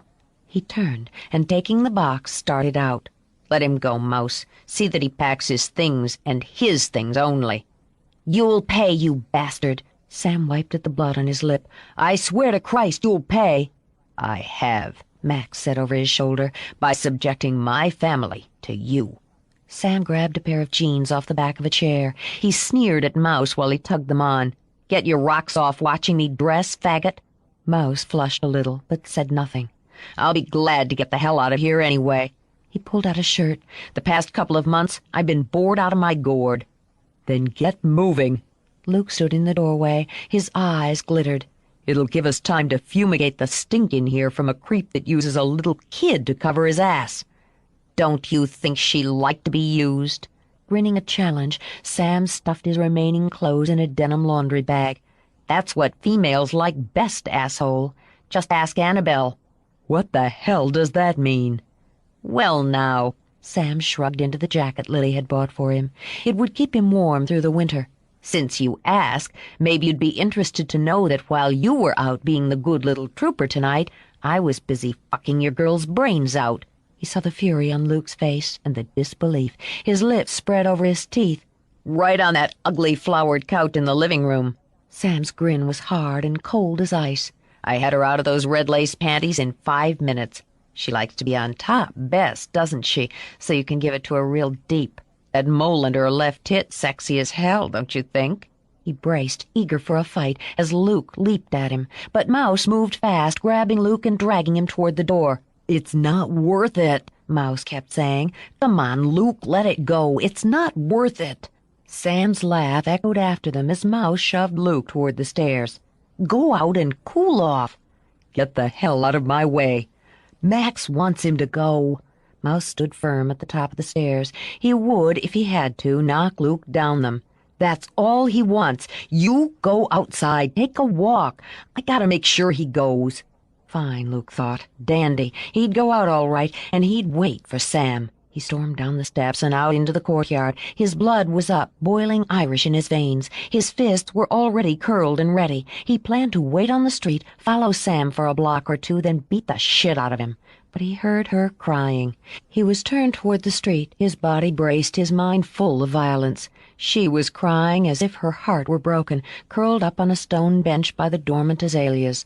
Perhaps, if she'd been given to tears, Luke could have ignored it and gone about his business, but in all the years he'd lived with the Nouvelles, he'd never once heard Roxanne cry since her bout with chicken pox. The sound of it reached inside and took him by the heart. Come on, Roxy. Awkward and out of his depth, Luke walked to the bench and patted her head. Don't do that. She kept her face pressed against her knees and sobbed. Jesus. However reluctant he was, Luke found himself sitting beside her and drawing her into his arms. Come on, baby. Don't let him make you cry like this. He's a bastard, a freaking creep. He sighed and rocked and found himself gradually calming. He's not worth it, he said, half to himself, realizing Mouse's words had been right on target. He used me, Roxanne murmured against Luke's chest. She had control of the sobbing now, and nearly felt strong enough to stop the tears. He pretended to be my friend, but he never was. He used me to take things from people I cared about. I heard what he said to Daddy. It was like he hated us, like he'd hated us all along. Maybe he did. What do we care? I brought him home. She pressed her lips together. She wasn't sure she could forgive herself for that. Did he really do that with Annabelle? Luke let out a breath and settled his cheek against Roxanne's hair. I guess he probably did. I'm sorry. If she'd let him just like that, I don't think she was really mine anyway. He wanted to hurt you. She stroked her finger down Luke's arm, comforted. He wanted to hurt everybody, I guess. That's why he took things. It's not like what Daddy does. Uh-huh, Luke said absently, then froze. What? You know, stealing. Daddy wouldn't steal from a friend or from somebody who'd get hurt because of what he took. She yawned. The crying jag had tired her out. He takes jewels and stuff like that. It's always insured. Jesus Christ! He pushed her off his lap so that she landed hard on her rump on the bench. How long have you known about all that? How long have you known what we're doing? She smiled indulgently. Her swollen eyes sparkled with moonlight. Always, she said simply. I've always known. Sam left the house, but he didn't leave the quarter, not when he had a score to settle. There was only one way he could have been found out so completely. Roxanne had ratted on him. It was easy to convince himself that she'd known what he was doing from the beginning. She'd waltzed into those shops and had waltzed out again, making it all so slick, and then she'd turned on him so that he'd been kicked out of a warm bed, humiliated. She'd have to pay for that. He waited for her. He knew the route she took to school. He'd even walked her there himself from time to time, trying to be nice to her. Trying to be nice, Sam thought, grinding a fist into his open palm. Look how she'd paid him back. He spent several cold hours huddled in an alley, trying to keep out of a thin, chill drizzle. He hated being cold. It was one more thing she'd pay for. He spotted her and drew back a little. There was no need for the precaution, he noted. She was dragging along her knapsack over her back, her eyes cast down. He waited, and when she was close enough, pounced. Roxanne didn't even get out a scream when she was grabbed from behind and yanked into the alley. Her fists came up. She was a natural fighter, but they lowered again when she saw Sam. Her eyes were still puffy. She resented that he'd driven her to tears, but they were all used up. Her chin leveled and her eyes, perfectly dry, gleamed dangerously up at his. "What do you want?" "A nice little talk, just you and me." There was something in his face that made her want to run, something she hadn't seen in it before. There was hate, yes, but there was a dullness about it, like a rusty razor that would infect as well as slice. "Daddy told you to leave." You think that old man scares me? He shoved her, surprising more than hurting her as she slammed back into the wall. I do what I want, and what I want right now is to settle up with you. You owe me, Rox. "Oh, you?" Forgetting surprise, forgetting the ache where her shoulders had bumped stone, she pushed herself away from the wall. "I brought you home. I asked Daddy to give you a job. I helped you, and then you stole from my friends. I don't owe you jack." Where are you going? He shoved her back into place when she tried to stalk past him. Off to school? I don't think so. I think you should spend some time with me. He slid a hand around her throat. She would have screamed then, loud and long, but she couldn't draw enough air. You ratted on me, Rox. "I didn't," she managed to whisper. "but I would have if I'd known." Same thing, isn't it? He shoved her again, so that her head knocked painfully into the wall. Fear had her reaching up, without thought, without warning, and raking her nails down his face. He howled, his grip loosened. She nearly made the mouth of the alley before he caught her. You little bitch! He was breathing hard as he sent her sprawling. There was anger, there was pain, but there was also excitement. He could do whatever he wanted with her, anything, everything, and no one would stop him. Her head was swimming. She saw him coming as she pushed herself up on her hands and knees. He was going to hurt her, she knew, and it was going to be really bad. Aim low, she told herself, and hit him hard. She didn't have to. Even as she was bracing for the attack, Luke flew into the alley. He made a sound in his throat as he leaped on Sam, a sound Roxanne could only describe as wolfish. Then there was the thud of fists against flesh. She managed to gain her feet, though her legs wobbled. She looked first for a weapon, a plank, a rock, a piece of metal. In the end, she settled for the lid of a garbage can, and, hefting it, advanced on the fight. It took her only a moment to see that Luke didn't need her help. He was straddling Sam now and methodically, mercilessly pounding his fists into Sam's face. "That's enough now." She tossed the lid aside to use both hands on Luke's pumping arms. "You've got to stop. We'll get in trouble if you kill him." She had to get down so that Luke's fierce eyes could meet hers. "Luke, Daddy wouldn't want you to hurt your hands." Something about the cool, logical tone had him looking down. His knuckles were bruised and raw and bloody. He had to laugh. "Right." But he touched one of those bleeding hands to her face. He'd been furious about Annabelle, but that was nothing compared with what he'd felt when he'd seen Roxanne on the ground and Sam looming over her. "Are you okay?" "Yeah. I was going to go for his balls, but thanks for beating him up for me." "No problem. I enjoyed it. Go pick up your book bag. Wait for me on the sidewalk." "You're not going to hit him again, are you?" She glanced down dispassionately into Sam's battered face. Unless she missed her guess, his nose was broken, and he'd lose a couple of teeth. "No." He jerked his head toward the mouth of the alley. "Go on, Rox. Wait for me." With one last glance at Sam, she turned and walked away. "I could kill you for touching her." Luke leaned down close. "You come near her or any of my family again, and I will kill you." Sam struggled onto his elbows when Luke rose. His face was on fire. His body felt as though it had been hit by a truck. No one had ever hurt him before. "I'll pay you back." His voice was a croak that made Luke's brow lift in derision. "You can try. Free lesson, Wyatt. Quit while you're able to walk away. Next time I'll break more than your nose." When Luke left him, Sam curled up in a ball to try to stop the pain. But it ate through him, tangling with the hate. One day, he promised himself as he wept and dragged himself to his feet. One day, they'd all pay for hurting him. 11. Paris, 1982. "I'm not a child anymore." Roxanne's temper was up. It snapped in her voice, sizzled in her eyes as she whirled from her view of Paris in the spring. "I'm aware of that." In deliberate contrast, Max's tone was mild. He seemed completely unaffected by his daughter's fury as he added a dash of cream to his strong French coffee. The years had turned his hair to a gleaming pewter. "I have a right to go with you, a right to be part of it." Max spread butter generously on his croissant, nibbled, then dabbed his lips with a linen napkin. "No," he said, smiled sweetly, and continued to eat. She could have screamed. God knew she wanted to, scream and rant and rave, and that sort of behavior would hardly convince her father that she was a competent adult, ready to assume her place in his business. The parlor of their suite at the Ritz was beautifully appointed, sumptuous in comfort.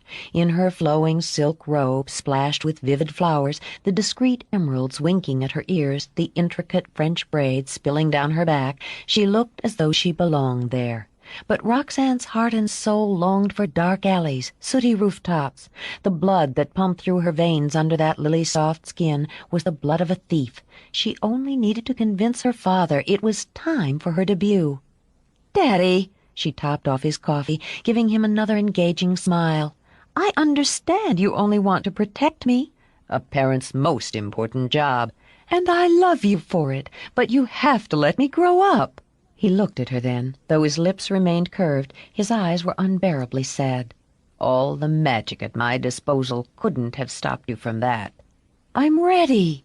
She took advantage of his long sigh, cupping his hand in hers, leaning forward. Her eyes were soft again, her smile persuasive. "I've been ready. I'm every bit as good as Luke." "You have no idea how good Luke is." Max patted her hand and went back to his breakfast. How often had they had this discussion, he wondered, since she had announced at the tender age of 14 that she was ready to join his after-hours show.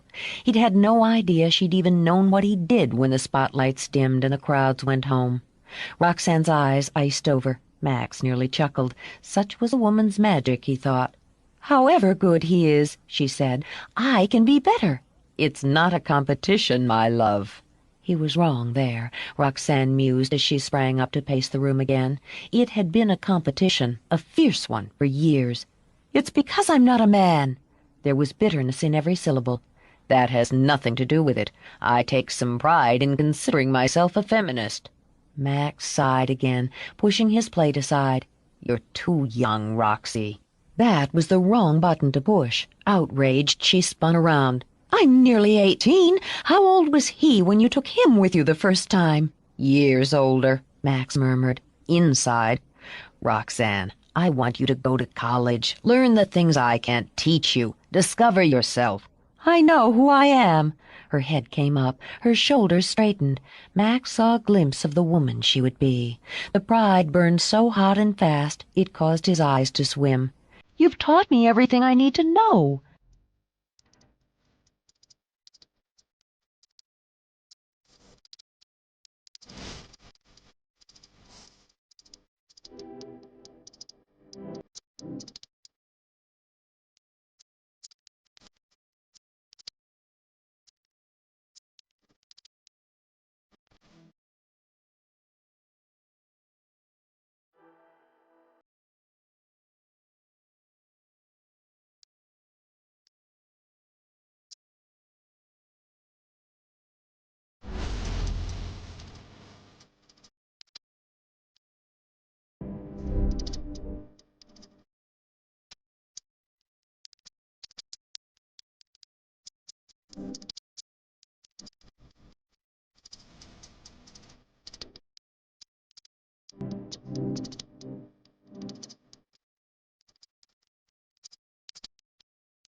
"Not nearly enough," Max said quietly.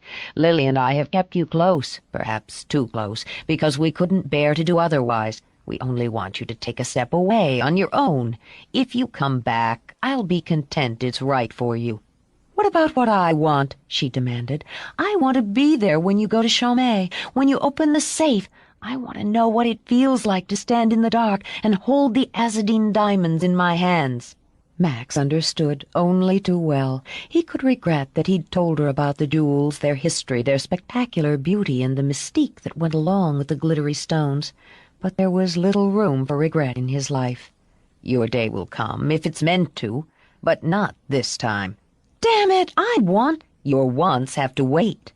His tone was flat and final. Only he knew how relieved he was when the knock on the door interrupted them. He gestured for Roxane to answer it and went back to his coffee. She managed to fight her fury back, to open the door with a pleasant smile on her face. It faded immediately when she saw Luke. The look she aimed at him was sharp enough to cut bone.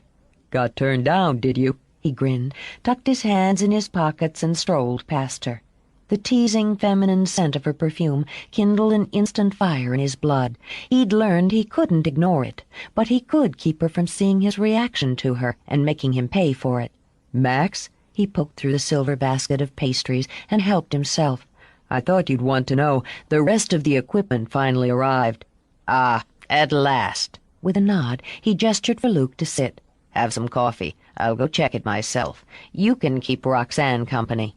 Damned if he wanted to be alone with her. It was hard enough in the day-to-day order of things, but he damn well knew, she was wearing nothing under that robe.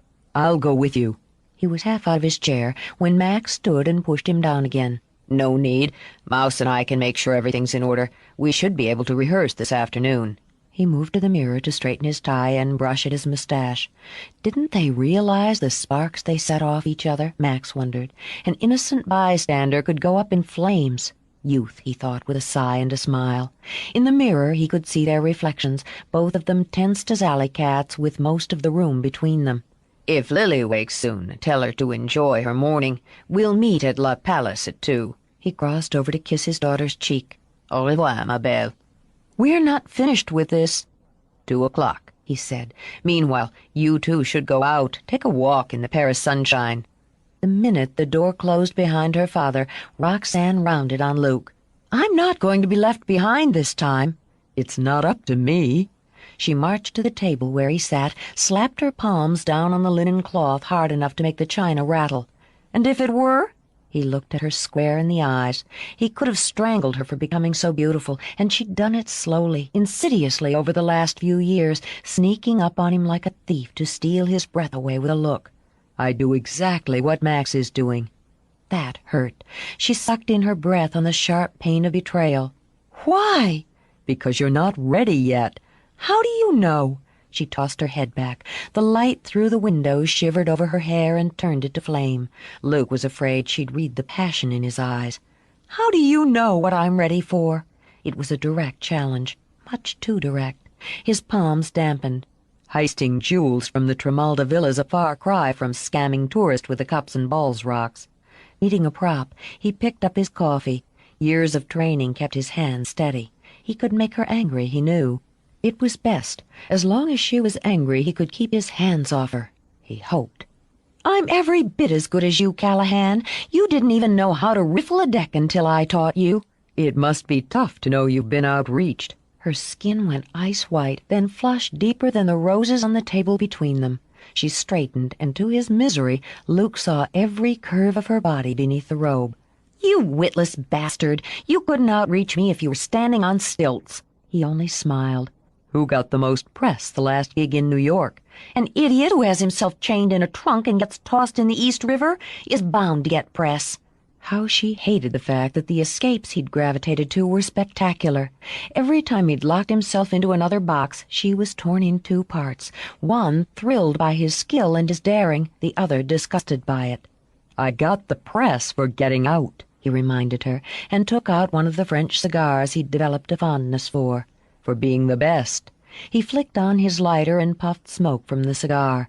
"You should be content with your pretty illusions, Rox, your pretty boyfriends, all of which he'd like to murder. Leave the dangerous work to those of us who can handle it." She was quick. He'd always admired that in her. He barely had time to shoot up a hand and catch her fist before it plowed into his nose. Still gripping her curled fingers, he rose. They were face to face now, bodies almost brushing. She felt a tingle skitter along her spine. A yearning bloomed inside like a flame she'd never been able to stamp out. She wanted to hate him for it. "Watch your step." The warning was quiet, telling her she'd managed to fan the fires of his temper, if nothing else. "If you think I'm afraid, you'll hit me back." He shocked them both by catching her chin in tensed fingers, holding her face close. Her lips parted, as much in surprise as anticipation. Her mind went blessedly blank. "I could do worse."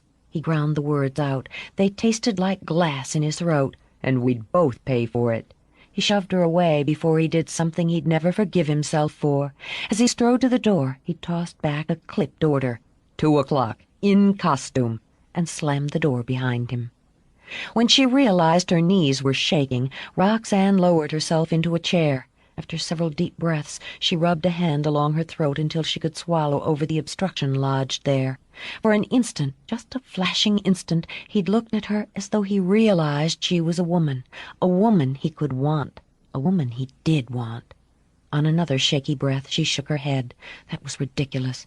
He'd never thought of her as anything but a necessary nuisance, and she didn't care. She'd long ago gotten over that silly, childish crush. She wasn't interested in men anyway. She had bigger plans. Damn if she was going to wait through 4 years of college before she implemented them.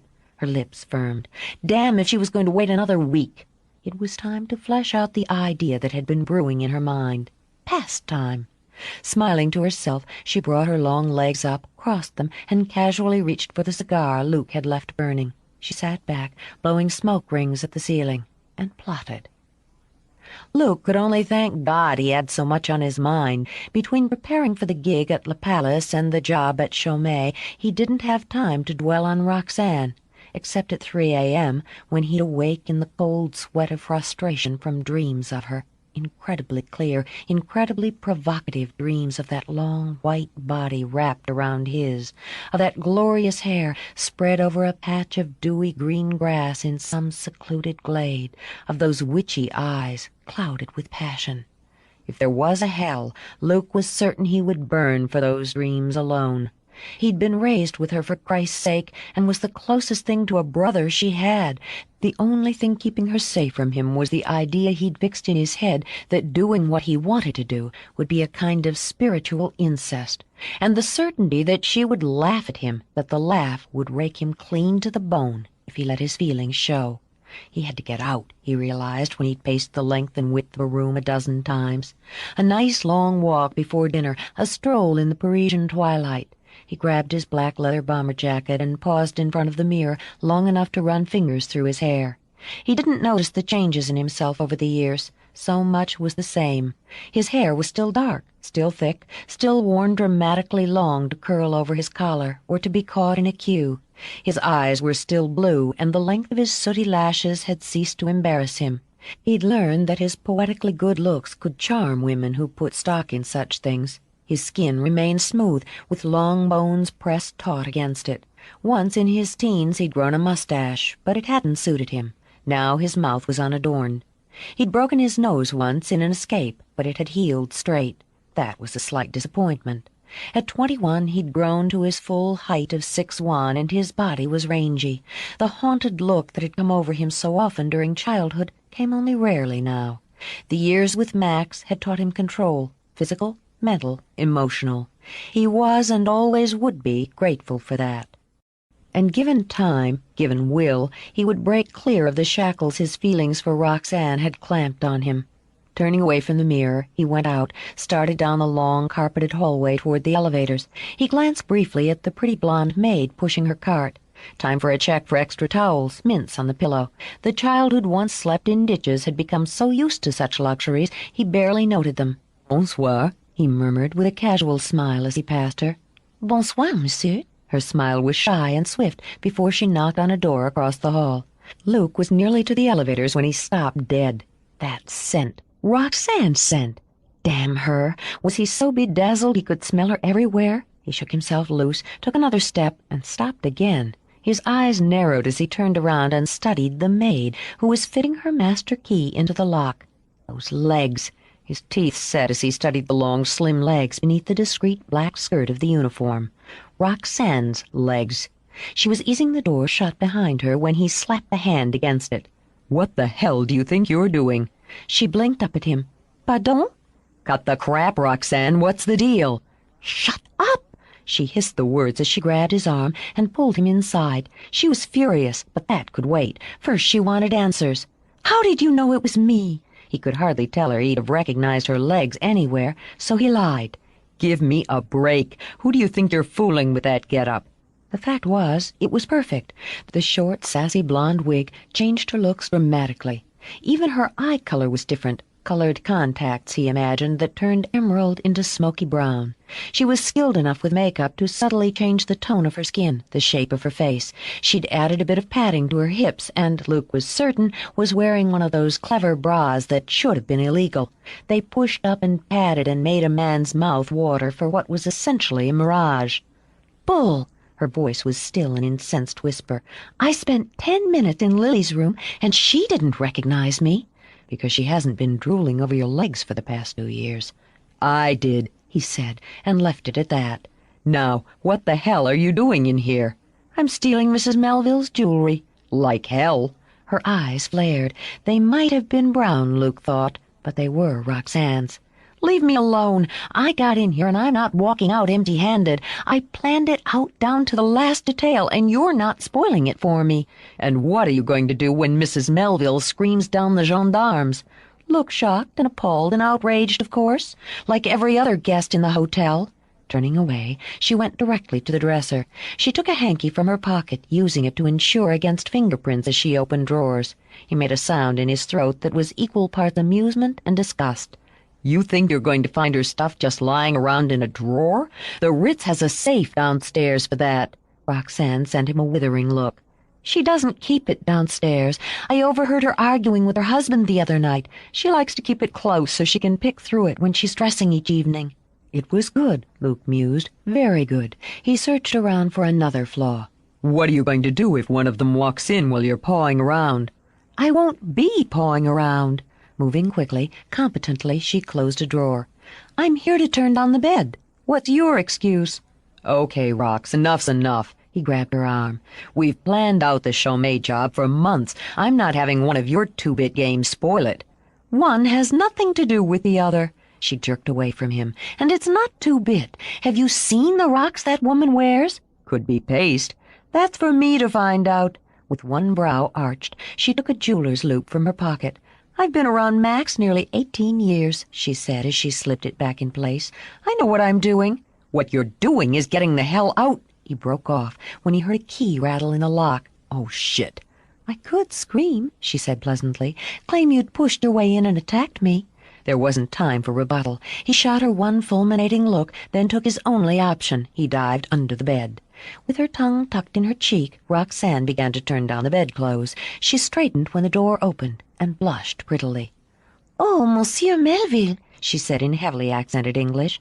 "I should come back?"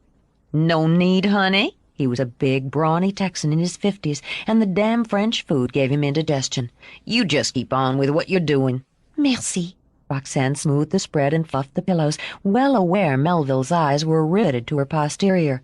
"Don't recall seeing you in here before." "This is not." She leaned over the bed a little further. Might as well give the randy old guy his money's worth, she thought.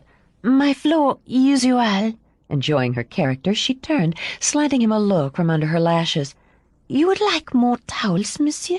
I can get you something." "Well, now." He leaned down to tickle her chin. There was a whiff of bourbon on his breath, not entirely unpleasant. "What you got in mind, sugar cakes?" She giggled and fluttered her lashes again. "Oh, monsieur, you tease me, oui?" He'd sure as hell like to, he thought. Unwrapping a pretty little package like this would be a hell of a lot more fun than the opera his wife was dragging him to. But it would also take time. Indigestion forgotten, he decided he could make time for a little slap and tickle. "I've had this hankering for French pastries." Melville patted her bottom, and when she tittered, gave her breast a light squeeze. From under the bed, Luke was sure he was growing fangs. Blushing and breathy, Roxanne stared up at Melville with big brown eyes. "Oh, monsieur, you Americans!" "I'm not just American, sweetie. I'm a Texan." "Ah!" She let him nibble at her neck, while Luke lay helpless, his fists clenched. "Is it true what they say about Texans, monsieur, that everything is bigger?" Melville let out a hoot and kissed her hard on the mouth. "Damn straight, sugar. Why don't I let you find out?" He forgot about his wife as well as his stomach and started pushing her down on the bed. Luke braced, ready to pounce. "But, monsieur, I'm on duty." Roxanne struggled away, still giggling. "I will be discharged." "How about when you're not on duty?" Playing the Texan's image of French tart to the hilt, she flushed again and caught her bottom lip flirtatiously between her teeth. Perhaps at midnight we could meet? Her lashes fluttered. There's a little cafe close. Roberts? Well, now, I think I could manage that. He pulled her close again to give her padded hips a squeeze. You keep an eye out for me. What's your name, darling? It's Monique. She trailed her fingers over his cheek. I will wait for midnight. He gave her another pinch and a wink before strolling out, dreaming of young French sex. Roxanne plopped onto the bed and howled with laughter. Oh, yeah, it's a riot, Luke muttered as he crawled out. You let that sleazeball paw all over you, practically crawl on top of you, and it's a laugh a minute. I should spank you. Still holding her sides, she let out a last sighing laugh. Oh, grow up. Then she sucked in her breath when Luke snagged her arm and hauled her to her feet. She recognized real fury when she saw it and bit off any protest. You seem to have done enough growing up for both of us. Damn good at that, weren't you, Rox? How many of those smart college guys you date have you let put their sweaty hands all over you? This time, her blush was genuine. That's none of your business. The hell it's not. I'm crazy about you. The words nearly tumbled out before he choked them off. Somebody has to look out for you. I can do that fine for myself. She elbowed him away, horrified that her spine was tingling. And for your information, flea brain, he didn't have his hands on me. I've got enough padding where he was groping to stuff a mattress. That's beside the point. He grabbed for her hand, but she shoved him away. Roxanne, we're getting out of here. Now. You go. I'm getting what I came for. Prepared to take her stand, she tossed her head back. I want it more than ever. That cheating bastard is going to buy his wife a whole new basket of jewelry. Serves him right, going off to meet some little French tootsie at a cheap cafe. Despite himself, Luke chuckled and ran a hand through his hair. You're the French tootsie, Rox. And I'm the one who's going to make him pay for adultery. Her gaze sharpened. There was enough deviousness in the look to elicit Luke's reluctant admiration. And what's he going to say about me? He'll talk about walking in on a maid.